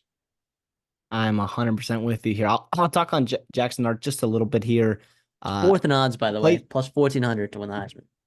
yeah, and listen, I don't think that's a crazy hit at all. I do think if Ole Miss has success, it's going to be on the back of Jackson Dart. He's going to put up numbers if he's healthy, regardless. So he's going to be in that conversation statistically, anyways. Storyline will be there if they're winning games, like I think you and I both think they can.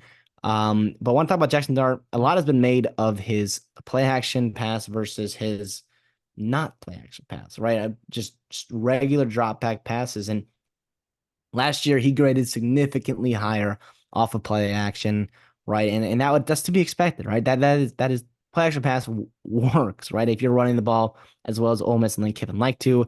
I mean, he completed almost 69% completions, 11 touchdowns, 2 interceptions. Off of not play action, his completion percentage went down. You're looking at 61% completion percentage. His yards per attempt dropped significantly from 11 to 7. And I don't think he can't improve that. I think he will at least a little bit. I think it helps bringing in a guy like Antoine Beanie Wells, who we'll talk about later. Juice Wells. But yeah, Anton, who the hell is Beanie Wells? Beanie Antoine Wells was Juice a Wells. running back for the Arizona Cardinals way back. Jeez, man. It is, yeah, we're closing on hour 4 right now. I've had to change. If you've been watching this whole time, credit to you, by the way, but I've had to change my AirPods because they keep dying because that's how long we've been going. That's how old they are. Regardless, though, Dart is a stud. You got good depth in that quarterback room. Walker Howard is a guy I know a lot of people in the industry are high about. He's nice depth to have. Austin Simmons is a young cat. He's actually 2 years younger than his age might his grade might suggest. Remember, he was the guy that reclassified 2 years to enroll with Ole Miss.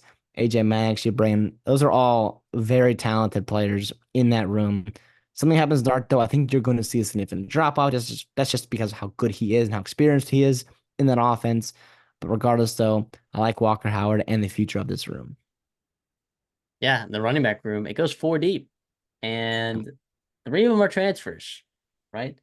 You got Bentley, who was there last year. He averaged 5.7 yards per carry. Honestly, he was more efficient than Quinshon Judkins, if you can believe it or not. I know Judkins was banged up some of the time, but then they bring in Rashad Amos from Miami, Ohio, who was really effective for them last year, running for over 1,000 yards, 13 touchdowns, was a big reason why they were so good last year and winning the MAC, especially when Brett Gabbert went down at their quarterback there. Henry Parrish in Miami, he was gonna get beat out probably in that running back spot, but he still had 600 yards last year.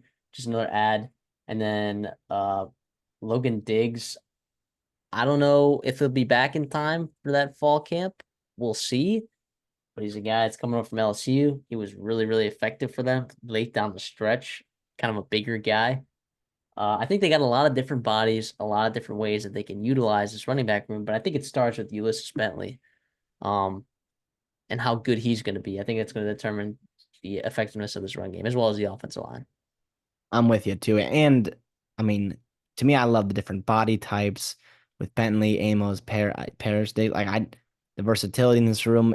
Lane Kiffin loves to run the football, and they're bringing in offensive linemen that also like to run the football too. I think you see that when we talk about them later. And yeah, I mean, you lose Judkins, right? But the aggregate of this room, not a ton of drop off. I don't think so, right? I mean, Bentley was really, really good back in that shortened COVID season. He had 11 touchdowns.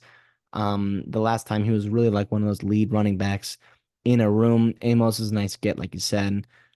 Yeah, I'm with you. I like this room. Let's move over to the wide receivers then. I mean, you got a big three. Yeah, Trey Harris, who was phenomenal last year. I know he didn't eclipse 1,000 yards, but he was phenomenal last year. All right. He is a really good receiver. He is their alpha. Then Juice Wells or Antoine Wells comes over from South Carolina. He was hurt pretty much all of last year. Okay. Um, he's really good.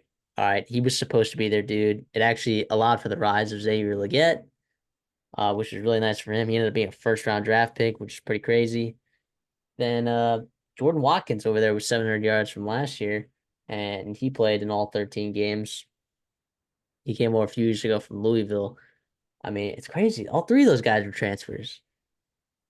And Jackson Dart was a transfer. Three of those running backs were transfers. Greek Then you look scorer. at Prescore was a transfer. Jordan Smart was a transfer. So it'll be interesting to see. I mean, these are all these guys' like last years of eligibility. So we'll see what that looks like next year, that offense. But yeah, I mean, you gotta like the first three names there, even four names. I like I like Jordan Watkins. I like Jordan Smart. I think they're pretty solid. Yeah, Um, I'm with you. Trey sorry, not Harris. not Jordan Watkins, Jordan Smart, and Yeah. Yeah, I Jordan guess Watkins. Yeah, well, Jordan Watkins is both number three, but Jordan. I'm talking about like four and five. I Oh, don't know. I Aiden guess Williams. is he gonna be that number five guy? I don't know. Him and I don't know. Caden Lee. I mean, they had what 100 plus snaps last year. So, We'll see. but either way, it doesn't matter as long as those big three stay healthy, right? It would have been nice to be honest. I mean, if you want to dream, right? If Zachary Franklin was healthy and playing for you this year and back to his UTSA form, regardless, though, you got Trey That's Harris. so You true. I mentioned forgot that him. he was transferring there. Yeah, he's at Illinois now. You mentioned Trey Harris. Got out I of there. want to talk a little bit about him. He is a stud. And I want to give a comp here. I don't know if it's crazy or not, but he reminds me of like 90%, maybe 85%, just because of how good this guy was. 85% of Roma Dunze, right? Roma Dunze was a guy with the route running, with the catch radius, contested catch rate down the field, and of course the production was there as well. Now, is Harris going to go top 10 in the draft? He's probably not the athlete that Dunze is, which is fair, but he's probably the second best wide receiver in the SEC behind Burden, right? I don't think that's crazy to say. You could No, not argue at all. Isaiah Bond, whatever. No, I don't To think me, you I can. think in terms of just legit wide receivers, like Trey Harris, he is so good. So I'm all in on him. And then even Wells too, man. He was a monster in 22. He pairs so well with Harris and this offense in general. They've kind of been missing, a short to intermediate yards after catch guy. Um, this portal get flew absolutely under the radar because of he was hurt last year and so much happened. And all of a sudden you're in the SEC, you're gonna wake up and see, oh, Anton Wells he's in Ole Miss now. I remember him a couple years ago and oh, there he goes, 120 yards on the day and whatnot. And yeah, I love this group. Caden The top Prieskorn end. is Yeah. a stud as well at tight end. I mean, he was uber productive. Uber. I mean, we talked about Mason Taylor being I guess overrated in EA college football 25. Caden Prieskorn, I don't think is a guy that can get bumped up enough. That dude is a stud. Especially in that receiving game. 30 catches for 449 yards, 4 touchdowns. Transferred in last year from Memphis. And we were higher on him last year. I didn't think he was going to be that good, right? Caden Prieskorn was fantastic, causing Michael Trigg, among other things, right? um, to transfer out of there over to Baylor. So yeah, he's fantastic. And then the offensive line. I mean, how are we feeling about the offensive line? Listen, I like it. I mean, I think Diego Pounds was again another very, very solid, experienced get in the portal. He is a big dude, right? He's really, really good in pass pro as well. And I think he gives you a little bit of leverage trying to move some big dudes on your schedule in the SEC. I mean, you got to play Kentucky, right? You're gonna have to move those guys. And Kentucky's game, you're gonna want to try. You're gonna have to win, right? You're gonna have to move those guys up front, Deion Walker and all those other guys there, Keyshawn Silver. So you're gonna need big linemen or at least use leverage well. So yeah, I like Pounds. You're bringing in two guards from Washington, who again I talked about earlier. They're Joe Moore, a winning ward. Joe Moore, a winning offensive line, and that wasn't the best offensive line in the country, probably not, but it was still really darn good. Kleppo and Julius Buello, those guys were really, really solid for Washington. Both big humans as well. Can play guard, can give you depth, can give you flexibility. I love it too. And then also Caleb Warren is coming back. Now, is he the best center in the SEC? No. No. Is he an experienced center in the SEC? Yes. And I know we've talked about that a lot this year, or this, I'm sorry, this episode here. And back when we talked about Kentucky and even Florida. But to me, experience matters, man. And I know I feel like he's gonna get better. And I think you have at least a floor of what this offensive line can be. And the upside, I think, with those transfers is pretty good. Yeah, I thought of the guys returning, I thought Jeremy James was probably the best one of those guys, in my opinion. And he's there back at, I'm assuming right guard, but I mean, who knows? Does Buelo or Kalepo, do they all fight for that spot? Can one of those guys play center, kick Caleb Warren out of there? I don't know. Micah Pettis, I'm hoping improves. We'll see. But again, coming back after playing a ton of snaps last year. What's nice is that you're still keeping a core nucleus of guys here, but you're Yeah. also adding some guys that can have an impact. And we talk about, fixing your offensive line versus making your offensive line in the transfer portal. This is an instance where I think Ole Miss, more so fixed it. And I think this offensive line can improve. Not that it was like terrible last year. It really wasn't that bad last year. But I mean, Ole Miss fans would tell you differently. Like, oh, what? I feel like everyone thinks that they have a bad offensive line. In college football, it's Until kind of you like a do, until you yeah, and really then do. all of a sudden you do have a bad offensive line. You're like, wait, I actually maybe we didn't have such a terrible offensive line. So that's a really good point. But yeah, so this offensive line, like you said, I think it could be pretty good. The point is this offense is good. That's the point. That's the point we're trying to make here. Now let's move over to the defensive side of the ball, where you're looking at some dudes that you got in the transfer portal on the defensive side of the ball. You got some absolute dudes at the This top of the this is line. yep. I'm sorry, real quick. This defense, we talked about the offense being good. This defense, this is the money maker. This is where Pete Golding is getting paid. This is where the investment went in. This is what you plan to fix this offseason. And this is where your eggs are in the basket of how well this defense plays this year. Yeah, and let me tell you, it should play well. You never know with some of these transfers, but Princely Umanmielen is a unbelievable pass rusher. Walter Nolan is an impact player, an impact force on the interior. Okay. Do those guys, you hear all that locker room stuff about both of those guys? I don't think either of those guys care. I think they went to Ole Miss because they wanted to win. I think there was money. I mean, whatever it was, okay. They're both there now on that defensive line, and they make it significantly better. Not to mention Jared Ivey's back. Okay. Uh, you bring in a transfer from Jacksonville State who had 8 sacks over there, Chris Yeah. Hardy. I mean, yeah, you don't love to be like, oh, this line was fixed by the transport. Like that doesn't happen a lot, right? However, Prince Yellen and Walter Nolan are two different levels of athlete that you don't see on the defensive line hit the portal very often. Or if you do, they're in very limited numbers. And Ole Miss happened to snag two of them. And I do think Chris Hardy over there, I don't know, would probably play like a jack linebacker, I guess, or just kind of an edge rusher, smaller edge rusher coming off. We'll see, man. And again, that entire defensive line was built on transfer. I mean, it's crazy. This entire team was built on transfers, whether they're coming in from this year or the year before, which is wild. You You do got to not look see over to that. Florida State like a year ago, right? And there are a lot of transfers on that team that hit and stayed for multiple years and they grew together. Similar here, where you're sprinkling in some really, really talented players. You mentioned Prince Liu, Walter Nolan, Jared Ivey was a guy coming over, I think, from Georgia Tech a year ago. Um, so he's been there's the second year. You got to replace Cedric Johnson and Isaac Ukwo, right? Those guys are pretty good for you, but they're also like replacement level players, right? I think Jared Ivey can kind of kick back out the edge, replace a guy like Cedric Johnson. You said Princely you can be your force, your true alpha pass rusher. Walter Nolan, when he puts it together, and I don't want to sound like hyperbole here, but when I watch him play, I genuinely think when he puts it together on a play, he does things that just about nobody else in college football can do. Maybe the Michigan defensive tackles. That's it. When he is on, I'm thinking Jalen Carter type impact, right? Well, in the pass game, I Question. think. I mean, running game, some, yeah. I think Yeah. as a pass rusher interior in that three tech, he is nuts.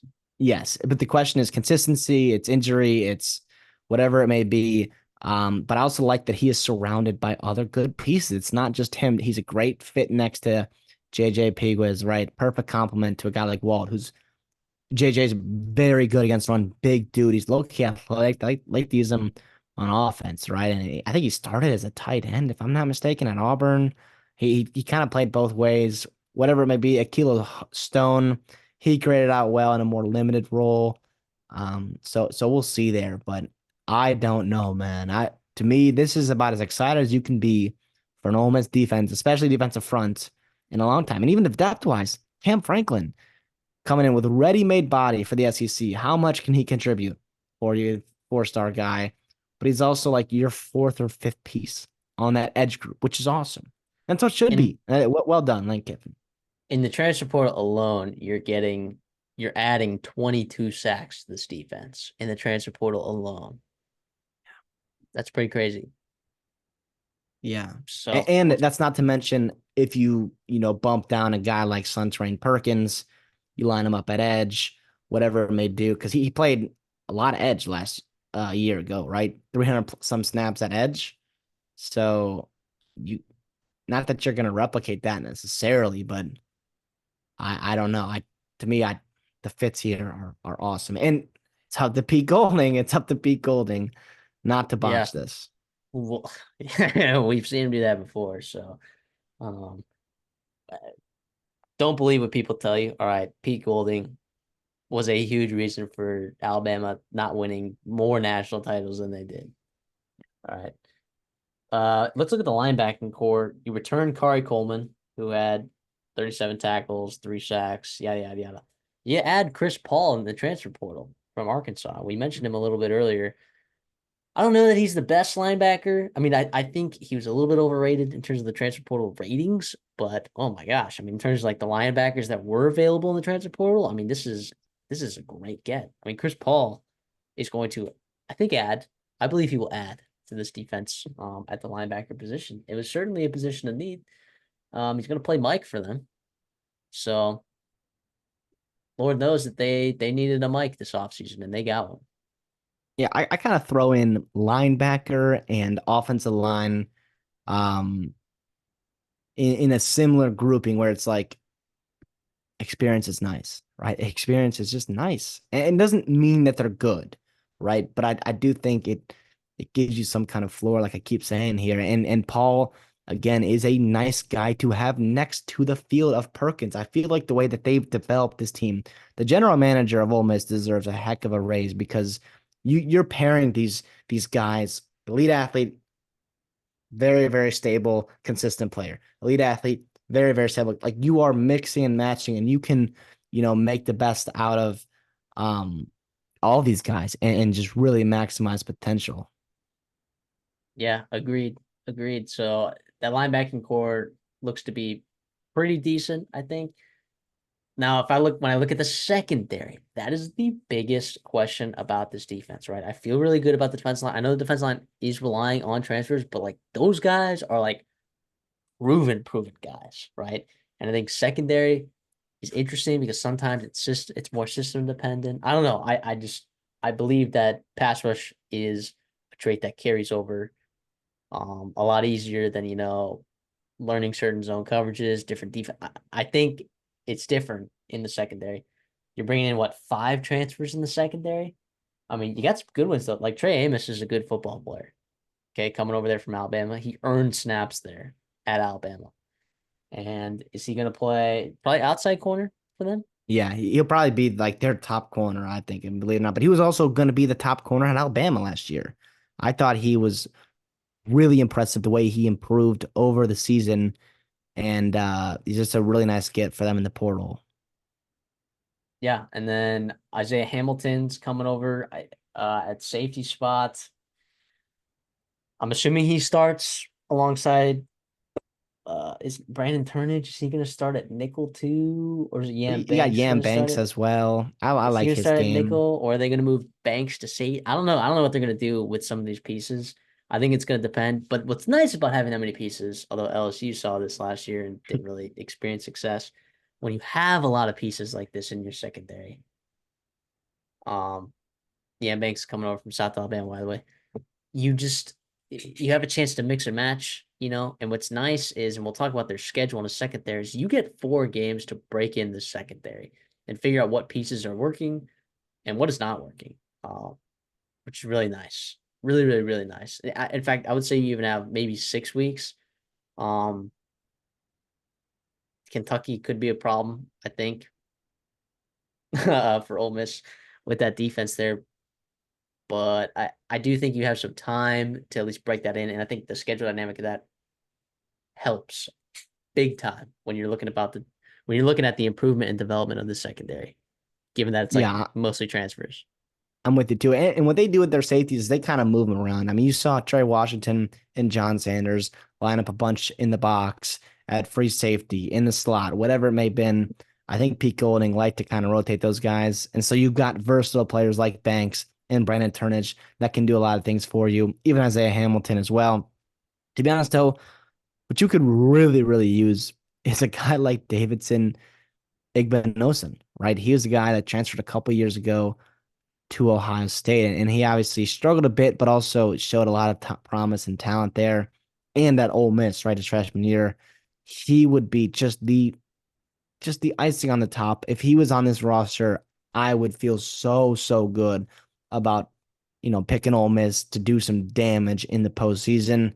But yeah, so like you're replacing DeAndre Prince, Zamari Walton. Those were your best cornerbacks last year, along with Dejon Anthony, right? So you got a lot to replace on that secondary, like we've talked about. But the pieces are there. The coaching is a veteran coach, and I guess we'll see though. But the investments there, I do think there is more promise on this defense than there's ever been, and it could be really fun. I do think, assuming right, we're talking about on paper right now. Like on paper, Perkins off the edge is great, and Prince EU is diamond up tackles, and Walter Nolan's putting together consistent. And so like a lot, I think has to be happened, but I don't know, man. It just feels like it's going to. Yeah. So let's look at the schedule then. They have a 9.5 win total, right? Furman they get at home, Middle Tennessee at home, at Wake Forest, Georgia Southern at home. Talk about a layup of a schedule to break your team in. Thank you to Ole Miss's AD for giving Lane Kiffin that. And then you get Kentucky at home and South Carolina on the road before you get LSU in Death Valley. Then you get a bye, then you get Oklahoma at home, at Arkansas, Georgia at home, bye at Florida, and then the Egg Bowl against Mississippi State. Um, when I look across the SEC in terms of manageable schedules, I put this on the list of manageable schedules. and amongst SEC schedules. I'm all over this over. I mean, when you get Georgia at home, sure, mark that up as a loss. All right, then just win. Basically, you have to win 2 of 3 in terms of at Florida, at LSU, and Kentucky are kind of the ones that I'm worried about. South Carolina maybe, but at Florida could be interesting. But yeah, I have to go over 9.5 here. I'm with you too.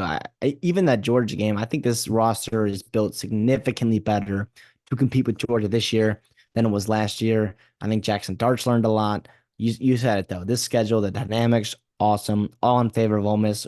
Part of the reason why they're putting a lot of investment into this senior-ridden team, which is another thing we absolutely love, right? Veterans in college football. We're still on the end of the COVID year, right? We saw Washington and Michigan really take advantage of that.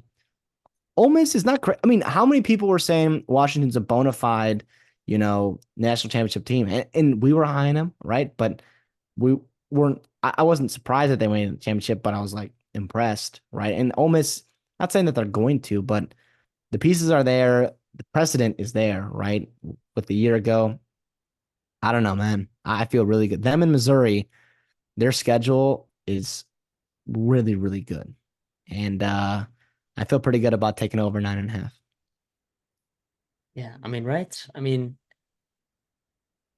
I can understand like there's some games where you're like, okay, this could slip up, right? Like Ole Miss. I can understand the argument of like, oh, maybe they haven't been there. Like they're just like there's a lot of transfers. How's that gonna cohesively like work? I don't know. I don't know, man. Um, yeah, you have to take over 9.5. You have to. Which is crazy because that means of the 8 teams that we talked about today, I think I took the over for 6 of them. The unders are coming though. The unders, Yeah. the unders are coming. All right. I promise you in the back half of this. Uh, yeah, I think I will have majority. I think I'll have more overs than unders in the SEC, which I feel like I do every year. And then I have to realize that everyone's expectations in the SEC are above are up. So then I end up getting screwed. But just when Mhm. we do our betting show, all that matters is you pick the right ones. You know, it's all that matters. For this one, we're projecting. There's no harm. There's no harm in taking LSU under 9. There's no harm in taking Ole Miss over 9.5. But that's how we see it. So we're gonna ride with that.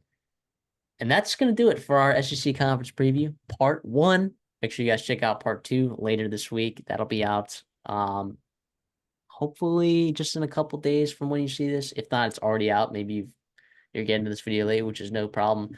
We appreciate y'all so much. If you like the content, please like the video. Right, as we said before, this does take like 150 to 200 plus hours for all these videos to make these with research, editing, graphics, all this stuff.